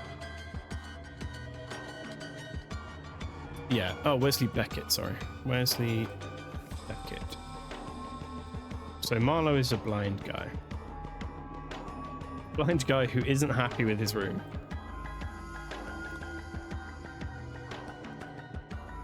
Alright. So he's Wesley Beckett.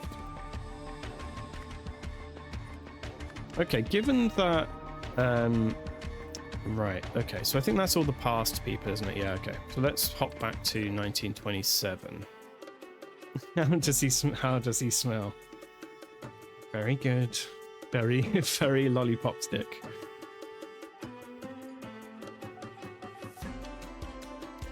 Nobody knows. Right. So... Right, I just want to get the names down. Let's just get the names sorted out. And then I can relax on that front. So this is, yeah, Radigan Olita. That must be this guy. The T-Man just left the pub. So I think this is...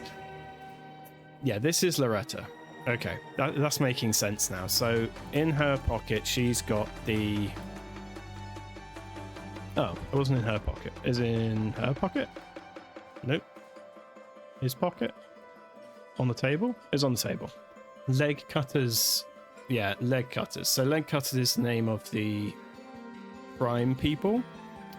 One of them is a female, and her name is Light Hands Loretta. And we can safely say this person is part of the leg cutters crew because she has a severed leg on her arm as a tattoo. So that seems to make sense. So I think this woman's name is Loretta Bourdet. So I think that's her name. Okay. Alright, so we got those ones down. What is Marsh doing here, I wonder?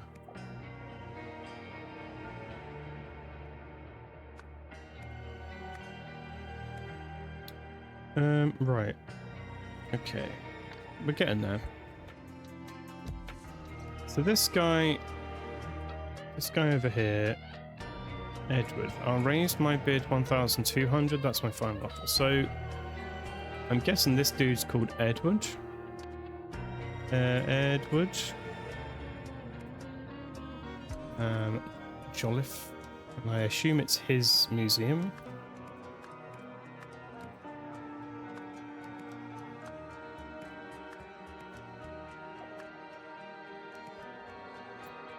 Okay, so we've got two more people. We've got a dude with a goatee, and we've got this snooty lady.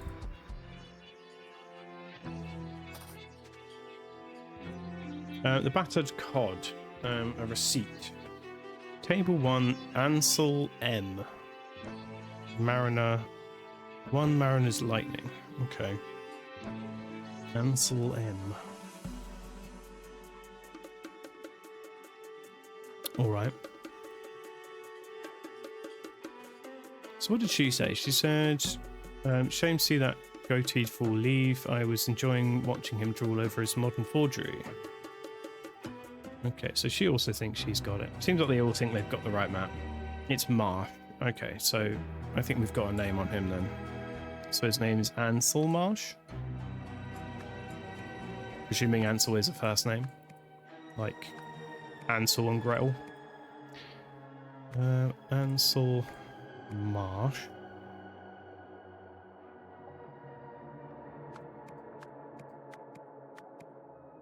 Okay. So they all think they have a map. And we're going to have to put together a reason for each of them to be incorrect, I guess. Okay. So let's go back in the pub. I think she has something we're supposed to have looked at. So this was this thing. Alright. So we've got a turtle, a pufferfish, a little piggy, and a shrimp. So Kitson squirrel. The species of squirrel was discovered by Kitson, who immediately noticed its penchant for conspiring with animals of other species and its distrust of fellow squirrels. What are you talking about? Solum puffer, discovered in 1823. Well, that just immediately makes your map bullshit, doesn't it? So the pufferfish wouldn't be on the map if it was discovered in 1823. Chianic? I guess the O is missing. Chianic chameleon? The lizard's ultimate weapon is camouflage, which triggers whenever the reptile is tampered with. Right. Tropical elephants. Only found in the Messerade Islands. This elephant has incredible memory and fondness for shellfish. It is known to trample surrounding fauna when panicking. Sure. Okay, Port Local Library Borrower. Myrtle Song. Okay, so I guess it's this lady's called Myrtle Song. Is that a name? I mean, in this game, I guess anything could be a name. Everything is correct. I have the giantest brain. All right, cool. So, okay, we've got plenty of clues, so that's something. All right, so these maps. What proves each map is not the original? So I've got to just like isolate the particular element that is wrong. So I think this one, it's this. So I think. So we've got a bunch of different pubs. We've got the Raised Tankard, which I'm guessing is this one. We've got the Lucky Anchor, which I'm guessing is this one. The Battered Cod, which is this place, which has this symbol on it, and that matches that. And that was established in 1892. So therefore, shouldn't be on the map. So that one can't be right. And this one, the pufferfish, is in the wrong century. Not sure about this one yet. Not sure about that one yet. We're not sure about this one yet. Right, so the lighthouse was mentioned on this thing. We don't have a picture of the lighthouse, though. It says gangsters used the lighthouse at Port Armando to crash ships so they could rob them. Right, okay. Yeah. Does that help us? Not really. On this spot more than 100 years ago, Bosun Ghana was mauled to death. I mean, that's cool, but...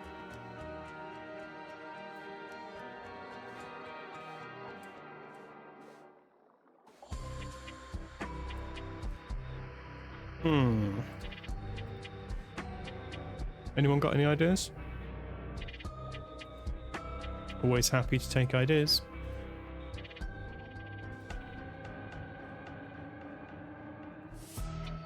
Here's one, like... I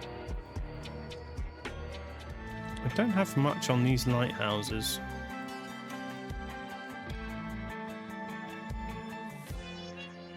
Yeah, I don't have much on these lighthouses. What else does it say about them? It says... the crime mimicked an infamous heist carried out in 1814 using the St. Osmond Lighthouse on Skull Island, which had just been built. Right, I say using the St. Osmond Lighthouse on Skull Island, which had been built just a year earlier. So the fact that there's a lighthouse drawn on the map of that guy means it's incorrect. Did they have lighthouses in 1797? I think so. Probably. Yeah, I'm gonna say yeah. They had lighthouses. They were different, probably, but I think they had them. So that's Skull Island, presumably, because it looks like a skull, and it's got a lighthouse on it, which wasn't built yet, so that one's wrong. So what about these two? So this one has a bunch of sea creatures. This one is missing Skull Island, though. This one doesn't... This one has Skull Island. Where's the one that doesn't have Skull Island? Who's got this one in their pocket? This one? This guy? No, he's got the bad pub one. Oh, is it the lady? The flying lady? Yeah. See, her one doesn't have Skull Island on it. So that's weird.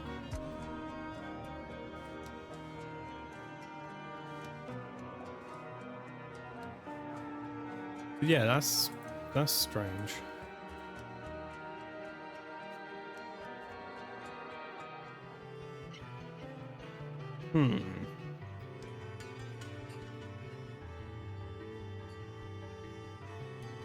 So is it just because it doesn't have Skull Island on it? So it could just be that it's this one because it hasn't got the island. So how am I supposed to disprove it based on magic creatures? Like, I have to disprove it based on the fact it's a bad map, right?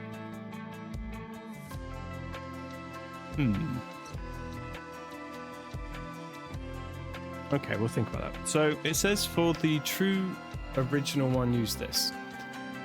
So I think that means this guy. Trust me, Eliza, yours isn't worth the paper it's drawn on. My research proves this the genuine artifact. So in which case, if this is the genuine one, that means that this guy is responsible for the theft that just happened.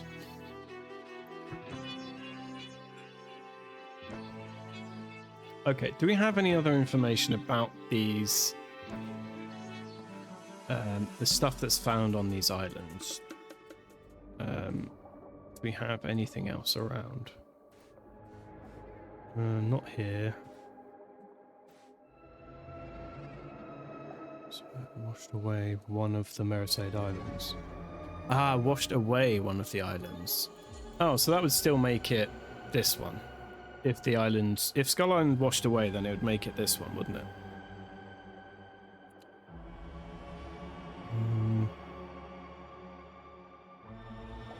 But has it washed away? It's on all the rest of them. Oh, it's that man. Yeah, it could be that man. But it just, at the moment, it's just process of elimination as opposed to, like, knowing.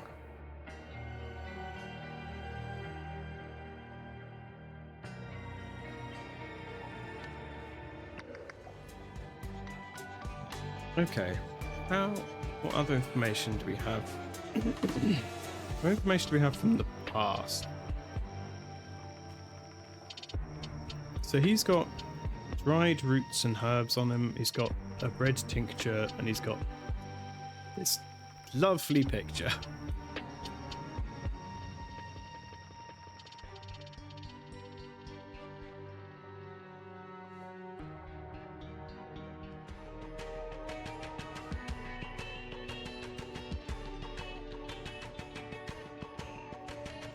Okay.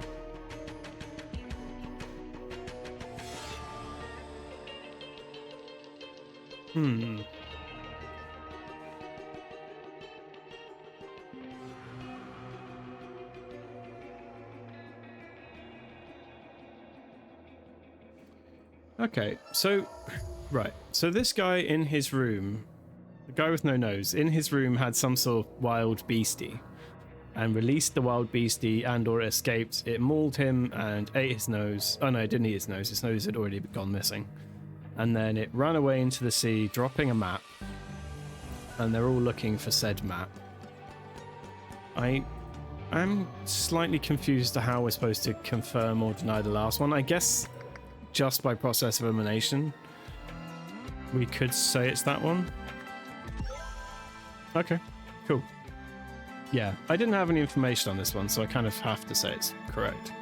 Which means this guy is a criminal. We should shoot him. Should put him in prison. What's with this frog? Do you see this frog? What's going on with this frog?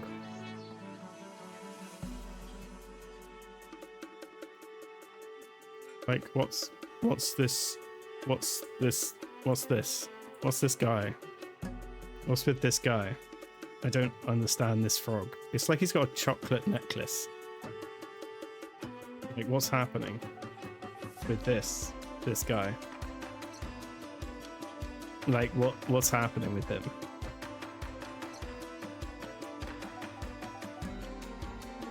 I'm confused. Okay, right. Okay, map. We've got maps sorted out. So this guy has the correct map. So it's marked at the top of the baseball cap, whatever it is they're looking for. All right. So okay, we've got to figure out what actually happened now. So in 1797, there's something.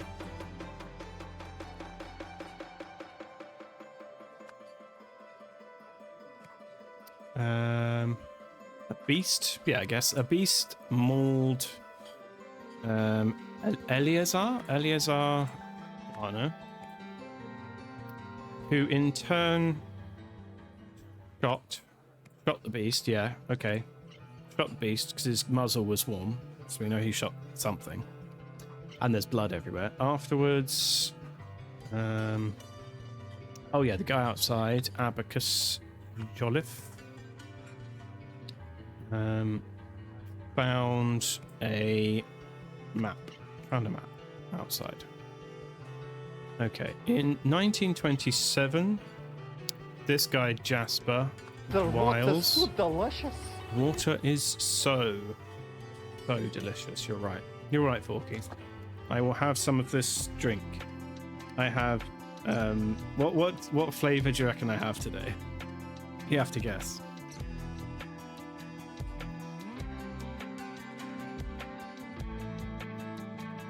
How would you run a poll? I should run like little competitions for these things. Ah, it's not peach. That is a common one, but it's not. Today I have Morrison's raspberry and blackberry flavored sparkling spring water. And it's so delicious. It's okay. It's not great. I'll drink it all the time. In the management. I've only been doing this for a year. How can you expect me to know basic things like how to run a poll? Okay, so in 1927, Jasper Wiles hired Loretta Auday to steal the map from Edward Jolliffe's museum. However,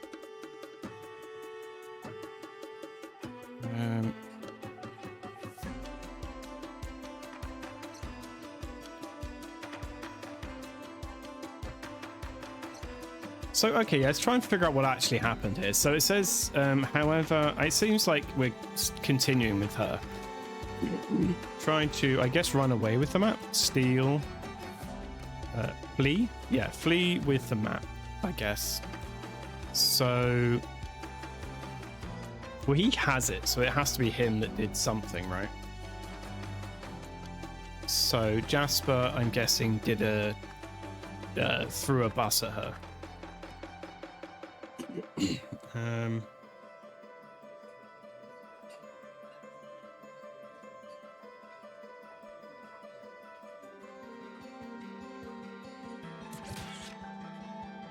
Wow, resubscribbled again. Thank you, Osmo. 10 months, damn.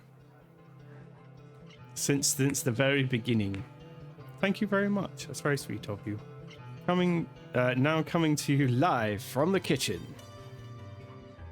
Tomorrow, have you decided what you're doing? Why are you asking me that? I don't know.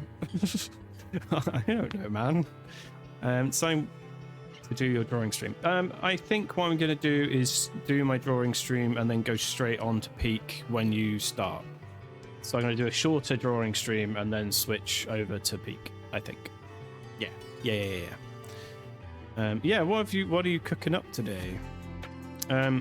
Good soup says, sorry for lurking. I was finishing a short game I started while doing my laundry, and now I should probably head to bed, or get ready at least.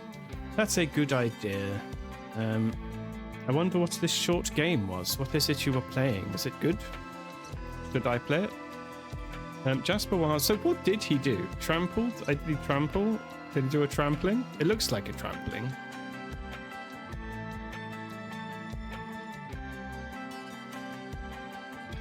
Trampled all day with a what? Horse. Oh, a horse. Okay, it was a trampling. Okay, wasn't hit by a bus, was trampled by a horse. That makes sense. There were snapped, trampled by a boat. Yeah, okay. So, okay, I'll read it in full then. So in 1797, a beast mauled Eleazar Garner, who in turn shot the beast. Afterwards, Abacus Jolliffe found a map outside. He then, I'm going to fill in the gap here, he then donated said map to his son and his son's son, put it in a museum. And Jasper Wiles hired Loretta Bourdet in 1927 to steal the map from the museum. However, Loretta Bourdet tried to flee with the map, so Jasper hit her with a horse. So there we go. Okay. Loretta was supposed to exit the sewers via the manhole cover outside the front of the museum. Instead, she left through the one behind the museum in an attempt to escape with the map. But Jasper spotted her, chased her on horseback, and trampled her to death. Afterwards, he washed the blood from the horse's legs in a trough in the alley. Ah, that's why there was a red trough. Gotcha. Jasper, Eliza, allow me to introduce you to the rest of the team. You already know Miss Song, our scientific advisor. What branch of science do you specialize in? Animal physiology. Tally ho? That guy has a tank. I don't know what's happening here. That's Ivan Kearns, our driver and explorer extraordinaire. I'm sure you've heard of him. I haven't heard of this man. And last but not least, our trusty captain, ready to set sail. Okay. So these guys have all teamed up with some sort of tank man, animal physiologist lady, I guess. All right. I guess we'll figure out what they're doing in a minute. Unpacking. Oh, Unpacking. I love that game. That game's awesome. Yeah, Unpacking's great. It's a wonderful game. It's very sweet storytelling and good and fun gameplay. And I got 17 out of 25 achievements on my first go. Damn, nice. I played that game. One level made me furious. Yeah, some of them are harder than others, but most of them are pretty fun to organize. Everyone with a monocle gets a free tank at birth. Didn't you know this? Yeah, apparently that is the way it works. I bought it the other day. Oh, yay, good. I'll play it eventually, but at least at one stream a week, it'll take a while. That's true. Fourth one, I guess, the diploma without saying too much. Okay. Oh, I think I know which one that is just from memory. Yes. I think that one's intentionally frustrating for story purposes.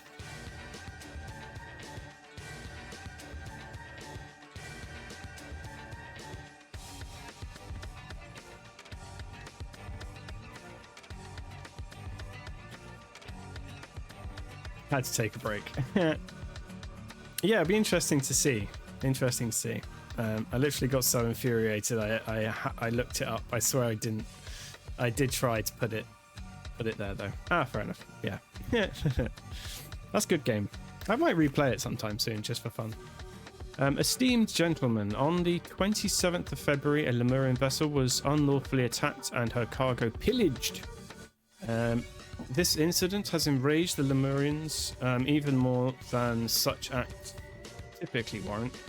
Accordingly, I hereby issue the following strict orders. All vessels entering our harbours or encountered upon the high seas by our naval vessels shall be thoroughly searched for Lemurian relics. Any such articles discovered are to be seized forthwith.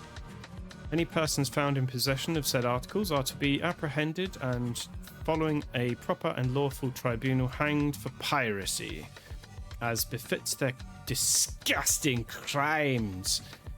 This order shall remain in place for 20 years. 20 years? Is that 20 years? Or is that just 2 years? Does score mean anything? Does it mean like times by something? I don't know what that means. Anyway.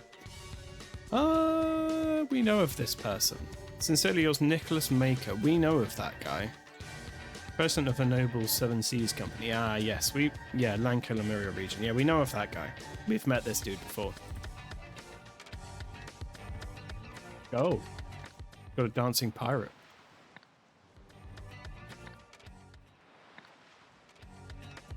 Okay. We've got a angry pirate. Broadside betrayal. Mutiny aboard the Last Reaper. Okay. So this must be the ship that was... yeah, this was the ship the guy was aboard. The guy who got mauled by something. I think. Score is 20. So 2 score years would be 40 years. Is that right? Yeah, I thought it was something like that. Where it's like a multiple. A multiplier of some description. I'm going to play Tiny Bookshop for a while yet, but I might take up a second slot for more variety. Nice. Steam says I played for 4 hours and 4.3 hours. Okay.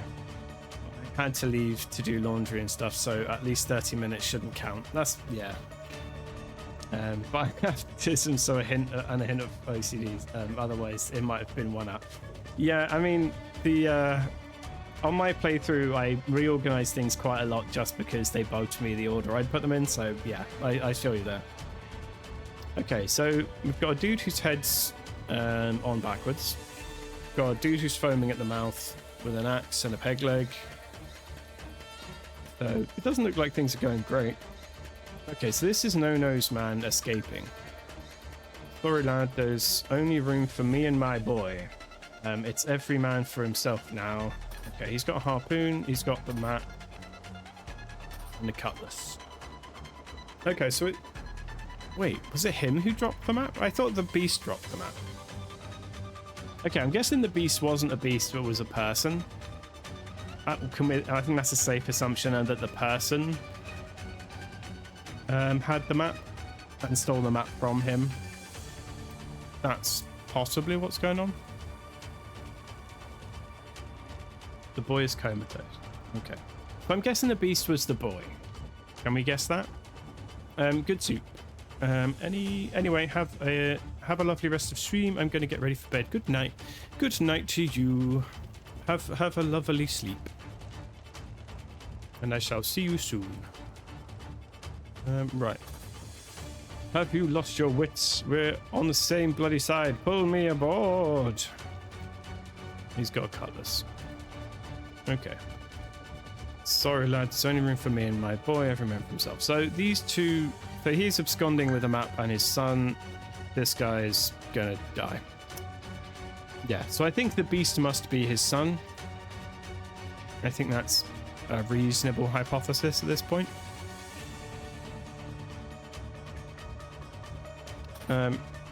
Okay, right. I don't know where to start. Okay, let's just start with the random dudes. Okay, so... Quick now, you... who wanted in the captain's quarters, and this guy has a flintlock and a dagger. This dude's... He says, ack. Which, yeah, I would say that too if my head was on backwards. He's got a dagger, he's got a cutlass inspection. Swift still using cutlass made of cheap low-grade metal. Replace soon. Lane Nunda and Valerio. Lovely names. Valerio's cutlasses are blunt, sharpened soon. Okay, so how am I supposed to know if a cutlass is cheap or not? I don't have the ability to know this.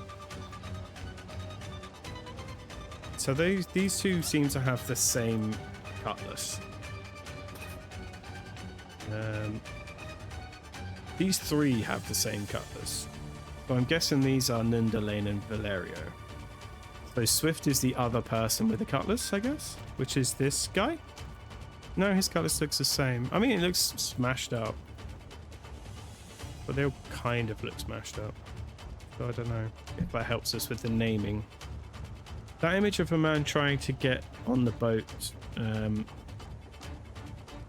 was like that TV show where you get one section to figure out the puzzle. What are you talking about, Willis? You mean this arm? Are you referring to this wiggly arm thing we've got going on here?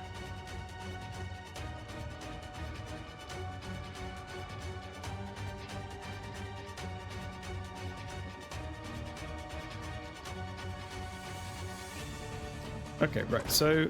Okay, the captain's in here freaking out. He also has a cutlass. Pocket watch. Ahoy, men! Get your backsides here now! We have a mutiny on our hands! You're no captain, you couldn't find gold in a gunner's gob. Okay. Flintlock pistol, a dagger, and a cutlass. She's also got some hats, possibly. There could be wounds, I'm not sure. To do mutiny. C2 Garner's nose and Horn's leg. Okay, so we've got a name for the leg man. So Peg Leg Man's name is Alex Horn.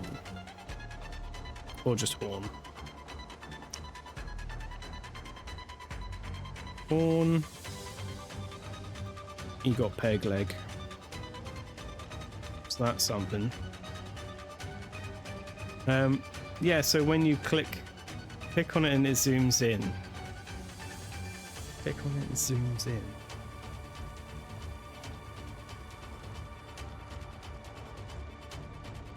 Oh, it looks like a catchphrase panel. Okay, fair enough. I love catchphrase. By which I mean I love classic catchphrase. More recent attempts at catchphrase are depressing. Her sword looks cheaper. Do you think so? I think it's exactly the same picture, just on its side. Maybe being on its side makes it look cheaper? This guy doesn't have a cutlass, so there has to be one that is different, otherwise I don't understand why we have that piece of paper. So this guy is the guy who makes wooden prosthetics, I suppose.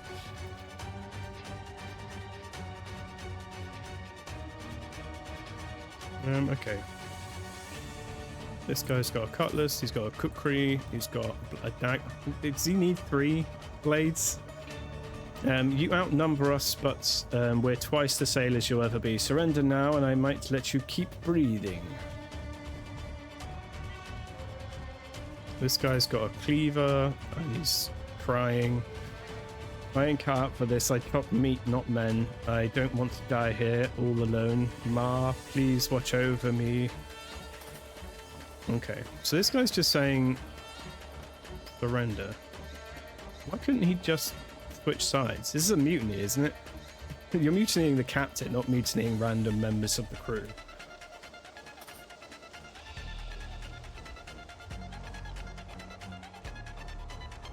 Okay. To all hands aboard the last Reaper with the untimely passing of Captain Triton. Okay, Captain Triton is dead already, and the new captain, I'm guessing, just was the previous first mate, and so just assumed the role, and the other guys aren't chill with that. The fate of this ship now lies in the hands of her crew. As per the pirate code, the new leadership shall be decided by vote. Oh, okay, so it's decided by vote.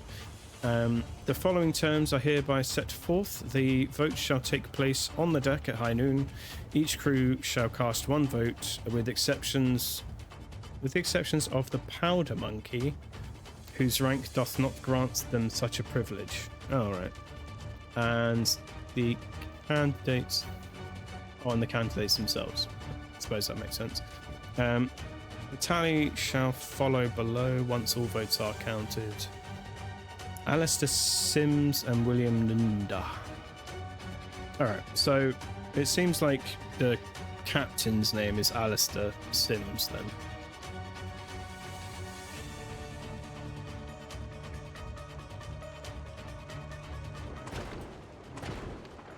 Okay.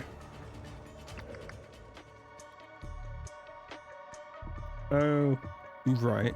So the people who sail on the boat, it seems like they've rocked up to figure out what happened, and they've dredged the ship from the bottom of the ocean, I guess. Somehow.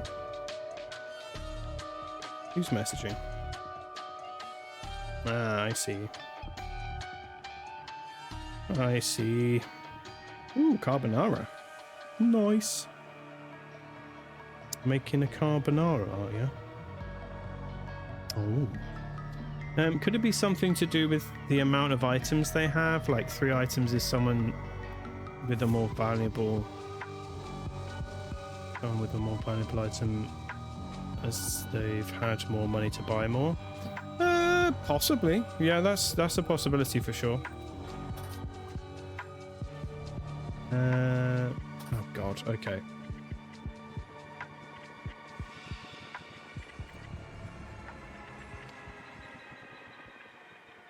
Victim, killer, weapon. Okay, so we're figuring out what happened. This is a simple figuring out what happened one. All right, let's try and figure out who everyone is and what everyone's up to, and then we'll come back around to the future skeletons. So we have a name for that guy, but we don't know what he does particularly. So this guy is... Then prepare to lose your life just as you and your followers lost the boat. Okay, so this guy has an axe and he's foaming at the mouth for some reason. This guy must be a weaponry man. Yeah, he must be the weapon man. Whatever you call that.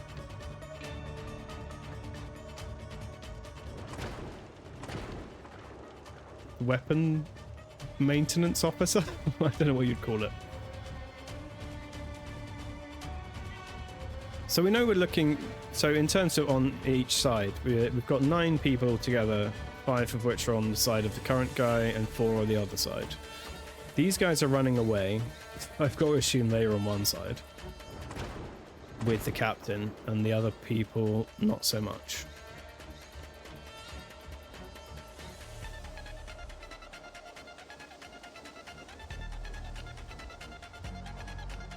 Okay, I think we're going to have to go to the future to find the job roles, the names of the job roles. So we've got a dude who was stabbed. This guy's neck is on the wrong way. So this is Peg Leg. This is Alex Horn. Alex Horn, he's got the peg leg. We've got this guy. He doesn't seem to be having a great time, but he seems to have one arm. So I don't know what's going on with him. Oh, but he's got like a necklace on, so that might be relevant.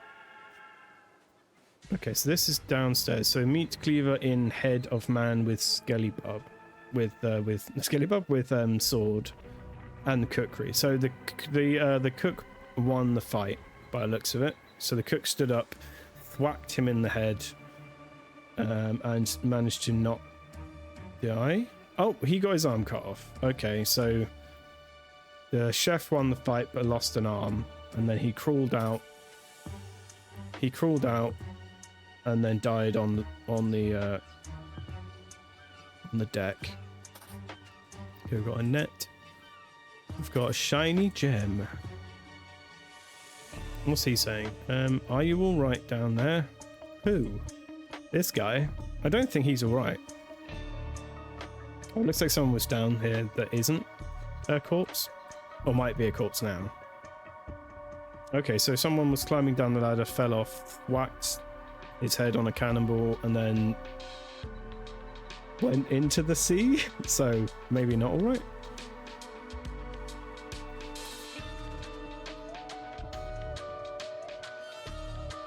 Okay, so this is how they're splitting the loot, I guess. Armorer. Yeah, maybe armorer. Yeah, that might be the one. Weapons maintenance officer. Yeah, that's a 2025 job title for sure. Yeah, every single person in a company has to have at least 4 or 5 words in their job title. There's a certain company that I interact with frequently who has that system, and it's incredibly annoying. You know, it's like, executive of sharpening lead instruments for writing. It's yeah. Everyone seems to have like the longest and most irritating job title. I hate that crap. Senior lead assistant. Yeah, exactly. I hate that dumb garbage. Just give people a name of what they do and leave the rank and all that crap out of it. It's just stupid. Carbonara in process. Yeah. I hate grating parmesan. Yeah, that's fair enough. It is difficult to grate and annoying. Right. Expedition contract. The spoils of this expedition shall be split among 6 party members as follows. Okay.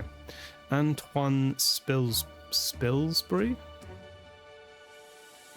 Jasper Wiles, Eliza Swan, Ivan Kearns, Radigan Olita, and Myrtle Song.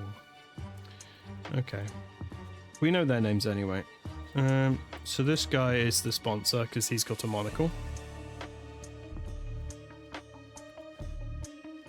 They both have ruby rings, which is interesting.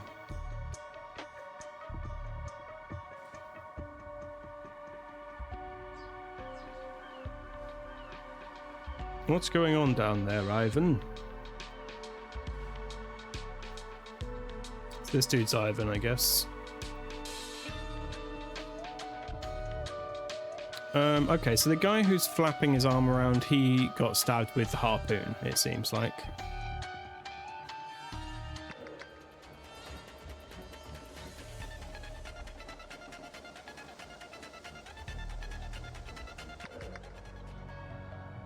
So what are we missing? We must be missing something.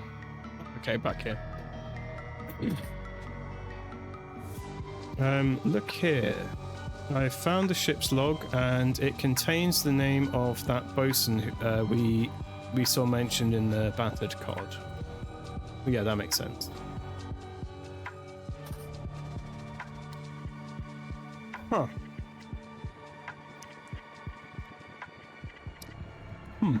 Okay. Okay. Right, so they did that to me in Disney, changed my title from supervisor to lead. Ah, I see. Thanks. Let them downgrade my resume. I feel like this is one of those things where it's going to get out of hand, and then some companies are going to have to reset it, like reset the job titles thing, because it gets to the point where like every job has so many subtitles, and they all become very confusing as to what anyone actually does, or how senior or lead they actually are or were, and what they actually did, that it just gets like ridiculous. And there are some companies out there that really are quite frustrating. It's like, I don't know what anyone does or what anyone's responsible for, because there's so much euphemism, like, as to what their actual like thing is. I don't get it. Okay, so we've got the manifest, the ship's log. Jacques Triton. He died prior to this incident, so he isn't around. So Alistair Sims was the first mate, as I suspected, and that's this guy. Anunda was the second mate, and then Peter was the navigator. And then we've got Elazar Garner, who escaped, and he was the bosun. Then we've got Ezekiel Parker, who's the master at arms. Sebastian Horn. So yeah, okay, so we've just got to figure out either what their names are, or based on the crap they've got in their pockets, like what it is, who is what person. Alright, let's go and have a look. Let's see what she says first, because that's the last one, I think.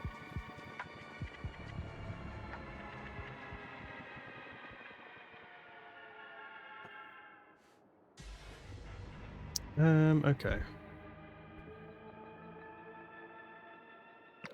God, lots of stabbing went on. Okay. Words. So let's just figure out who is what first, and then we'll... So the captain's quarters currently, if we're assuming that we're not accepting him as the current captain, then he is the first mate. This guy here. Who's responsible for making prosthetics?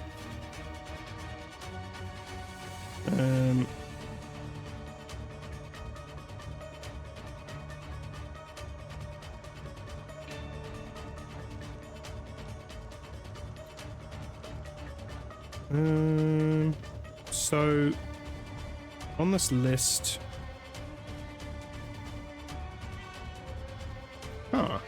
Okay, I don't know who the hell it would be then. In charge of daily operations, oversees the crew's work, plot courses, maintains discipline, responsible for weapons, steers ship, manages cannons. Surgeon. Could be. Hold on a second. What?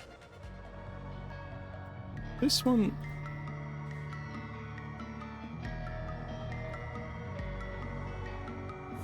Do you guys, I mean, this is just my weird memory. Isn't Ada Baker the name of the woman who was hired by someone to do a murder in the first game? Like in the original game, in the house, when we were looking around the house, and one of the maids did a poisoning on request of the weird mask people. And I thought her name was Ada Baker. Wasn't that her name? So after doing that, I guess 1797, so that's afterwards. She survived that incident, ran away and became a ship surgeon. She was a maid employed by Walter Keane. There you go. Walter Keane was, employed her. Yeah, so did I remember correctly? I assume you Googled it. Helmsman?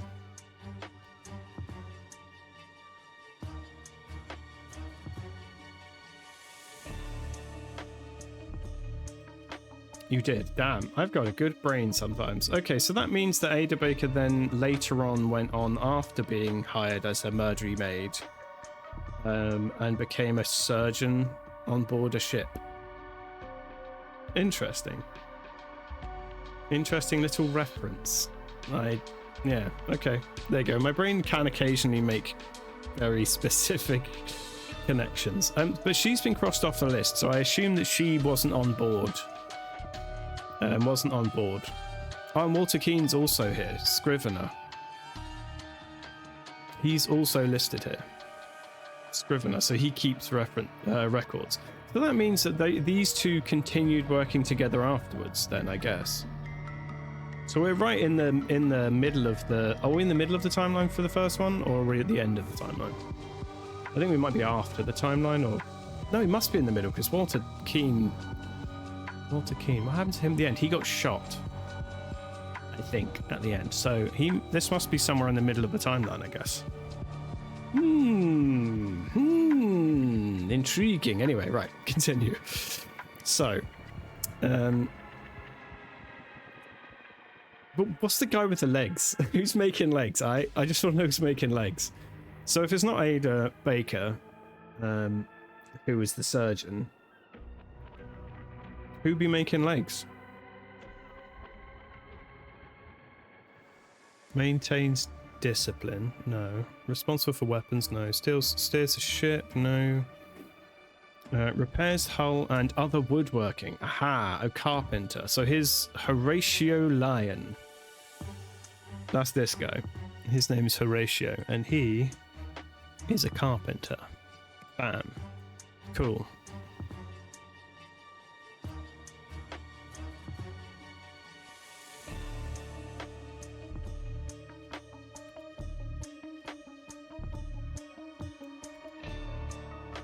I guess the fact that that lady who's in here is a lady means that it kind of has to be Maria Swift, possibly.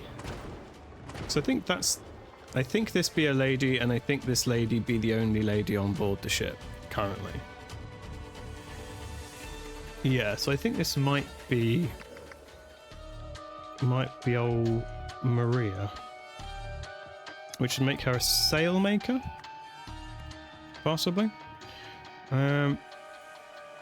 Okay, who else we got?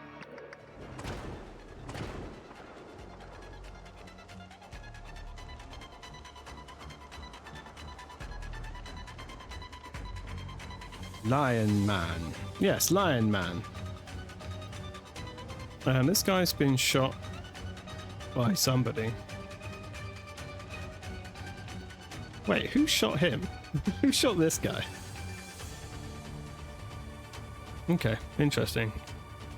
So he's the first to die, right? Because he's the only person currently dead.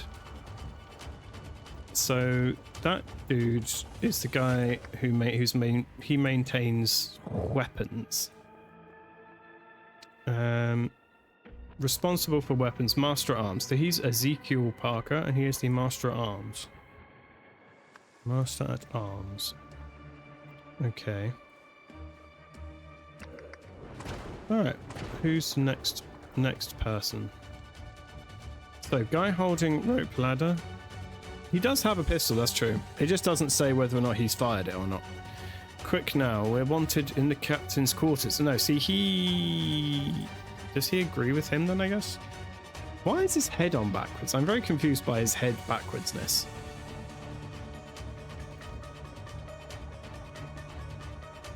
Swift still using cutlass made of cheap, low-grade material replaced soon. Okay.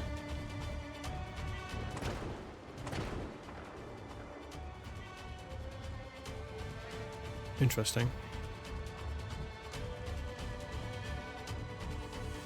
Alright, let's try and figure out what everyone else is up to. Okay, this dude's got terrifying eyes. Just wiggling around all over the place. You ain't going nowhere unless you go through me first. Okay. I have no idea what he does for a living. This dude's got really sharp teeth.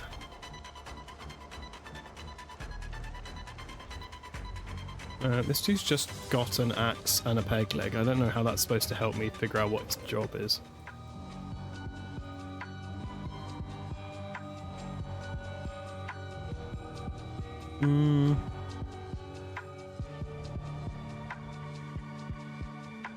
Okay, we know what that guy does because we've already figured that out. We know what the guy in the hold does because that guy is a cook, because he said as much. That's his son, but it's not clear. So we know that guy's name, so his son will have the same name, presumably. So Bosun Garner, Stefan Garner is the powder monkey. Okay, so that's his job. Powder monkey. So he's the one who didn't get a vote. So these two escaped. He said he's on the same side as them, but he didn't care and stabbed him with a thingamajig. Throw that dude overboard, thank you.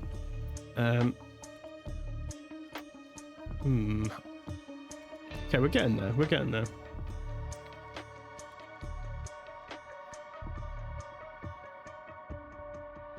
Yeah, I'm just confused about this guy. Yeah, what's going on with him? All right, she said something. She said, "You're no captain. You couldn't find gold in the gunner's gob. So someone's got a gold tooth. None of these ones have a gold tooth. Yeah, none of them have gold tooth. Ah, this dude's got a gold tooth. So he is a gunner. This guy's the gunner. Okay.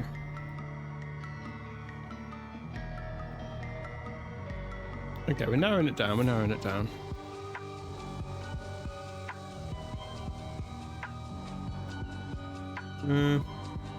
Not going to get much detail out of that. It's just a dude. Have you lost your wits? We're on the same bloody side. Pull me aboard. Is there anything we can tell about this random man? He's bald. He's got a weird, horrifying neck that looks like it has gills on it. Other than that, can I tell anything?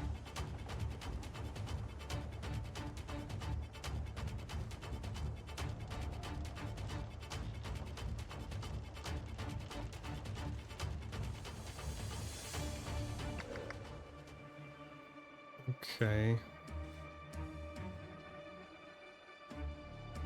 So who's left on our list then? So we've got 1, 2, 3, 4. So we've got 4 people left.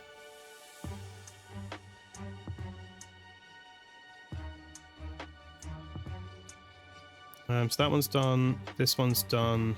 Morris Selwyn. I recognise Selwyn as a name. Anyway, Moody Pollock Rigger. Called Knave? Maybe it's Knave. Poor Knave. Knave ended up at the bottom of the ocean. Rigger. Works with ropes and sails. I mean, this guy's still attached to them, so I guess we could claim that's evidence enough. I mean, it's not really evidence of anything. I guess we could just say he's a rigger. Scrivener... So Walter Keane's left already, as has Ada Baker. They've left, so they're not relevant. Sailmaker and Carpenter are crossed off. They're both in the captain's chambers. Then we've got Raphael Valerio. He's the gunner, so he's crossed off. Helmsman? Did we have Helmsman already? No, we haven't figured out who the Helmsman is. Ah, okay, he's the Helmsman. We figured out who he is. That's the peg-leg man, isn't it? So he's the Helmsman. Okay, Master at Arms is done. Zargana is done.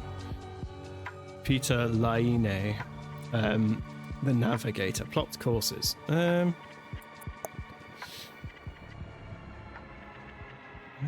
Plots courses. Okay, it's one of them two then, I guess. So who's the other one? So we've got Peter and William Nunda. Well, the second mate presumably is trying to mutiny, so wouldn't leave the ship, right? The person who's trying to take over the ship is not going to leave the ship. That would be a very strange thing to do. So I'm guessing that this makes this the second mate and makes this guy the navigator. Yeah. Yeah. Yeah, is it? Okay. Right. Anyway. So, Skellybubs. Skellybubs. We've got Skellybubs to figure out.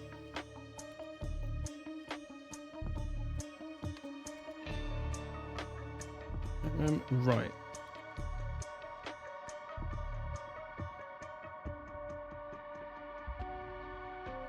Bloody hell. Okay, so where are we going to start with these then? I guess we start with the first one. So this guy, he got shot in the head. I'm guessing this is the bullet that did it, because this guy seems to be shooting out the window for some reason. So victim is the first mate. The killer is the sailmaker. The weapon is a gun.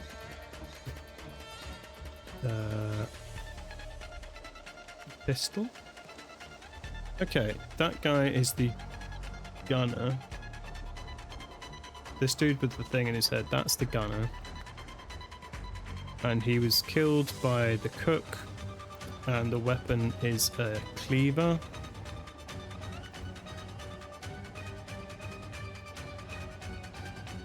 Okay, this person... Where is that person? Okay, this person has... Who is this person?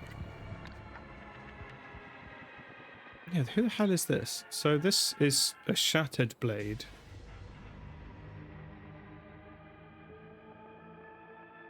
Okay, this person has a ring. It's a gold ring here. And there's a knife, a little dagger in the eye. Okay, so this guy's got the gold rings. Okay, so he got daggered in the eyeball.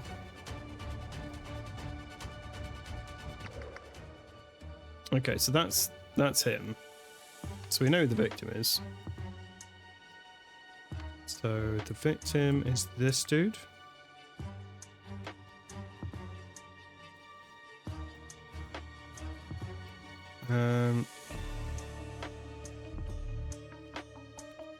What's going on with this mouth situation?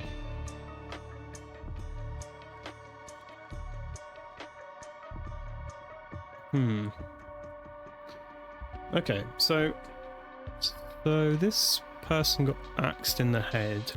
Who is this person over here? This person has Get on my way. This person has a ring on, so let's go find who has a ring on.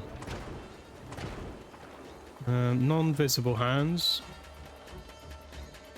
Does anyone have visible hands? Ah, okay, so this is Stabby McGee. Stabby McGee up here does have a ring on. So that's Stabby McGee on the floor.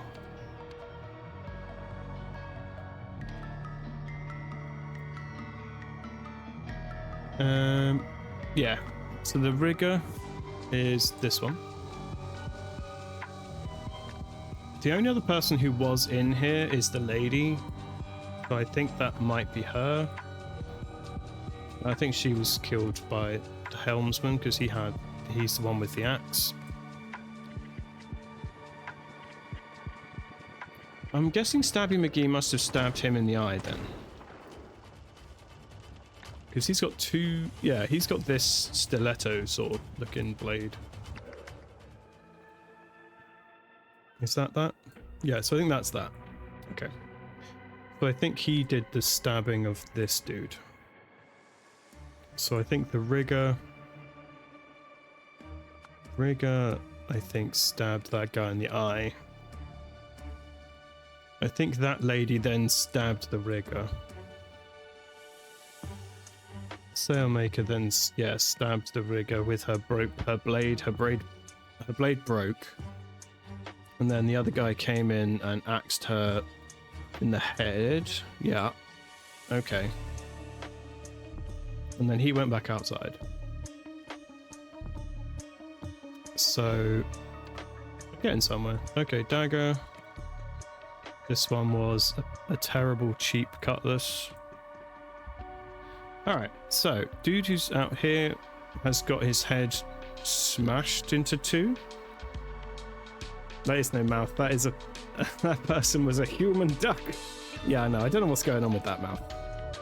This game is always so complicated. I mean, yeah.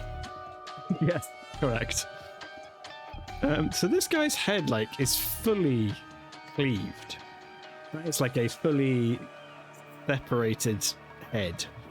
So, who the bloody hell did that?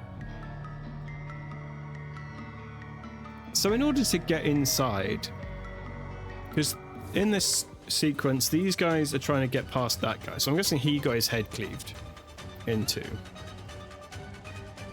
So who did that exactly? He couldn't have done it.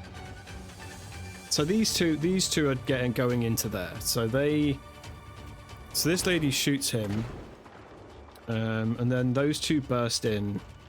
Stabby McGee stabbed him in the eye. She stabbed Stabby McGee, and then she got axed in the head. So I think that means Axeman was outside axing the guy who's outside currently. So I think that means that he got axed first and she got axed second. So I think he did two axing jobs. So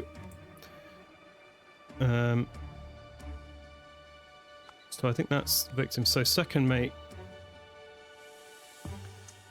got killed by the helmsman with the axe, I think, because of the shape of the axe.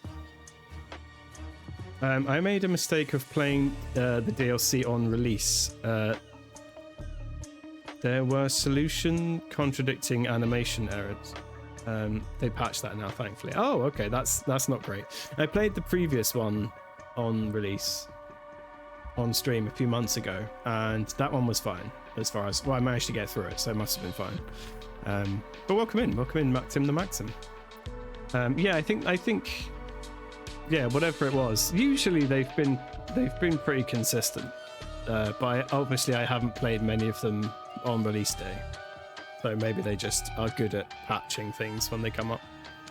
Okay, so this dude over here, I think he must have been axed first, and then, yeah, that situation resolved itself. This good dude went down first, so I think he may have been...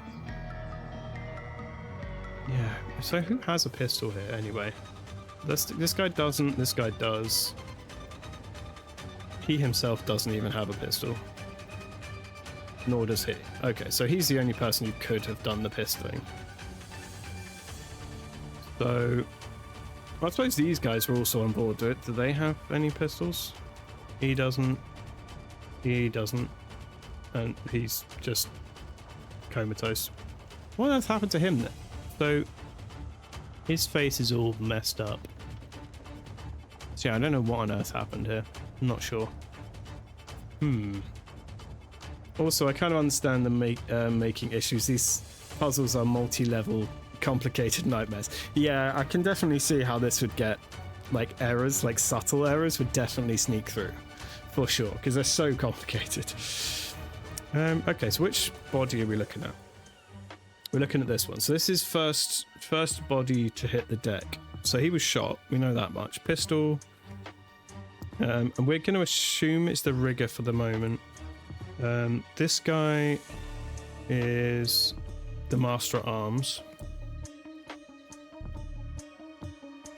Okay, so this person is this guy. So this guy's got the peg leg. So this is the helmsman. So he got daggered.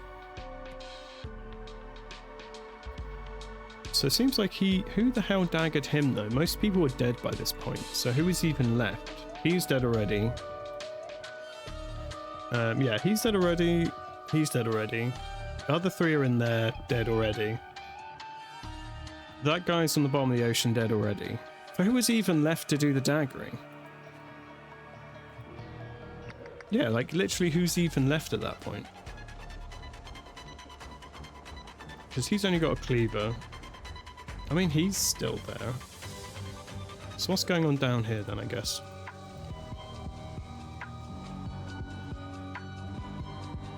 So maybe guy down here cleaved that guy, went up there, then fought with this dude, stabbed him with that other dude's knife, and then died of blood loss. And so basically everyone's dead. Maybe? I mean, I'm not sure really. Killer. So the killer was the cook. And I think with a dagger. So who's this guy? Oh, that's the cook. Okay, the cook. The killer was the guy he also killed. So I think these two killed each other. I mean, possibly. I'm not 100% on any of this. So I think it's either the cookery or the cutlass. It's hard to really tell at this point. So he's got both on him at this point. But which one was drawn? So the cutlass is on his back still. The cookery is in his hand. So I guess the cookery is the one he used. So let's say the cookery chopped off his arm. Yeah, let's say that. And this guy was harpooned. So the bosun did the killing. This guy is... Who is this guy? This guy's a navigator. Yes, the navigator.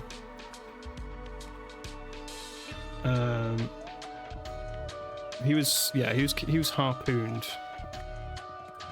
Yeah, okay. This still means correct. 2 or fewer incorrect. So we are close. We are close.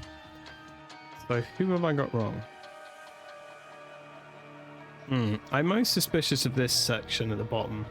I think these ones are fairly correct. So I just don't know. Maybe it's...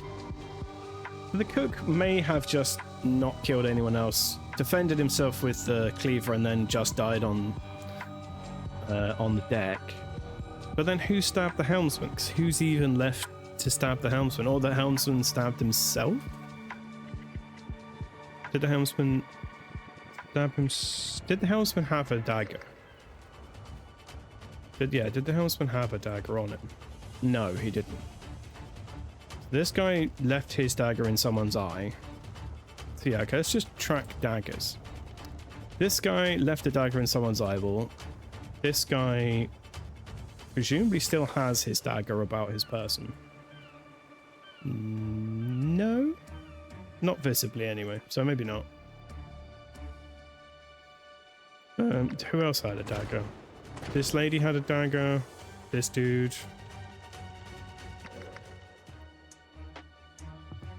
Yeah, so who did the daggering? Or maybe she daggered him. So he stabbed her in the head, but she daggered him beforehand, and then he just left and died on deck. I guess that's possible. Okay, that would mean that he wasn't killed by the cook, but he was killed by the sailmaker. There we go. Bam. So before the patch, Gunner's skeleton was drawing a cutlass despite the solution being cookery. Ah, I see. So I guess.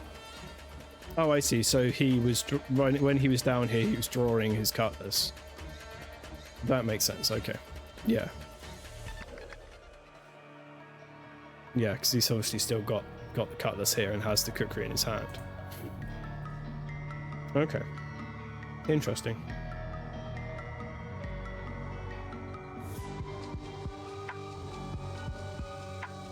Yeah, they fixed the stuff about the lighthouse with the map pieces in the first scenario as well. What was the issue with that? The lighthouses thing? 'Cause I didn't think there was that much with the lighthouses, other than that one of them wasn't built at the time. I assumed that lighthouse thing was going to be more complicated than it was, but it seemed because they all had like different designs and stuff, so I figured they were going to do some sort of thing, but they all could have just been literally one design. It wouldn't have made any difference. That was weird. In fact, cookery wasn't even drawn outside of his inventory. Oh, really? Oh, yeah, so how on earth would they even have you figure out if... yeah, if it wasn't literally in his hand, I wouldn't have known. Okay, so we know what happened with these guys. Okay. But it's yeah, the other thing that's interesting about this one is just that these two are on board.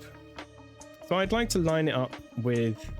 I mean, maybe this part of the story will become key to the next bit, I don't know, but I'd like to know what these two are up to in this scenario, because that was a strange cameo. So seems that had a few issues slip through the net. That's unusual, because I haven't heard anyone say there's been issues with previous games, as far as I know. Anyway, no one said that to me. So you needed to use the lighthouse to determine the map was fake. Yeah, for sure. But the newspaper clippings originally named the wrong island. Ah, so they didn't name Skull Island, they named a different island. Right, gotcha. So it's more trial and error, which of the lighthouses... Oh, okay. That's interesting. I don't know how on earth they made that mistake. Lighthouse said recently this was literally impossible since Skull Island is the one that was washed away. Yeah. Now leg cutters are said to have mimicked the crime that was committed years ago. Yeah. But that one got patched in like a couple of hours. Yeah, that makes sense, because they just had to retype a bit on the newspaper, so I guess that makes sense that it'd be quite easy to patch. Okay, so we've got... I'm gonna have to reference the order of murdering, I guess. Oh, maybe not. So in 1797, the Last Reaper's captain... Oh, first mate was elected the new captain. Okay, so first mate was elected. The ship's new captain was voted in by... So we know that the rigger, the helmsman, presumably the two that floated away. So the bosun, the navigator, and the guy that was shot, maybe? Because we know the other ones, two of them are in the room shooting the guy, one of them standing outside. Those ones... Yeah. We don't know about the gunner, but the gunner's about to kill a random cook, so I don't know what his business is.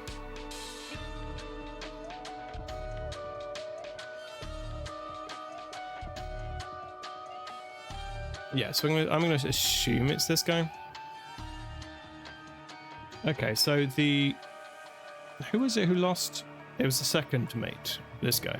Second mate lost with votes from the carpenter, sailmaker, the gunner, and carpenter, sailmaker.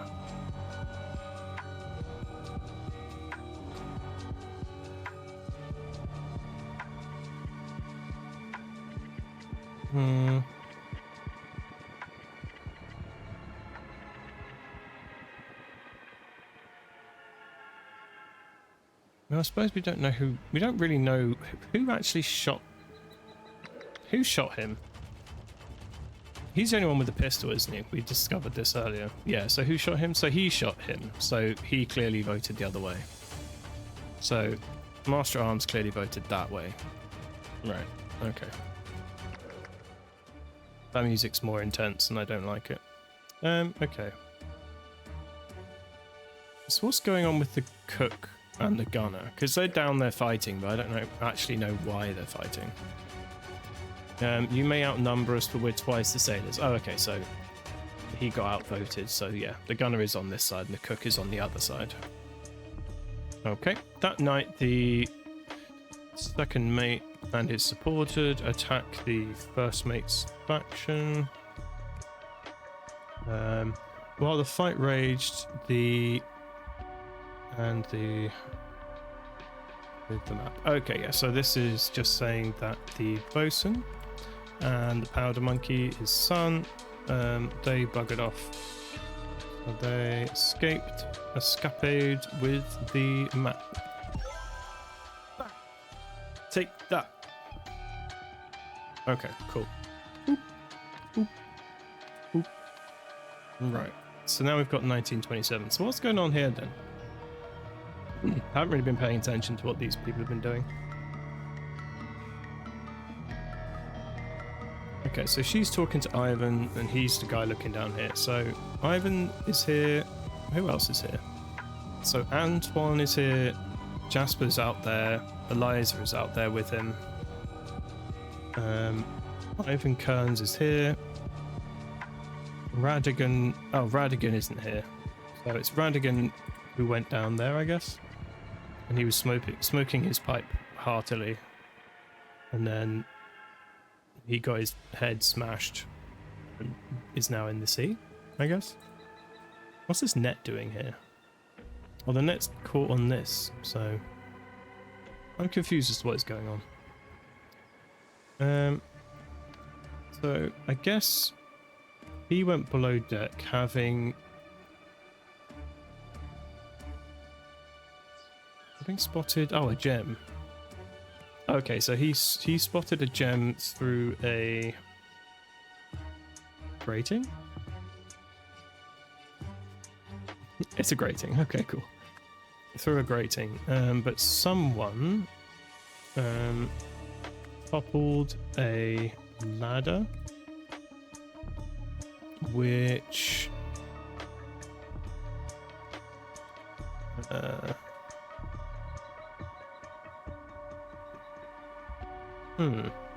which pulled a... Oh, okay. So I think someone pulled a net, which toppled a ladder. So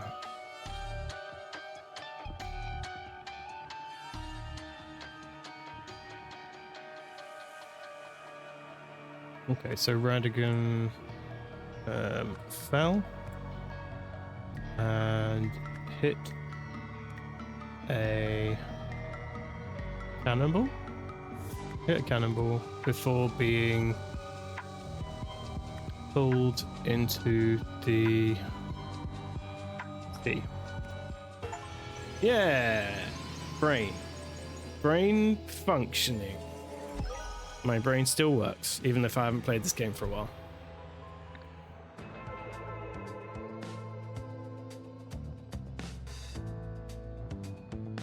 Okay, you've solved the scenario.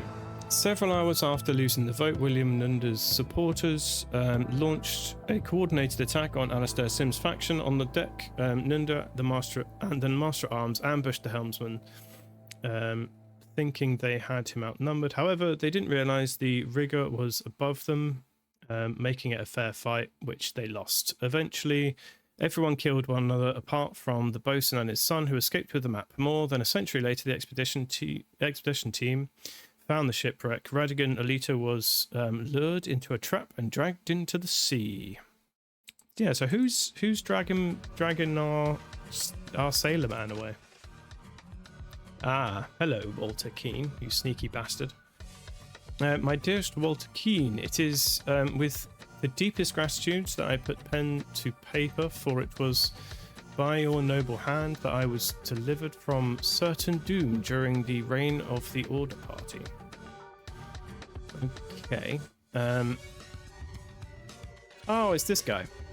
The time has come to repay my debt in kind, as is the custom of Lemuria. A life for a life. I understand that unfortunate events had rendered you a shadow of the man you once were, bowed and wearied by the weight of cruel fate. Yet take heart, for there exists a remedy.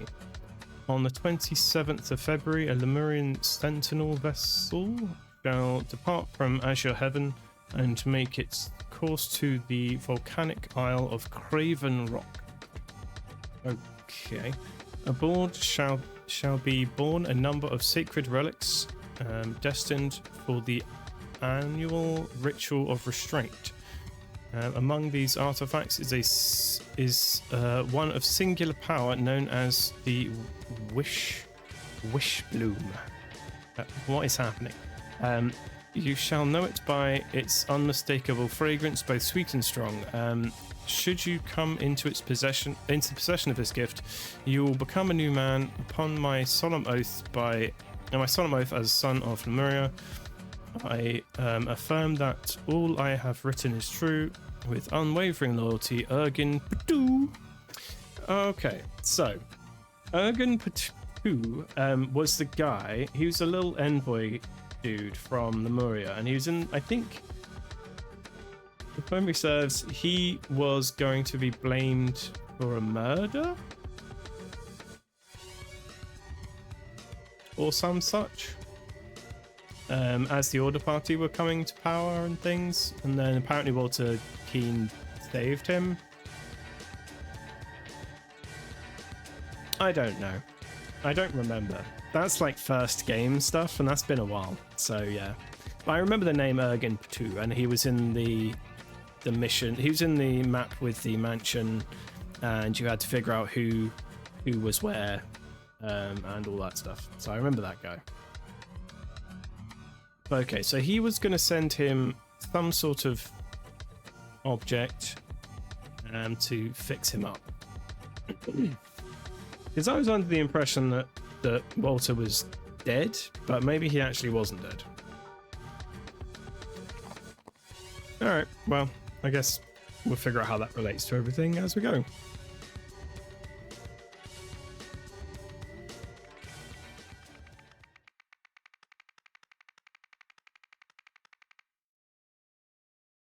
Okay, sickness and health, the law of the jungle takes its toll.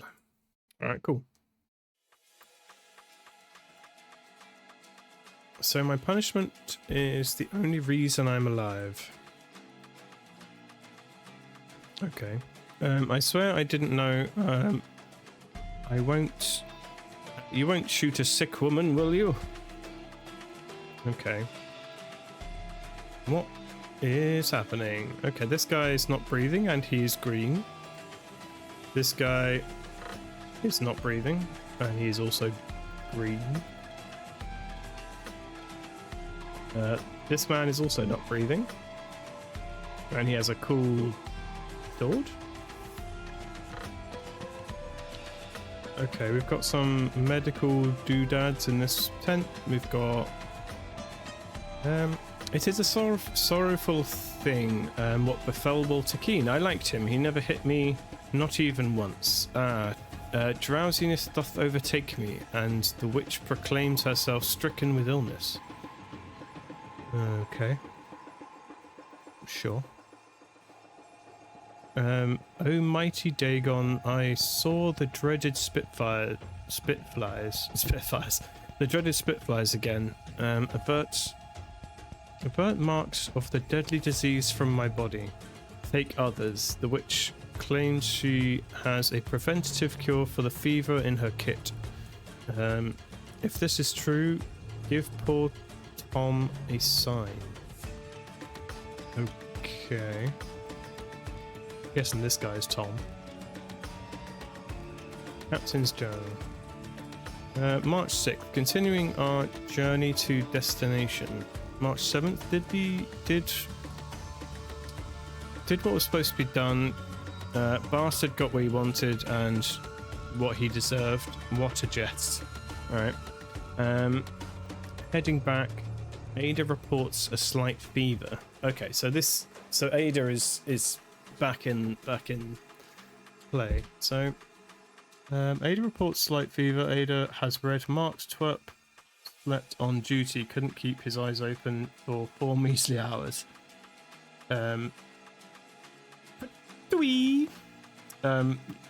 Penalty of death by withholding something. I am truly a genius. Alright. If you say so.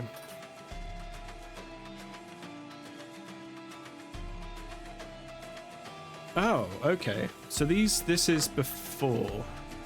So Jacques Crichton was the captain of the ship, so he was in there. Stefan Garner is that guy, because I recognize his weird face. Cyril Amiot. And then, yeah, so Stefan Garner is that guy. Okay. And Ada Baker exempts due to illness. Yeah, so she's here but is ill. Right, okay.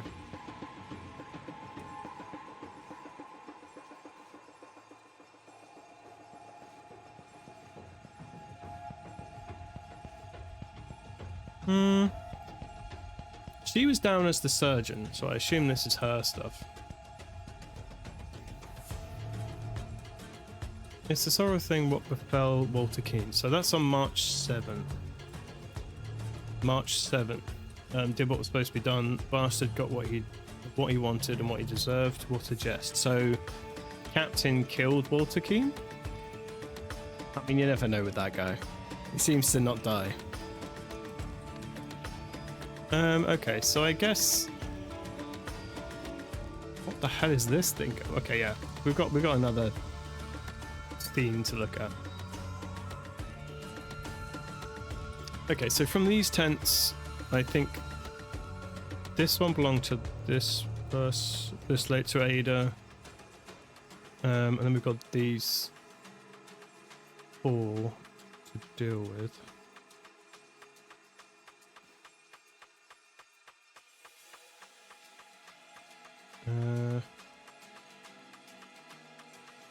Okay, well, that guy's not wearing shoes. So, yeah, that dude's not wearing any shoes. So I'm going to say that these are his shoes. It was sort of a thing what befell Mr. Walter Keane. I liked him, he never hit me, not even once. Okay. That seems like it could only be one of these two, but this guy is lame, so it could be him. What's this guy up to? So he's got weird marks going on, and they look similar to the marks that are on the floor here, so I'm going to put him in there. And I'm going to put this guy in here. I think that's a reasonable guess for the time being. Alright, let's go to 1927. Oh god. This guy's having a terrible day. Okay, so it seems like... Oh yeah, because he's dead and the sponsor took his percentage. Fair enough. Guy with ring and monocle. Okay, so I mean he's not getting any percentage now because this is him and he is dead. Didn't this guy have grey hair a minute ago? I thought he was a grey-haired man.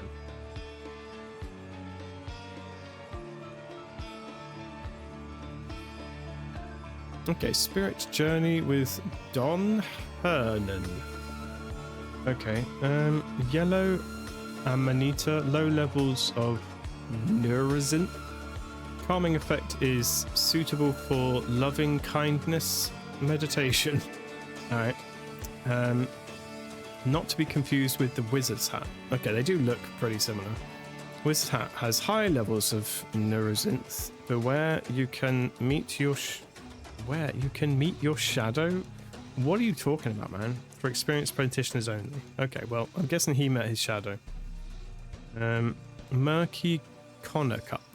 Medium levels. Gently discover your connection with the loving cosmos. Alright. His tongue's blue, so I'm guessing it's an unrelated situation, possibly. Okay, what's this? Black Raven Whiskey. Nice.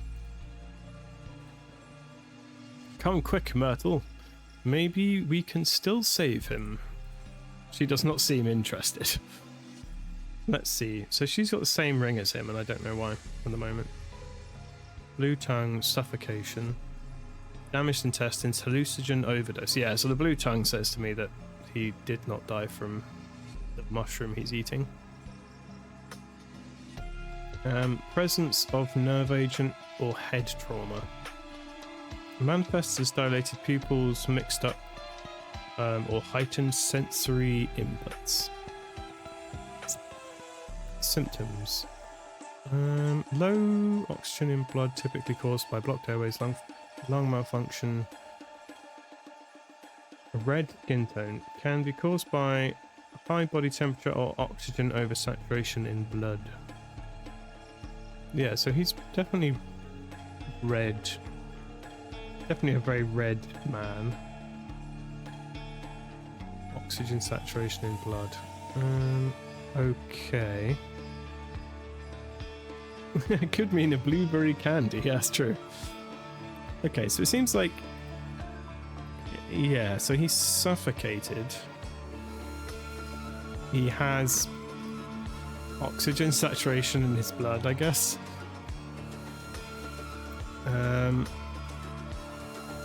If overdosed, it causes extreme airway inflammation leading to blockage, fatal.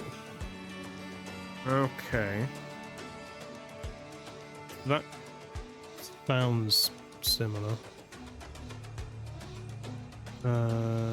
Stops heart, fatal.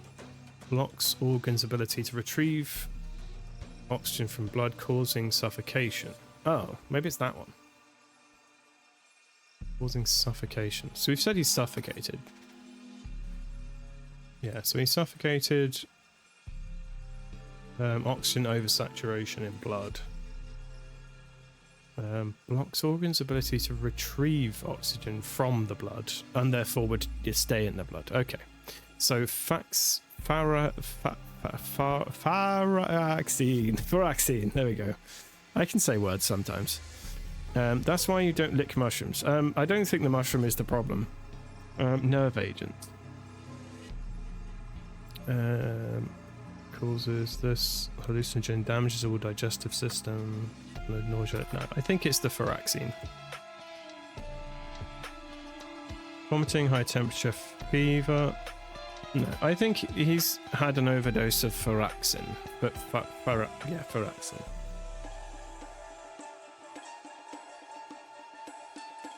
Okay, because if he's suffocated and has over-oxygenated blood, he'd have a red face and a blue tongue. And he has a red face and a blue tongue. So, I think that's what we've got.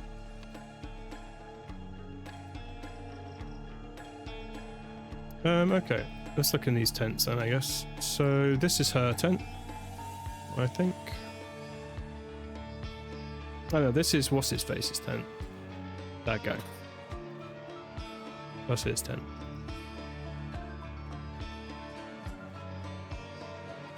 So what is it about this stuff? This stuff is pink paste. Okay. So we're looking for pink paste. Yeah. This is the dude in his map.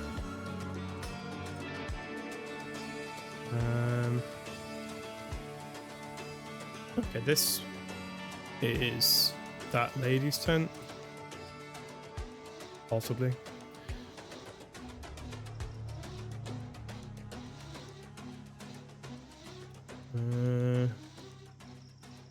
Some sort of... What the hell is happening? So I guess it's maybe this guy's tent? I don't remember anything about this guy. Who is this guy? This is Ivan something.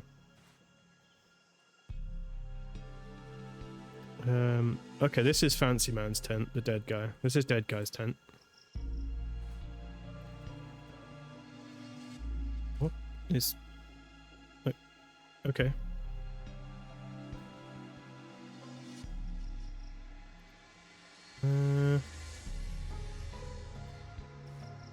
So was she the pilot? Okay, so maybe this is her tent then.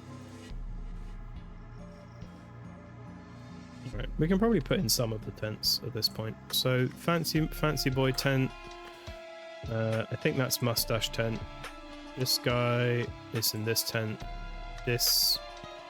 I think this lady said she was an animal lady. Someone said that. I know one of them is a pilot, but I've forgotten which one it is. No, I think it's these two. There you go.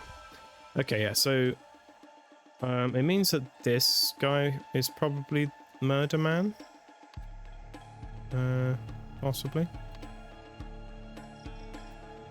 Okay, so this guy, the factors at play are suffocation and too much oxygen in blood. Show that Antoine Spilsbury's death was caused by Coraxin. These factors show... Yes, let's go have a look at these dudes then, see what killed them. So these guys are, like, green. This might be blue. I'm going to say green skin. They've got green skin. He's covering his eyeballs. And something's covering his face. This guy's covering his ears. This guy's covering his mouth. They're covering various things for some reason. Yes, this guy's like... Yeah, so this one looks like it might be a hallucinogen because his eyes are like wide. So I think this is hallucinogenic stuff. Yeah. I don't know at which point this guy died, but that could be just because he's dead. But I assume it's to make the point that his eyes are... Hear no evil, see no evil, speak no evil. I mean, it certainly looks like that. This guy's covering his mouth, this guy's covering his ears, this guy's covering his eyes. But they're all covering bits of their head. So... Let's go have a look at her book then. Well, so is there anything else we need to take notice of? It seems like they're just weird colour covering various things. So I guess that's something. Let's go back and look at her book. Where is this book? Yeah, okay. Do we have any tongues? Do we have any visible tongues back here? No. No. No. We haven't got any visible tongues.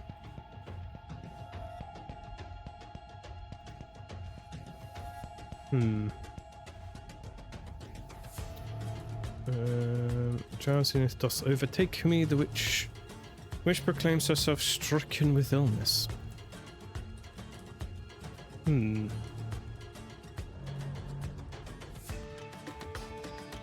Okay.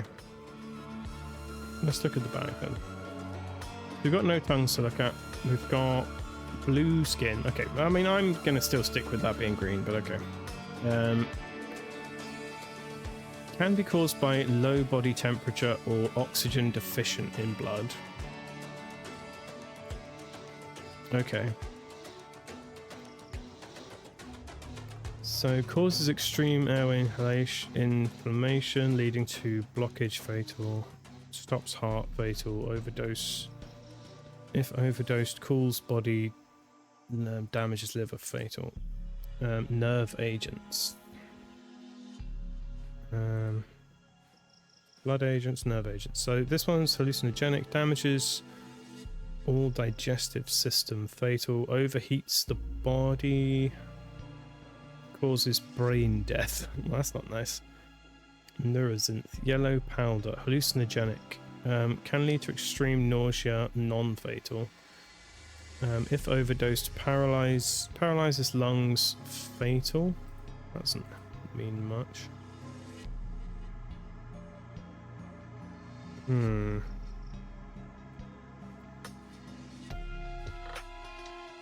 Can be caused by low body temperature or oxygen deficient in blood. Low oxygen in blood, typically also blocked airways, lung malfunction, heart malfunction. So we're looking for heart, lung, or blocked airways, basically. Okay.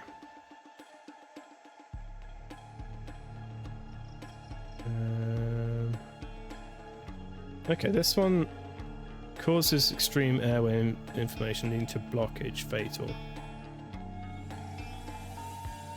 Dark blue liquid. Actually, yeah, what random gubbins is lying around here? What have these people got in their pockets? We've got other gubbins, poisony things. Okay, so there's some green stuff, white stuff, pink stuff.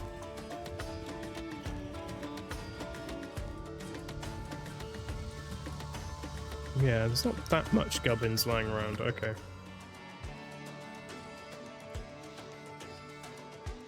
Okay, so damages liver.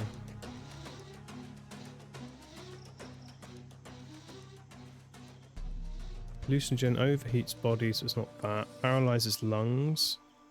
White liquid, white powder, overheats body, causes brain. No. Extreme nausea, no. Paralyzed lungs, that's sort of something. These guys didn't all spontaneously get bitten by mosquitoes, so it's not that.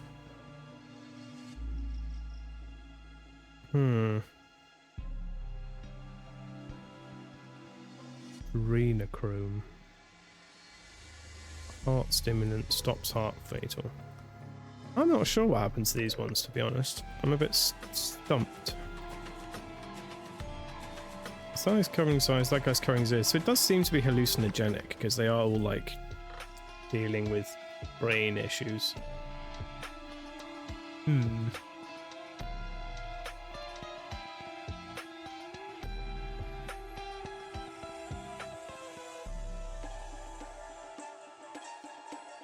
Yeah, but there's no hallucinogenic that lines up with what their situation with them. I don't know, I'm a bit stuck on that. Okay, well, what's wrong with them anyway?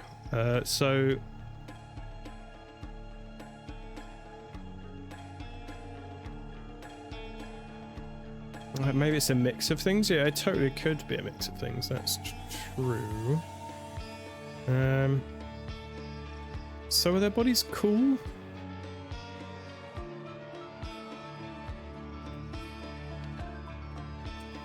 So it says blue, so it can be caused by low temperature or oxygen deficient in blood.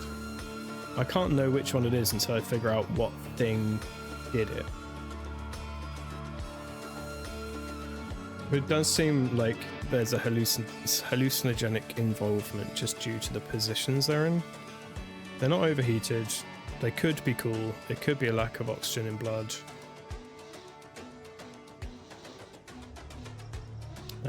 Damaged intestines, no. Nerve agent present, I can't really tell.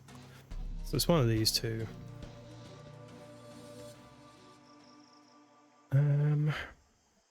Ingested, so that blocks oxygen's retrieved from blood, causing suffocation. So it's not that. Heart stimulant can stop the heart. So it could be that mixed with a hallucinogen, possibly. Blocks airway. No, maybe. Don't know. Rig X. I like the names of these.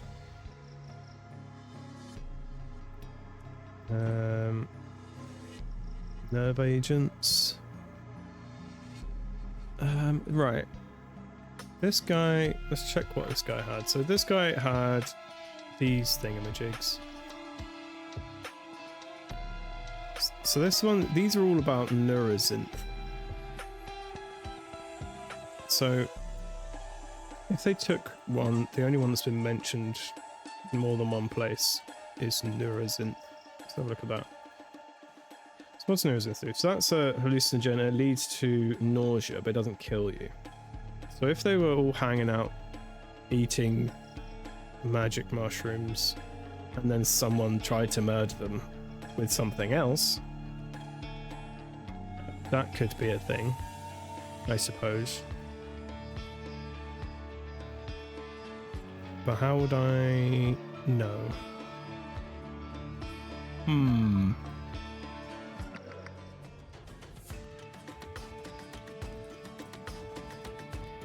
So my punishment is the only reason I'm alive. Oh, okay, hold up. Let's check this.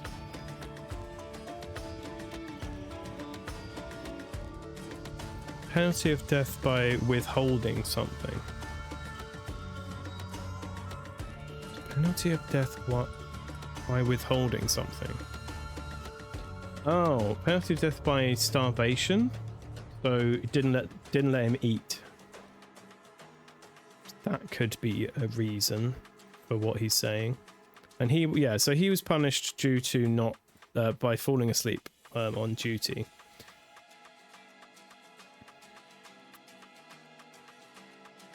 She has red marks. What causes these red marks exactly? Is that in this book? Has she just been bitten by something? Yeah, red pock marks. So she just got bitten by a... Okay, so she's got scarlet fever. I mean, that's not ideal. That's not great.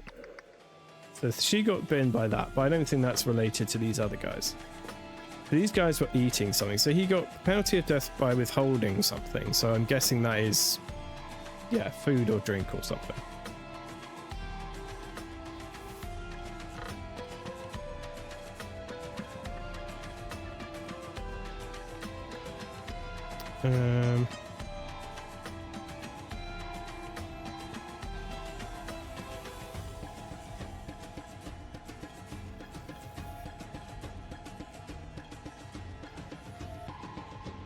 Yeah, but it's just unclear to me what it is that's happened exactly.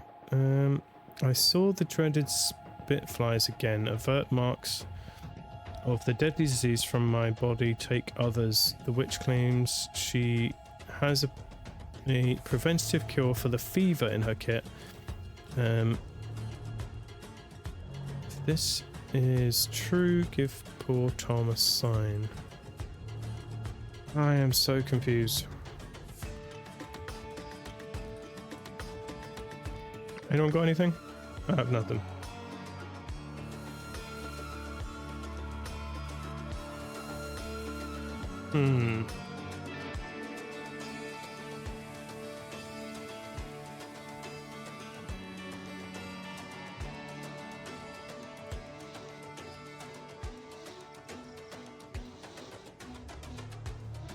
Okay, so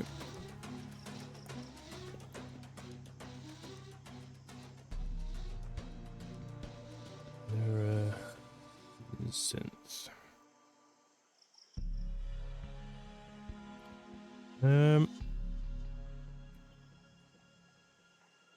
so the fact that they've gone blue,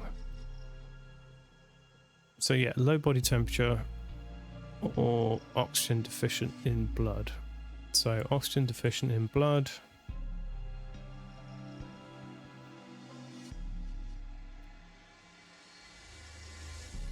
Anti-parasite drug. So causes extreme airway inflammation leading to blockage. I don't know. So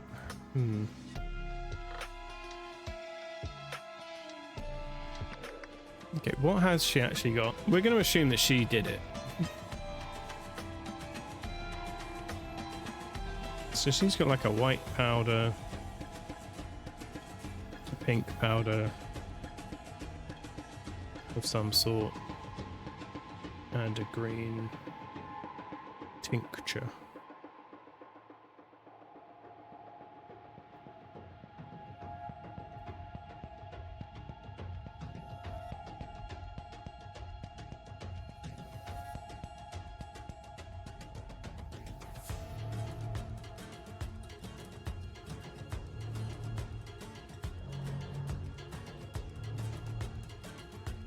There's also some... Oh, there's some red stuff on a little paintbrush. Ah, that's because she's painting on the spots on her face. So she's faking her illness.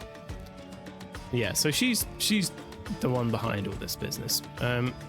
Yeah, so we got green, white, and pink.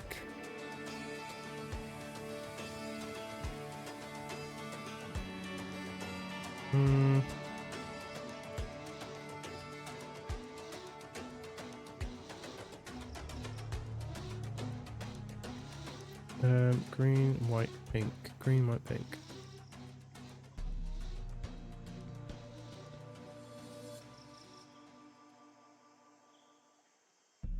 Paralyzes lungs. But this, she does have white stuff.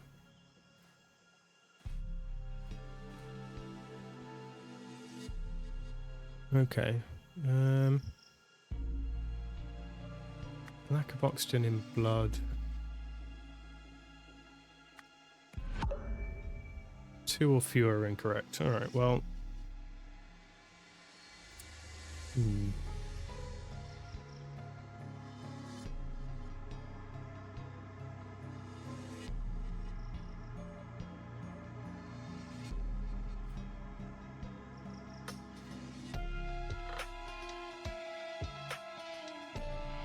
Because we know that they definitely had that in their system due to the hallucinating. Because there's not other, like, that's naturally occurring hallucinogen, so it kind of makes sense that they'd be having that. But I just don't know why they're blue. And I know she did it. Hey, what's this over here? Oh, hello. Who's that guy? Go home.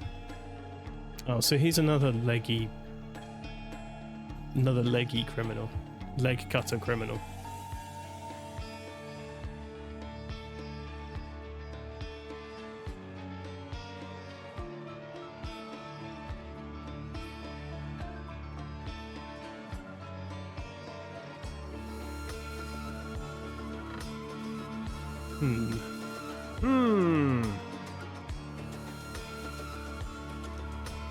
She painted...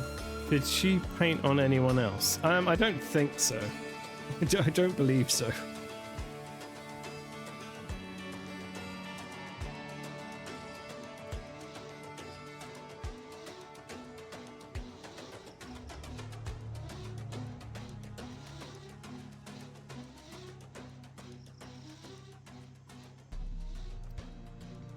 Okay, let's review.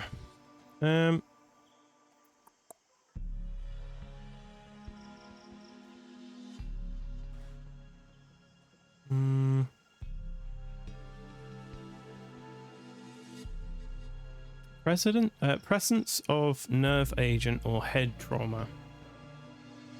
Oh, this is about the wide pupils. Okay, I didn't even read this page. Manifests as dilated pupils, mixed up or heightened perception, sensory input.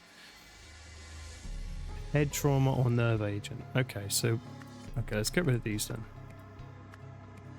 So nerve agent presence then, so we got this. I didn't look at this because we didn't have a tongue. I thought this was about tongues. We got blue skin, which is lack of blood. Oh, okay. I just had the symptom thingamajigs wrong.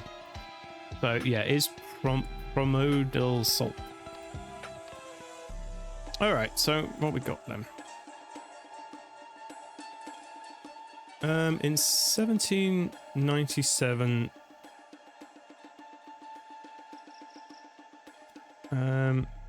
Ada Baker. She didn't though. He quote unquote contracted scarlet fever. To prevent themselves getting ill. Okay. So prevent themselves from getting ill. Jacques Triton. This guy with a stupid name and this guy. They consumed the bromidil salt she provided. The remaining crew member, Stefan Garner, was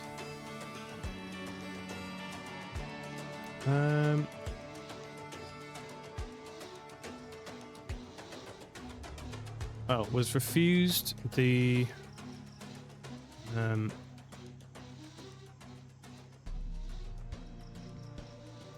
he was refused the salt, I guess, or he was, that's the wrong word. Slept, continued, terminated, discovered, killed. He was, I guess, refused is the only word that makes any sense. Refused the pyramidal salt, having slept on duty, on watch duty. However, the pyramidal salt was poisonous, so these guys kicked it. They kicked the bucket. In 1927, wanted the expedition terminated. So this guy, what's his name? This guy, Antoine, wanted the expedition terminated after the body of... Who is that guy? Who's this guy? Who dis? Oh, is that the ship captain, man? Yeah, so that's the ship captain, man. Of him was discovered, I guess. Displayed might have been more accurate. To ensure the expedition continued, Ivan Kearns. I think we decided it was him. Yeah, it's this guy, mustache man. Ivan Kearns killed Antoine Spilsbury with, what did we decide it was? Paraxin. Alright, we're pretty close. We're pretty close. It's always funny when you get it two or fewer. Like, you've kind of got it.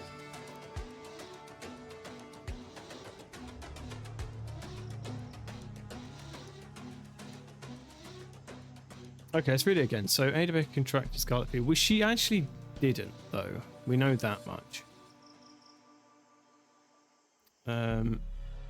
But I don't know if that is one of those things where they want you to, like, know that, but it to be, like, in the back of your mind. I don't know. We could say she contracted nothing. Oh, okay. She contracted nothing. Okay, I was right. I just didn't put it in. Bam. Solving the mysteries.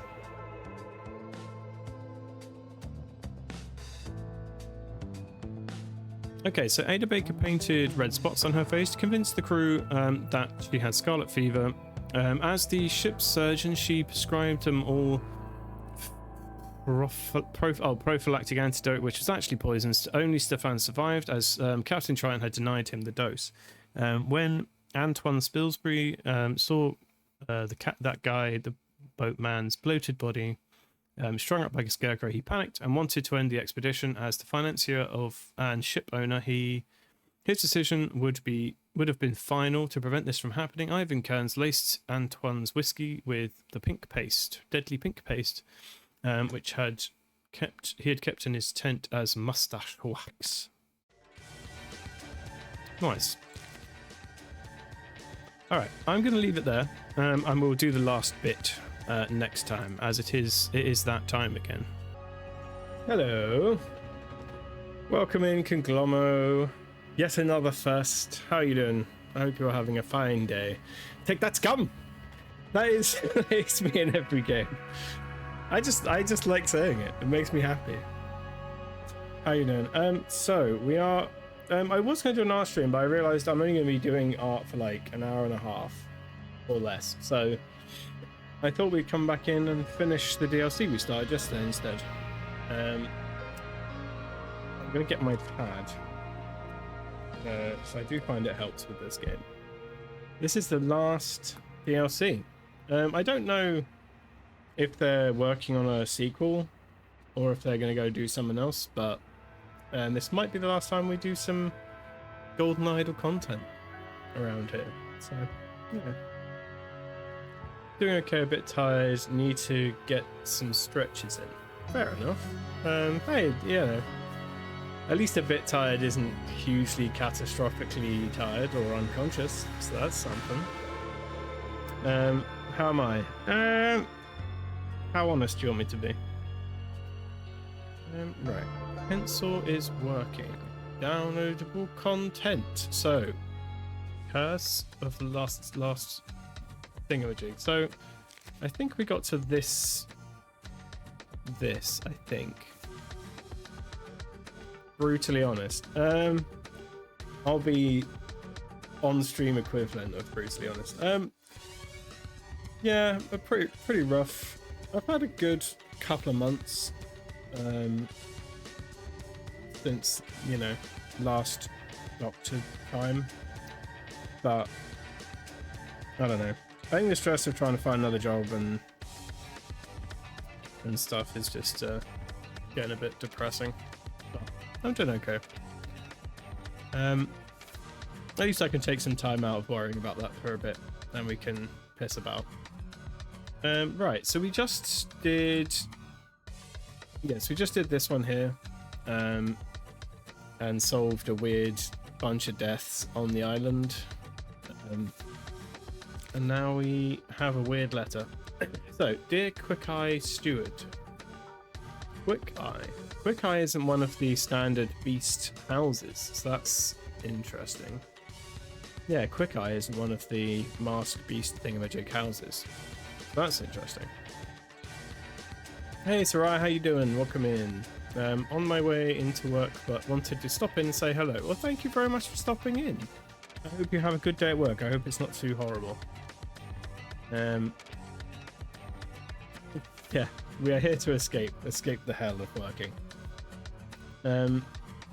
Hey Forky, welcome in. How you doing? Are you looking forward to your peak stream? Hey Agrophobic Fish, welcome in. Nice to see you. How are you doing? So yeah, we're not doing art today because it's a shorter stream, because I will be joining I'll join Forky on Peak in a little bit. So I thought I'd just finish off what we were doing yesterday, which is the final DLC for Rise of the Golden Idol, which is cool. I don't know when it came out, but it came out pretty recently, so yeah. Thank you for giving shouties, Forky. Nice try, Osmo. You were too late. Good, got laundry going. Excited for Peak. Oh, nice. It's your first time playing Peak. It'll be a good time. It'll be a good time. Last time I did quite well. I imagine this time I will do stupendously bad, would be my guess. I think I had beginner's luck last time. I was in a meeting, stupid working, getting in the way of your first collection. Yeah. They do that. But you're here. You're still here. Okay, so Quick Eye Steward. So the steward thing is related to those that cult thing. But I didn't think Quick Eye was a thing. So this must be a new cult. I don't know. Anyway, dear Quick Eye Steward, it has come to our attention that a new obsession has gripped Port Armando, the hunt for the legendary Captain Triton's treasure. Okay, so that's what the actual treasure is, but I don't know what it actually means. We require you to proceed there immediately and investigate the matter thoroughly. Our sources suggest that the treasure may contain the fabled Lemurian artifact, known as the Wish Bloom. According to legend, the Wish Bloom Possesses the ability to grant wishes, though it does so in a perverse and twisted manner. Okay, that sounds about right for this game. Securing this artifact is of the utmost importance to our organization. However, you are to exercise the highest degree of caution in its presence. Okay. We have enclosed a Lemurian text detailing the known properties and behaviors of the wish bloom. Study it carefully. Finally, you will have you'll need to contact our initiate, whose details are provided over leave. He will obey your orders and help you in your mission. Yours in the mask. Quick eye master. Interesting. Okay, I'm guessing this one's going to be a messed up situation. That would be my guess. Because that's what tends to happen with these games. They get weirder and weirder as things go on. Usually when it comes to peak, it all depends on the makeup of the randomized map, which changes every day. Yeah, I think you're right. It is just how the map comes together. And also the route you choose. Like if you just happen to choose a route that's never going to work, you can end up stuck for quite a while and then fall down a big hole. Okay, Wish Bloom. Old bones and old sins. I'm guessing this one's going to be complicated. But we'll see, I guess.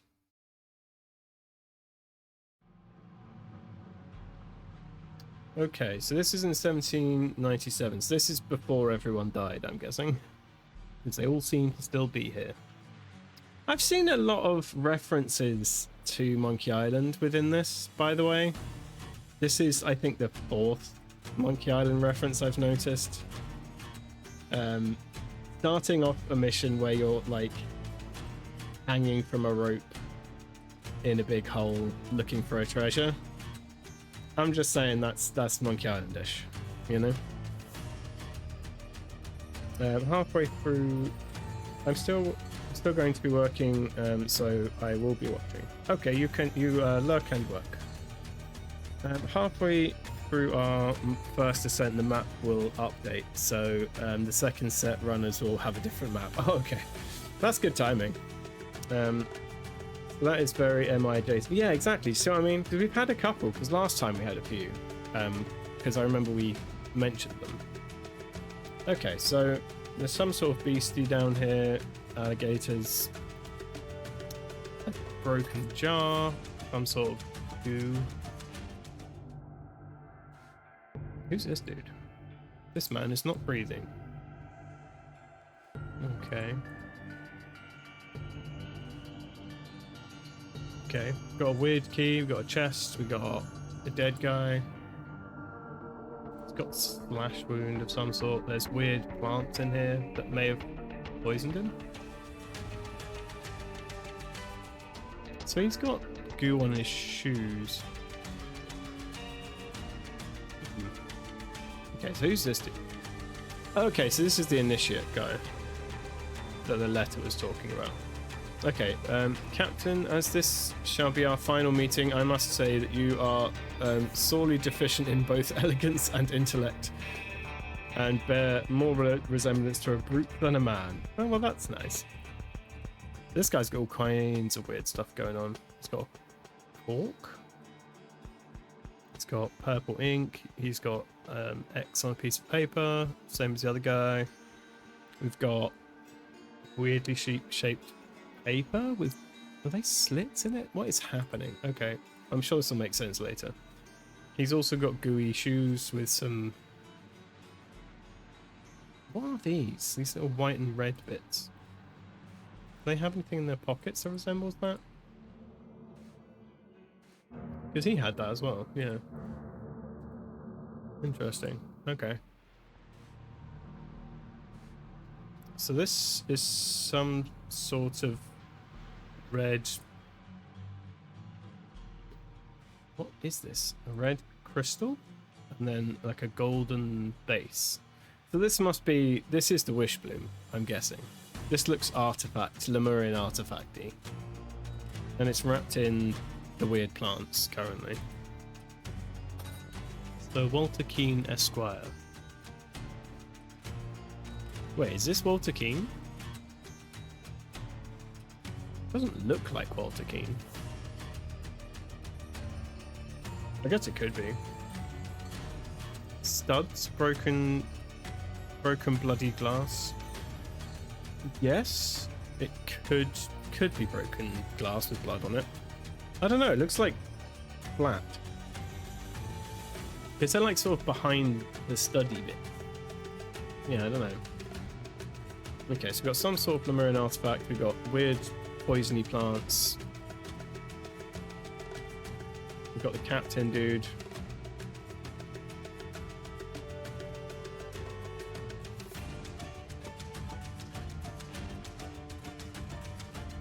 He's an imposter. No, I think he's just older than when we last saw him. It is also on the floor beneath him. Oh, okay, yeah, you're right. Sorry, I missed that. Yeah, okay, so that is what it is. So it is broken glass. So they both stepped on this jar. A jar full of goo? a really full of goo? Yeah, I don't know what's going on here. Yeah, it could be a clay pot, yeah. Full of goo. Okay, what's this guy saying? Can't bear to sniff part with the treasure, eh? Then you can stay with it forever. Ma, ma, ma, ma, achoo! Ma, ma, ma, ma, ma. Alright. So, he's getting ill. Okay, we've got several, like, puzzle-shaped objects hanging about. So far we've got the captain has got a blue circle on a piece of paper. These two had X's on their paper. This guy's got some sort of bizarre triangle, or like an arrow. And the other guy had like a key-shaped thingamajig. They're kind of like bump keys. I don't know how his mustache wobbles. It's like LeChuck. It's like a living mustache. Okay, Captain's Journal. This is February. I think in the previous one we were on March, so I think this might be quite a bit earlier on. Or maybe a week or so earlier on. Our raid went off without a hitch. The Lemurians were no match for our steel. The treasure is ours. When I cracked open the chest, a potent sweet scent poured out and filled the room. Pleasant though it was, it set me off in a fit of sneezing. Okay. Word of our attack has circulated. I have learned that the Seven Seas Company has ordered its naval forces to search for all ships entering the company's harbours and to seize any Lemurian artifacts found on board. I know a place where we can hide the chest till this blows over. We'll set sail tomorrow. Okay, so I'm guessing this is them in the process of hiding the treasure. And they somehow failed to do that catastrophically. Hiding it in a room full of deadly plants. Okay, what are these dudes up to? So we got Ada. Please, Triton, if he must be sentenced to death, can't we at least allow him a quick and painless end? Don't leave him in that hellhole. Okay. Don't fret, Ada. If he told true about those man-eating white alligators attacking them, his death will be quick. Otherwise, the Burke will get what he deserves. All right. Well, that's not great. You think the alligators may have been a lie, Tom? Then maybe Jimpo is alive? Shouldn't we check? What do you think, Cyril? Okay, so he claimed they got attacked by alligators. But it seems very much like Walter Keane just stabbed this guy, by the looks of it. Yeah, he doesn't have his dagger on him. He's got a sheath, but no dagger. Where is the dagger? I mean, he has a dagger. It's not covered in blood, so I don't know. Interesting. Can I ask a favor? Go back to Wobbly Mustache Man. Okay.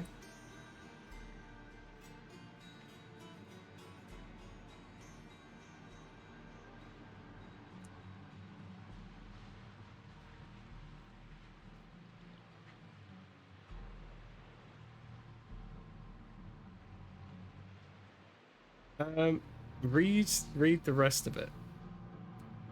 What do you mean? I already read it. There you go. That's his laugh. You're welcome. So he claimed. So this dude's our boy Walter. That is the sound I gave him also. I mean that's the evil laugh, you know. So our boy Walter Keane, he stabbed the other guy for some reason. And then I guess took it out of the chest that it was in, and then has now dropped it or something. And then he's like, can't bear to part with the treasure, eh? Then you can stay with it forever. Okay, so I guess they pulled him up. They discovered that he had stolen the treasure rather than hiding it, and then they're chucking him back down by his feet. Something along those lines. And Ada's like, if he must be sentenced to death, can't we allow it to be a quick and painless end? Don't leave him in the hell. So she's saying, like, just lift him up and shoot him or something. You're very welcome to climb down into the grotto and find him, Stefan. I'm sure as hell not risking it for that bastard.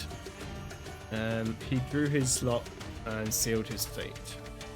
Okay, so these are the lots they drew, I guess. So we've got blue circle, blue circle, blue circle, blue circle. Yeah, so these guys drew blue circles. This dude drew a blue X. Yeah, okay. Yeah, he's up to some funny business, basically. Yeah, see, these pieces of paper have two cuts in the side of them. They line up with the cuts that he's got on this piece of paper here. So I'm guessing he made the ballot and gave himself and that guy the ones to go down for some reason, presumably because he thought he could kill him and get away with it. Maybe. Okay. Okay. This place has gotten a lot more full. Okay, we've got a lot of stuff on here. Treasure of Captain Triton. Gas mask with some sort of delicious cake inside. Lovely, lovely.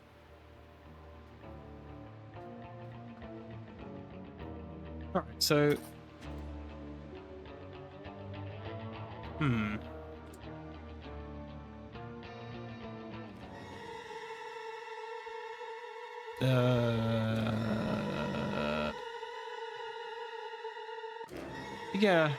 Yeah. This is kind of what I was expecting. Something horribly weird to be going on. I'm gonna start from the outside and work up to that, I think.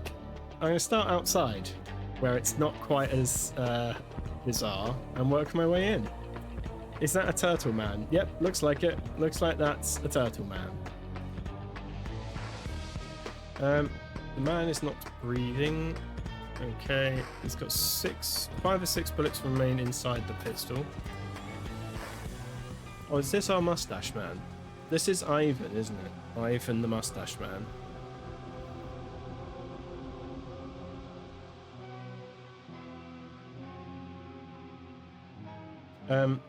I clicked into a different tab and I'm upset by coming back to investigate that sound.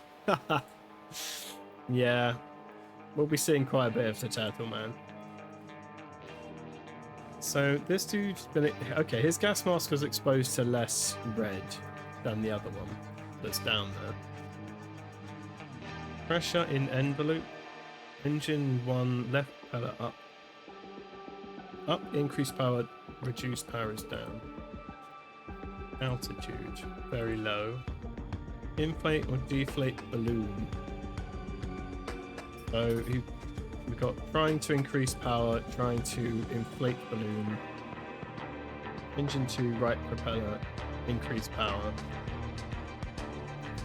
Pressure in balloon, big pressure. Ansel, stop. Wait. Wait on nearby island. Stop. Okay, these are. This is like a whatchamacallit machine, isn't it? Where the stop is just a full stop. So, Ansel, wait on the nearby island. When I have it, I will activate beacon. Fly to beacon signal. Others may emerge from grotto with me. Bring Tommy. Stop Ivan. Bring Tommy. Is this a stop? Is this a stop or a stop? Is this a stop or a stop? Which stop is this? Of the stops. Bring Tommy, stop Ivan. Bring Tommy, stop Where Ivan. the bone? Stop. I don't know. Okay. Tommy's gun magazine is full. Okay. Alright, so some sort of... What is this business down here? What's this business? Is that a whale? Big hand?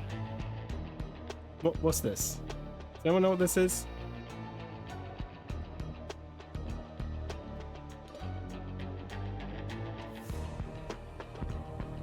Stretch. Oh, okay, I can stretch. It is a Godzilla hand? I don't know. It's hard to tell. Maybe? So you said Ivan is the sign-off? Oh, it's the sign-off. Thank you. I thought it was interrupted, you see. Okay, because it hadn't been torn off, so I thought it was... Oh, it has been torn off. That is it torn off. It just hasn't floated away. Okay, yeah, you're right. It's just the sign-off. So... Others may emerge from grotto with me and bring Tommy. Okay. Ada Baker, 1768 to 1805. She lived a dangerous life, but always landed on her feet. Okay, so she got a tombstone. Who made this tombstone? There's only 2 people left. Did the boy make this tombstone after everyone else died? That's very sweet. I don't know why on earth he would have done that, but quite sweet. Okay, how are these guys doing? Seems like they're not doing great. Okay, so this is Goatee Man. Goatee Man wasn't on the ship with them, was he? Squiggly boy? I mean, it could be a squiggly boy. Yeah, I mean, a weird squiggly boy, but it could be. One of those fishes that never sees the sun. Yeah, I mean, it'd have to be. Look at it. Maybe it's the long head one with the weird mouth. Yeah, I mean, it could be. I don't know. It kind of looks like a hand, but it also has like a weird notch in it. Yeah, I don't know what it is. I don't like it. I don't like that it's hanging out down there. The ocean isn't our home, so I don't snoop around. That's fair enough. We don't belong there. Okay, so this guy's Goatee Man. He also had a map. I'm guessing he followed them here. I guess.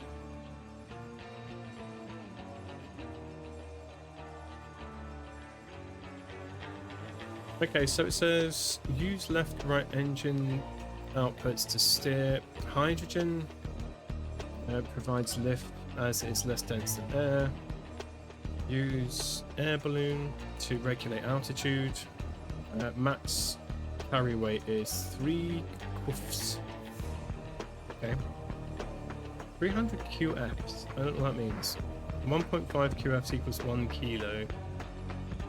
So 300 times 1.5 equals 450 kilos. Should be plenty. What? You what, mate? I'll come back to this when it becomes relevant, I guess. So he's not breathing. He has been shot. Which type of boxer are you? What's your greatest strength in the rings? Strength and power. Which weight class are you? Okay. We've got some sort of weight-related maths coming up. So I'm guessing Goatee Man is the owner of that airship thing.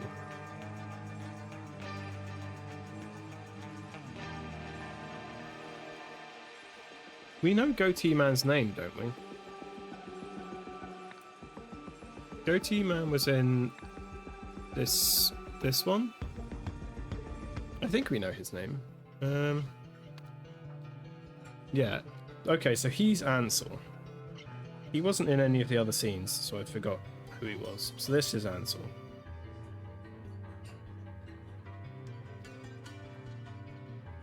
If he was in the other scene, what the hell was he doing? I'm just going to check, actually, because I don't remember him being in the other ones. Maybe he was.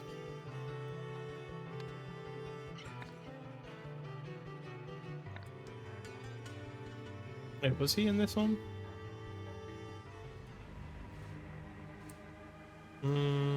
No, so he's not part of their crew. Yeah, he seems like he showed up on his magical air balloon thing.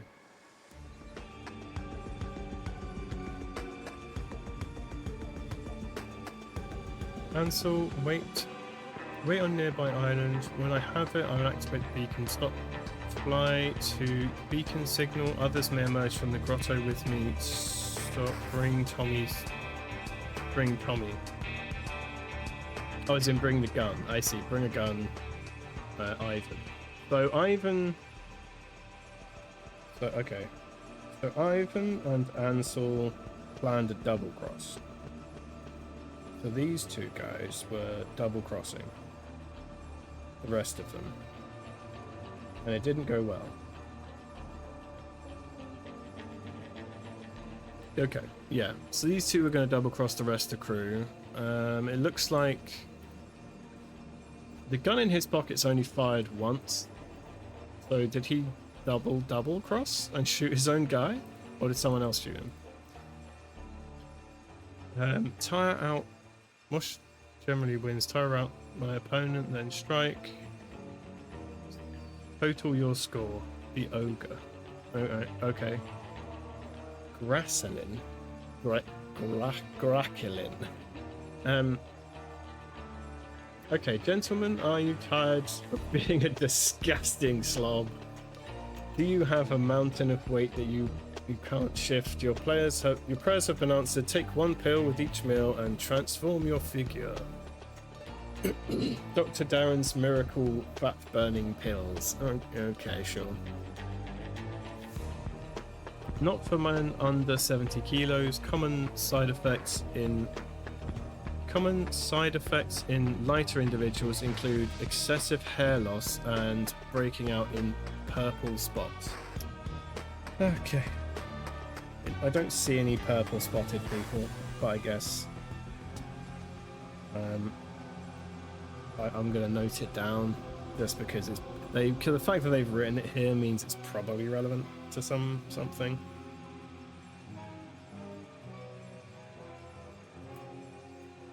Okay, what's this guy doing? This is our original horse murderer. He didn't murder a horse, he murdered with a horse. Eliza Myrtle, can you hear me down there? We made it down. This place is teeming with awful weed. The awful weed that Myrtle showed us. Thank God she bought protective gear. Okay, so that's just the weird weeds we saw in the past. Okay, airship. Okay, yeah. Oh my God, we got math. I don't want to do maths today. Right now. It'll be easy math, probably.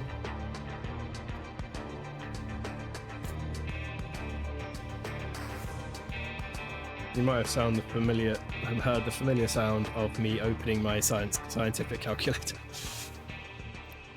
Right. Okay, so turn left, ensure this is greater than this. Turn right, ensure something power output is bigger than something power output. Oh, okay. Okay. I've got to figure out how to operate an air balloon now.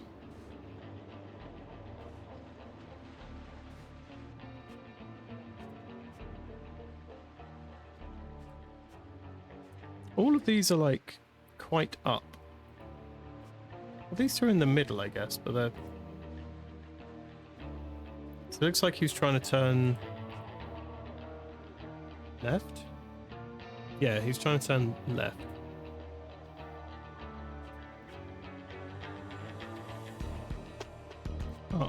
Up, inflate, down, deflate. So inflate, and then this one's a little bit higher than that one, so maybe he's trying to turn left and bugger off. He's got some sort of booklet on him as well. This one, not that one, this one. I'm very confused. I love that you still have that to hand.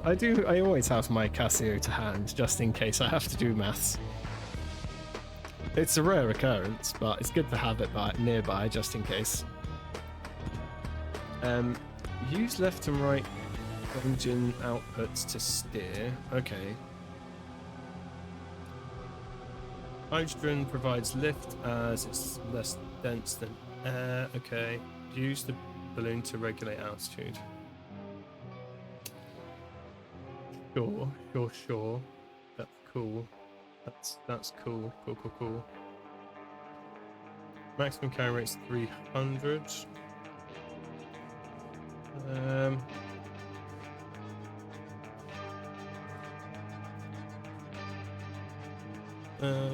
Okay.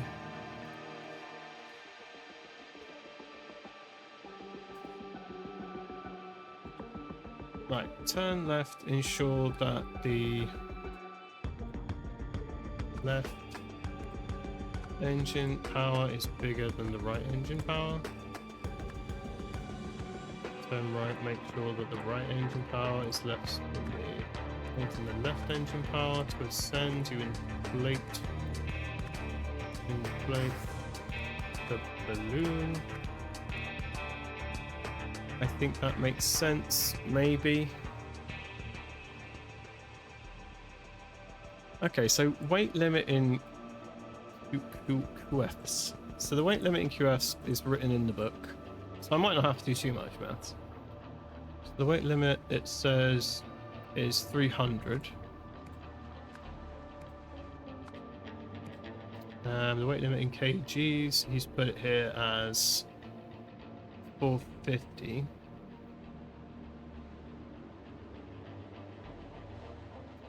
Wait a minute.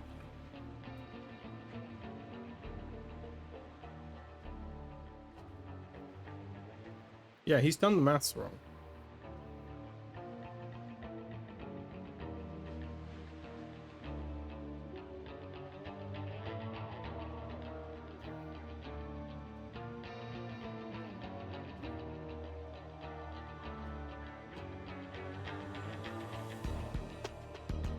Yeah, I think he's done the maths wrong, hasn't he? He's done it the wrong way around.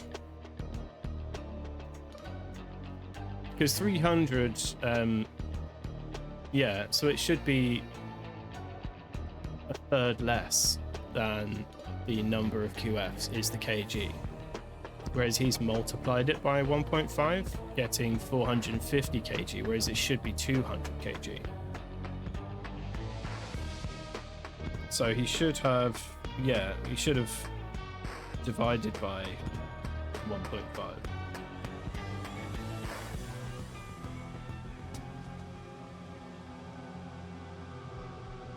Am I right?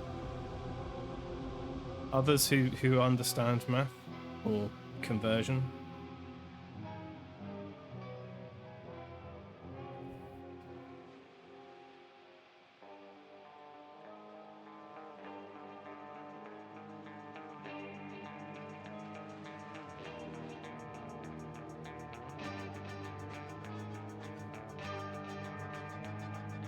You lost me, I was talking. Yeah, so it says 300 QFs equals, it says 1.5 QFs to 1 kg. And down here he's done 300 times 1.5, whereas he should have done 300 divided by 1.5 to convert to kg. So he's done it the wrong way around. So it should be 200, because you should take a third off. Yes, thank you. Yeah, so 300 QF is the same as 200 kgs.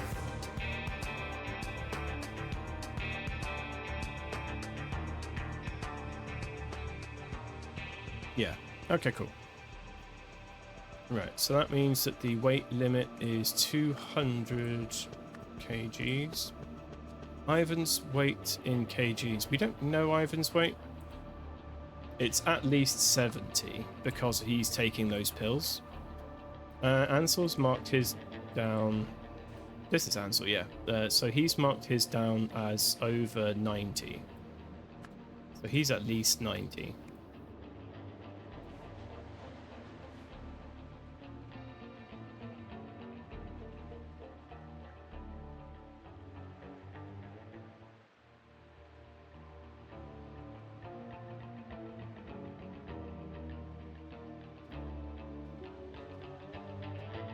Treasure's weight. Would that be just what is left? I'm not with this afternoon. Been a very long day. No worries. Okay, so if we assume that Ivan is at least, let's just double check that. So this stuff here says not for men under 70.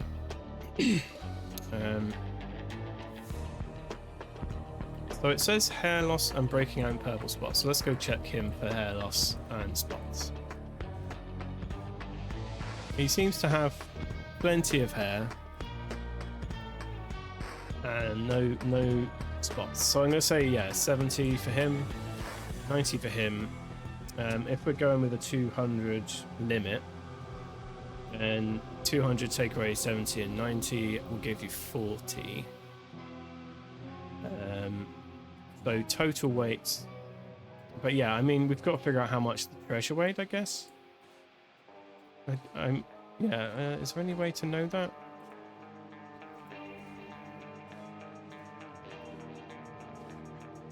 How would I know that?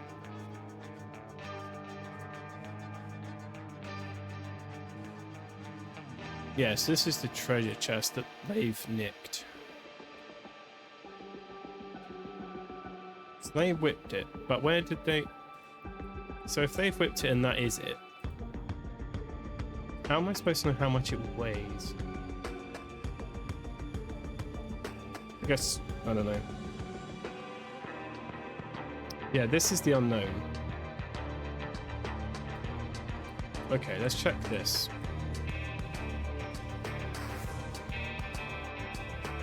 So pressure in envelope, pressure in balloon. But the pressure's high in both of those. Altitude low. Yeah, so that gives you something. It doesn't give you any kind of weight.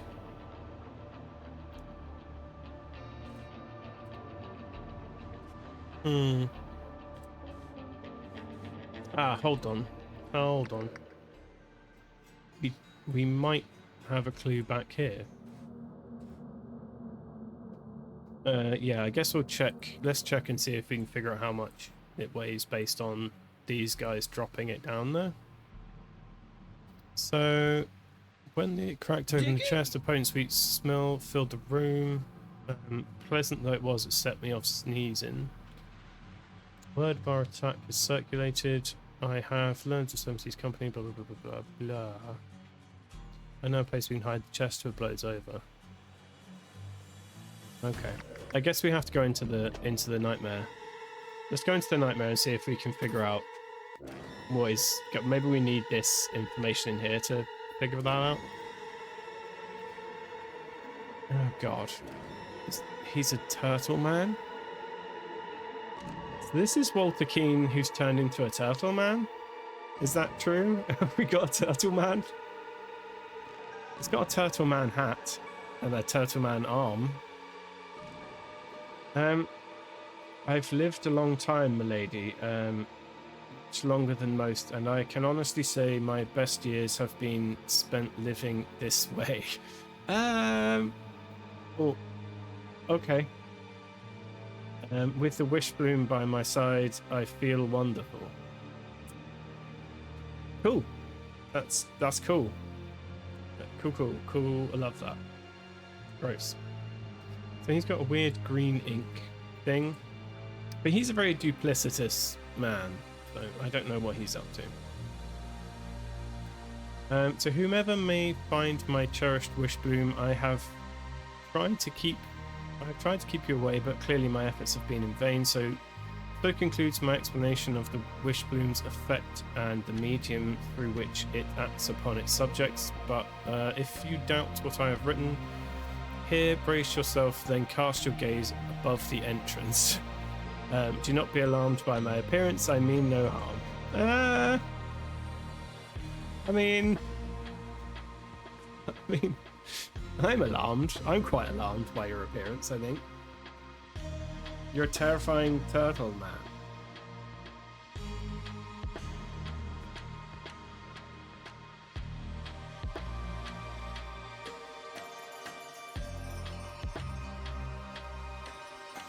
Okay, this guy's being shot and has passed out. Still wearing a mask. It's got an empty glass jar. Red ruby. Okay, so this must be our fancy boy. So this is our fancy lad. I know it's down here somewhere, but where to even begin looking? We're surrounded by a thick wall of sorrel.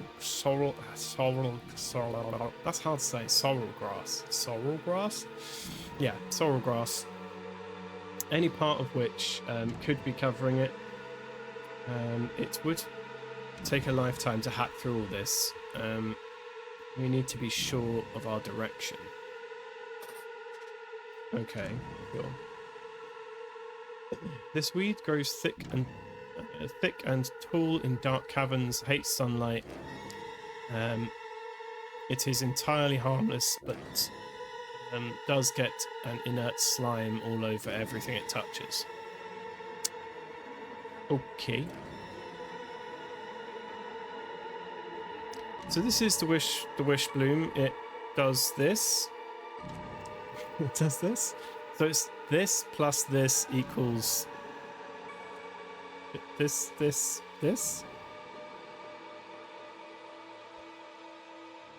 I'm so confused as to what it's doing. So I guess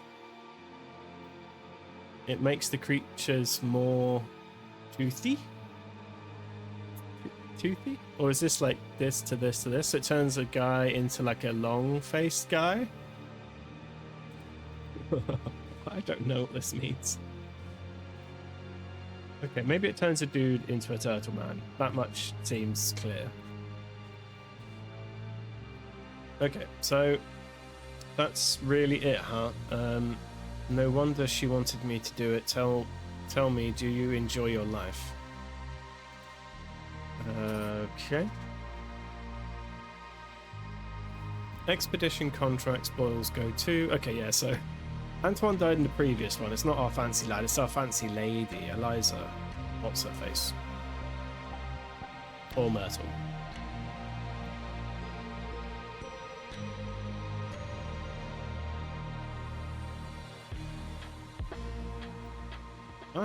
Okay. So yeah, Antoine's kicked it.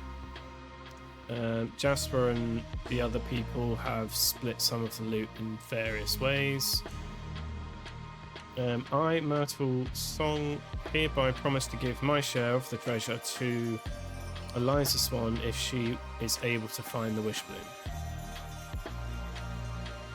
Okay.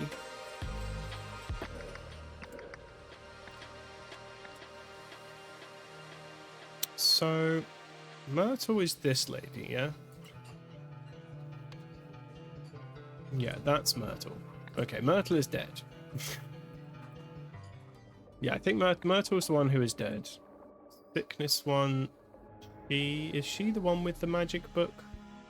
Or did she steal the magic book from him?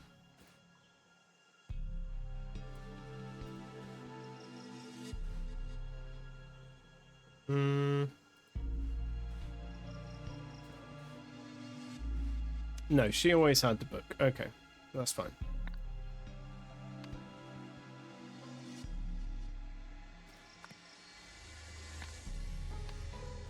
Yeah, so she always had the book anyway.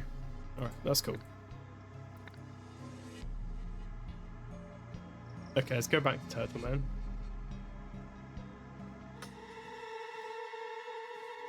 So she signed over her share to Eliza.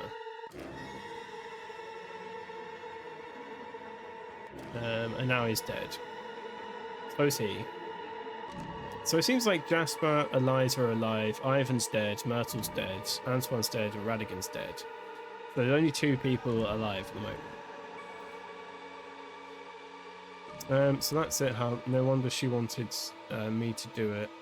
Tell me, did you enjoy your life? And he's like, yeah, it's pretty good.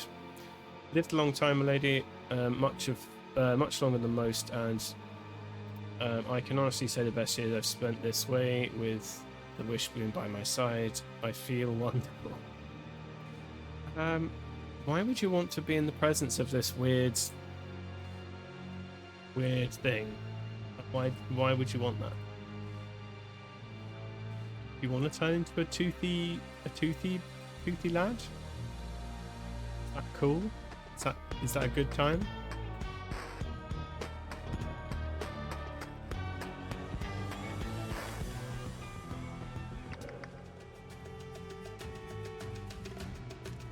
Okay.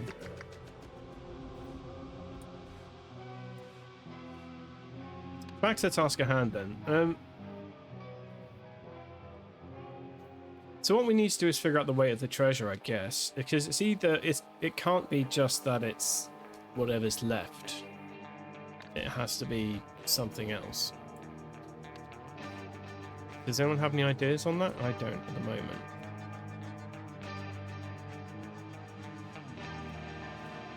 Okay, let's see what these people are up to. Made it down. This place is teeming with awful weed. Merciful showed us. Thank God she brought protective gear. This guy has got info on his body weight and the other guy's body weight.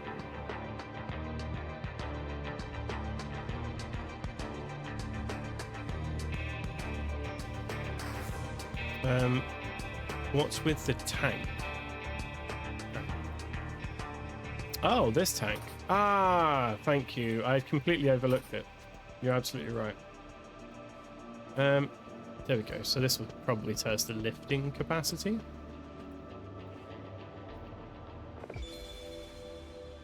Sorrel grass is the viney stuff, and putridium is the poisony stuff. Or maybe the other way around. This inert vine is known for its foul and overbearing aroma. Often likened to that of rotting eggs, it can be used to mask the scent of food, deterring wild predators and scavenger animals from detecting or approaching. Sorrel grass. Oh, I see. That's the thing we just reread earlier. So this is can lift up to 50 kilos. This can lift up to 100. So it's somewhere between 100 and like 50 and 100. That's the beacon. So it's somewhere between 50 and 100. So it's at least 50. Yeah, so it's at least 50. Yeah, okay. So that would make it 210. So their weight combined is at least 210. No, incorrect. But which bit is incorrect?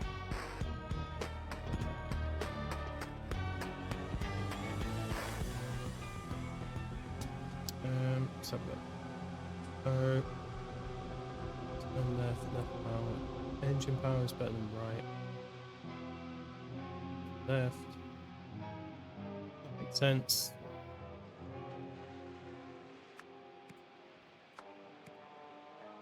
To ascend, you inflate the balloon. Maybe? I think so. Hush.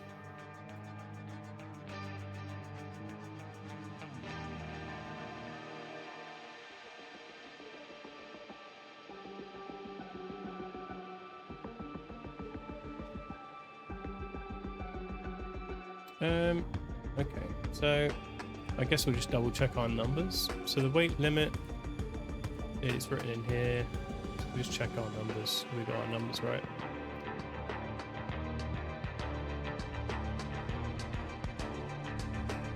Yeah, I mean that seems right.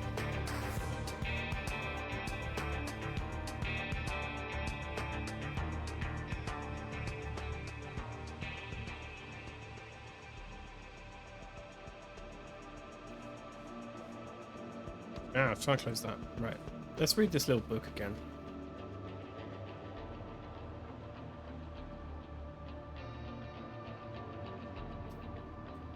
Okay.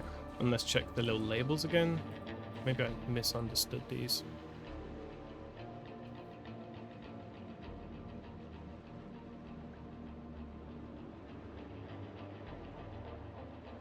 Maybe I've misunderstood this bit.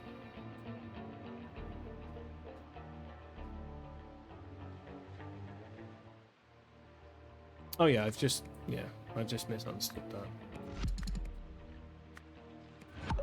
Yeah, I misunderstood that. Okay, that makes sense. Yeah, it's counterintuitive. I wondered why they were asking it. It's because it's counterintuitive. Yeah, okay, that's fine.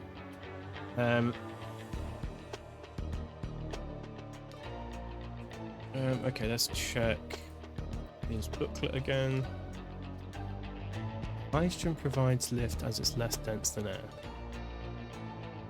So if the hydrogen is already in there and the balloon, you inflate the balloon, then you're adding weight, I guess. You're adding weight to it, so that'll go down. Yeah? So if you want to ascend, if you want to go up, you need to deflate the balloon of air to decrease the weight. Okay. It was just the physics of the airship that I hadn't gotten correct. My maths was correct. Alright, cool. Alright, we figured out vaguely what's happening over there. Alright.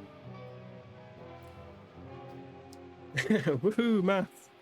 I think that's all the maths for this one, so I'm going to put my calculator away.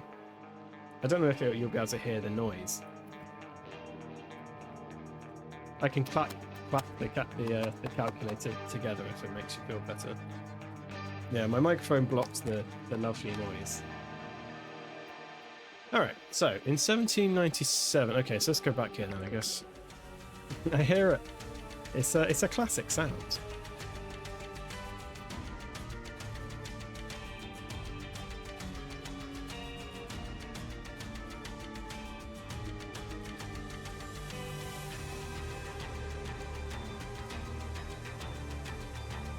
Alright, so in 1797, so we're doing this bit first. We didn't dig too much into this, did we? So in 1797...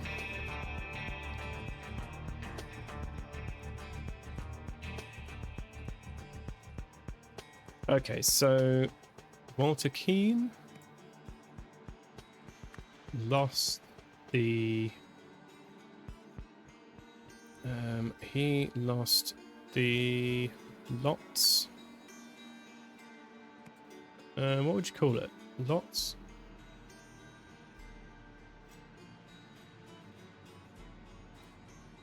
Oh, he rigged. There we go. He rigged the lots. That's what we're saying. Yeah, because he had the piece of paper with these things in it.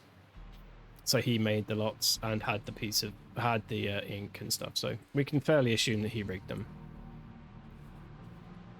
And we know that he wanted the wish bloom because it was promised to him by Mr. Patou, who we discussed last time. So Walter Keane rigged the lots, so he was tasked with entering the grotto together with the dead guy, Jimpo Jenkins, great name. They hid the treasure in the cave. Inside the cave, Walter Keane killed Jimpo. And then Walter Keane then stole the treasure. Oh, stole the wish bloom, I guess. Before exiting,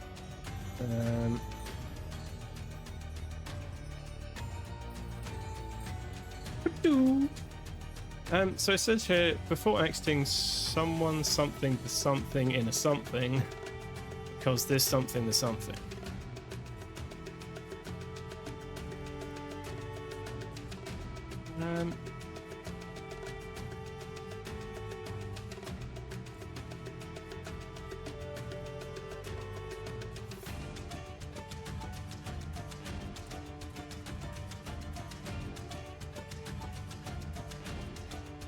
Oh, I see. Okay.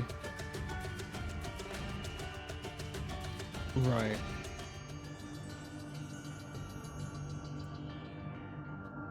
Okay. So, to mask the scent of the wish bloom, he cut some plants and wrapped the wish bloom in the smelly plants.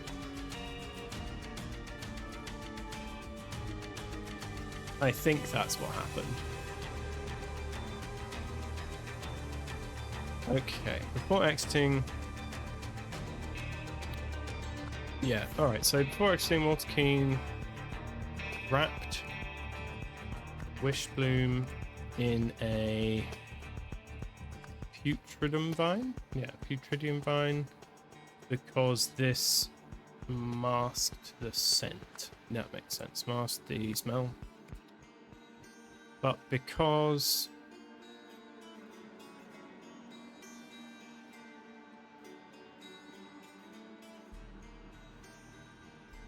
Ah, okay, so because the captain smelled it and it made him sneeze. So he sneezed, didn't he? He said that it makes his nose go wiggly. He was caught and sentenced to death. Bam! Brains.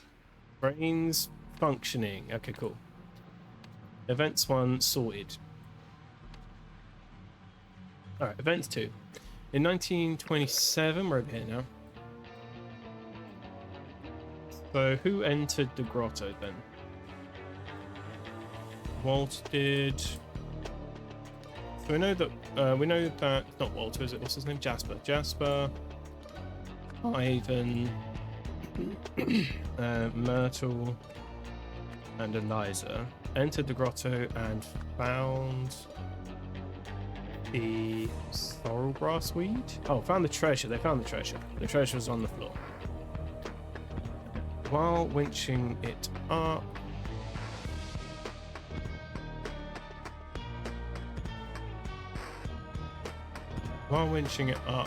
Ivan, he activated a beacon. Yeah, he activated a beacon. Bam, bam, bam! That's awesome. I love it.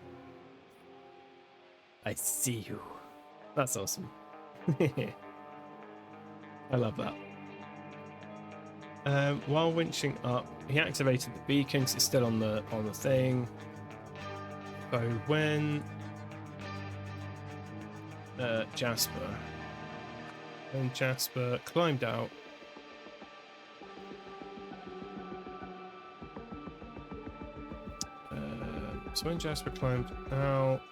Ivan and Ansel, I guess, tied him up, attacked him.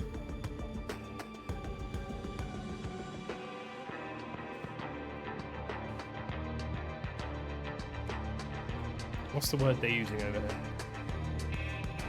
Restrained him? Okay, yeah, say restrained. Restrained him. Ivan then shot Ansel because he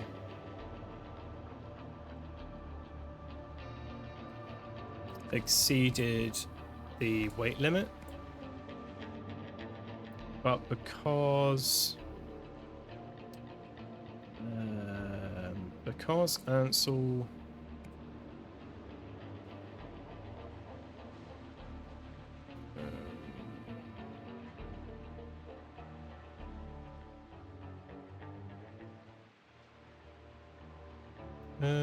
because Ansel lost something to something.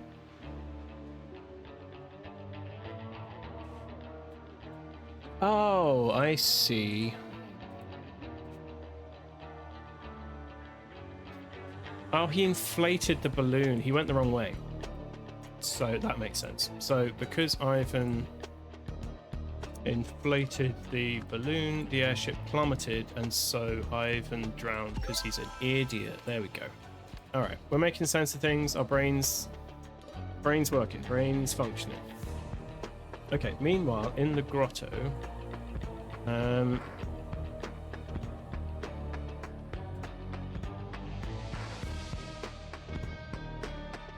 okay, yeah, so this is the bit we read at the end. So this is Myrtle promised to give Eliza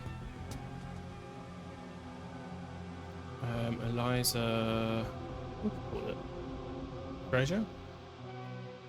Yeah, I guess treasure. If she found the wish bloom. To achieve this,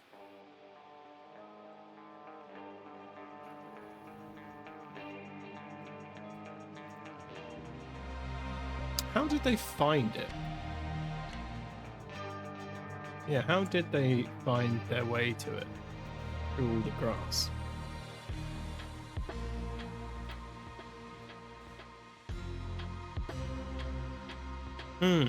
Yeah, how do they figure out where it is?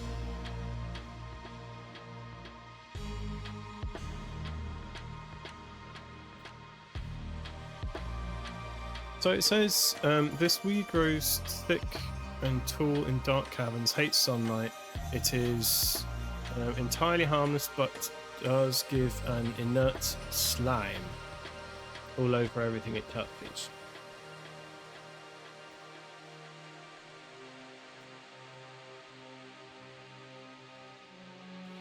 Yeah, so how did they find it exactly? Empty glass jar. Okay.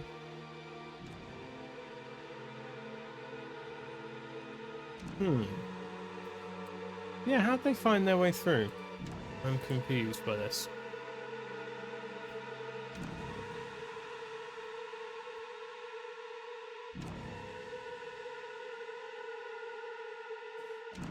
Yeah, I don't get how they managed to figure out which way to cut to get in there.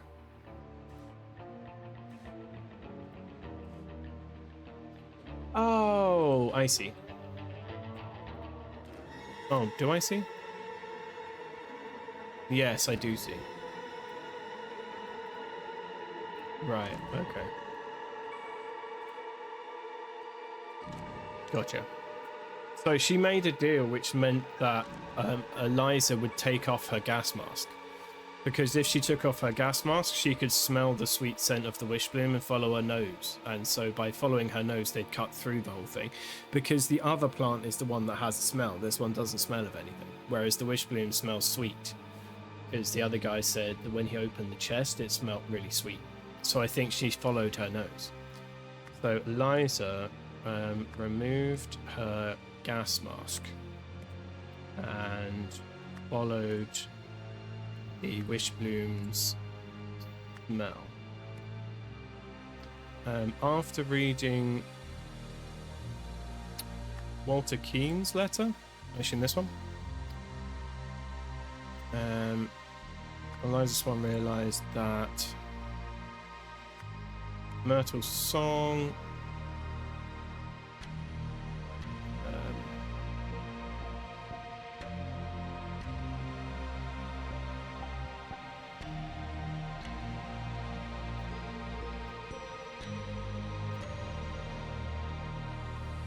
oh, I see. So she realized that Myrtle's song that she like knew already what it would do to her. Yeah, she knew the wish blooms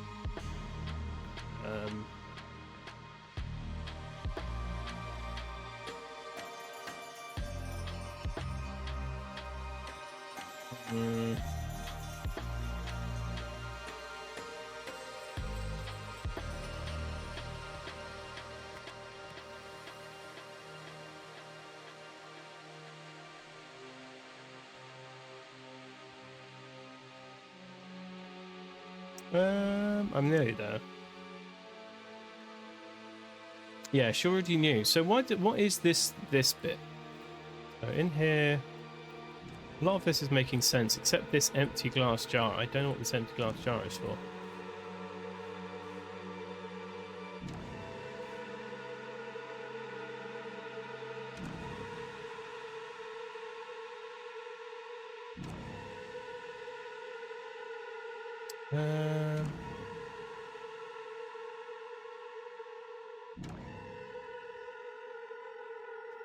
Smell activated the other plant. Is the one of the plants poisonous if sniffed or something? No, so the wish bloom itself, the wish bloom, this thing, is a Lemurian artifact, and if you sniff it, it turns you into a weird turtle man, basically. So she knew that if she didn't wear the gas mask, she would be corrupted by the wish bloom's weird transforming power. And she obviously didn't want that to happen to herself, so she made the other lady do it. Knowing that the wish bloom would turn her into a weird thingamajig. Made her sneeze to death. Transformed. Yes, that's it. Transformed is the thing. Well, transform. Yes, thank you. Transformed people. So, at this point, Eliza shot Myrtle. There we go. Wait. Okay, so yeah, she made her take off her gas mask to walk in here. Once she realised that she already knew that it would transform her into a weird turtle man, she shot her and then asked him if he liked being a weird turtle man. He's like, yeah, being a turtle man's pretty cool. And that's where we're at. Okay. What is happening? So we've unlocked 1800. So this is 3 years after the incident. No, darling, I already got my wish, and so much more besides. Okay. Do you ever wish you could change the past, my love? No, I already got my wish and more besides. So this is Walter Keane and Ada. So Ada died later on. When did she die? She's got a thing. 1805. So 5 years after this, she died and Walter made her a gravestone. That makes sense. Alright, so let's hold this out, I guess.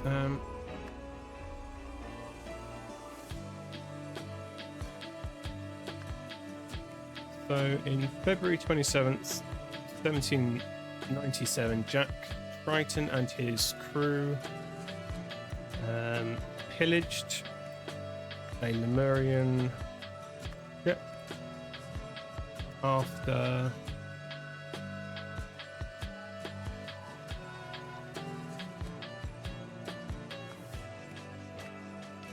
so Ergen who tipped off Walter Keane about where the artifact was. I was under the impression that he was going to just give it to him. I didn't think he was going to, he was doing any shady doings. I thought he was just, giving it to him because he had it. You know what I mean?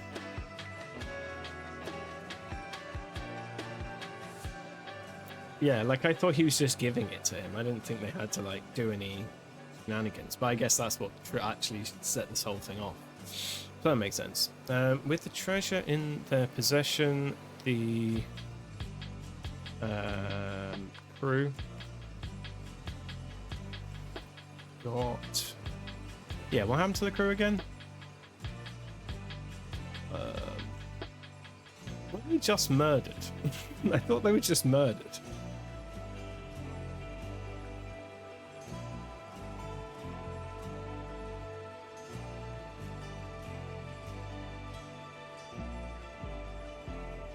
The crew got... Oh, okay. I'm getting the order of events in my brain. So they went out, pillaged a ship, and then...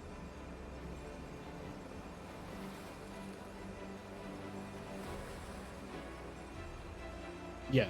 Okay. And then they couldn't take it anywhere, so they hid it.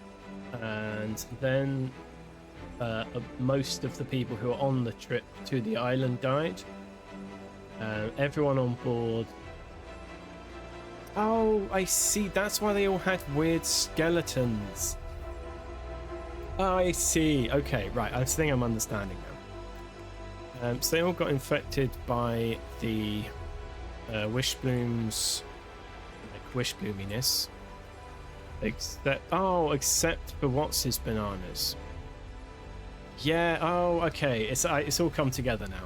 So the reason that they called his son a beast, and the reason that he had a fucked up face, and they said a beast ran out of the building and jumped in the sea, and then he was like, "My son, I'm sorry, my son." It's because the Wishbloom turned him into a beastie majig, and that was why he was also carrying the map, because he was actually on the expedition to the island, so he got the most Wishbloomed. Okay, I think we're getting there. But it wouldn't affect this guy because he didn't have a nose. He had no nose. He had a wooden nose. Starting setting up. Okay, cool. I will hopefully be done with this in the next 10 minutes or so, and then I will be on my way.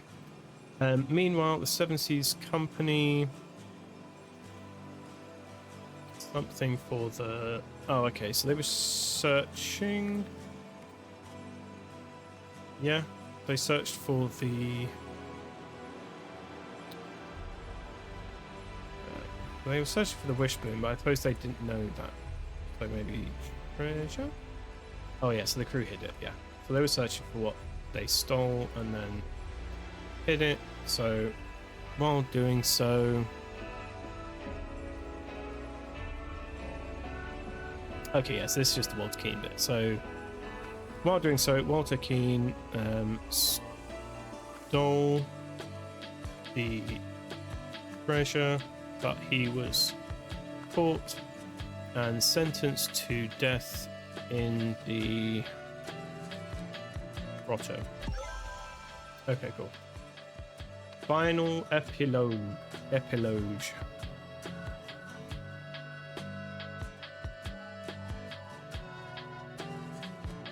Okay, so on the way back to the ship. Okay, Ada Baker successfully killed everyone. So she successfully poisoned everyone with that weird salt stuff. Except for the boy, the lad, Stefan, that's him. Who then, he went back to the ship, didn't he?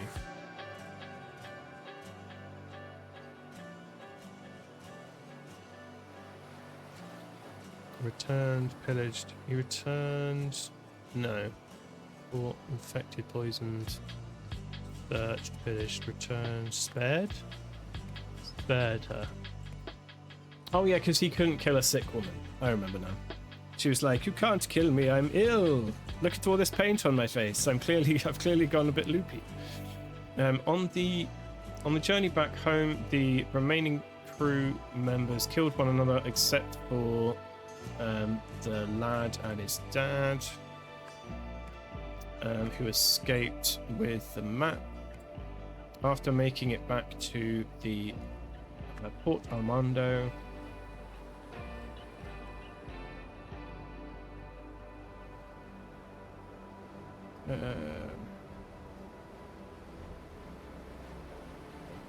Oh right, okay, yeah. So at that point, the boy. We've just sort of figured this out now. So Stefan, he transformed into a beast-a-majig and then fatally wounded his papa with no nose, who in turn killed... Wait, he didn't kill anyone. Did he kill anyone? Oh, yeah, no. Then fatally wounded his dad, but then who in turn killed him, because there was a blood trail going out. They had like a fatal encounter of some description. I mean, we don't know if he killed him, though. We never saw him be dead. We just saw he hopped into the sea and disappeared. Meanwhile, back on the island. Meanwhile... See, even that feels like a reference, but I'm going to leave it alone. Back on the island... Oh yeah, Walter Keane and Ada Baker were chilling out. Oh, they also transformed. He turned into a turtle now. And she turned into an elf? There we go. You've solved the scenario. The Wishbloom smell infected the pirates during their journey to the island, although they didn't know it yet. After the poisoning, Stefan spared Ada, so she returned to the grotto to rescue Walter. The couple lived happily together until Ada's eventual death. In 1927, Myrtle convinced the expedition team to wear gas masks into the grotto, telling them the sorrel grass there was dangerous. When Eliza learned that the Wishblooms smell mutated humans into animal hybrids, she realized the real reason Myrtle had insisted on the masks, and that Myrtle had sacrificed Eliza's humanity to find the Wishbloom, and then shot her, because that's mean. That's a mean thing. Don't do that. That's bad.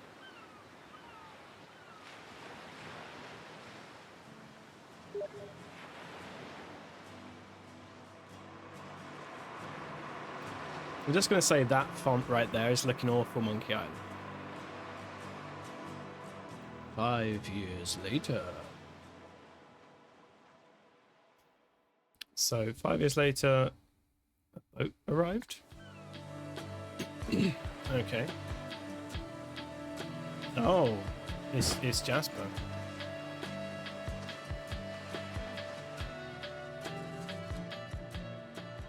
Oh, Jasper's there delivering cigarettes and books and a hat to the mutated lady who is still alive in the caves. Thank you for playing. You're welcome. It's a great game. I really enjoyed both these games. Rise of the Golden Idol and The Case of the Golden Idol are both fantastic. They're just really, really good. I thoroughly enjoy them. And so I am, yeah, I hope they do more. I hope they carry on with these, or do another series that's sort of similar. Also, like, I'm just saying, there's lots of Monkey Island reference in this particular DLC. I just feel like there are. There was another one I wanted to mention. Where is it? Don't know. But yeah. There we go. That is the end of Rise of the Golden Idol. The last DLC is out and we have completed it.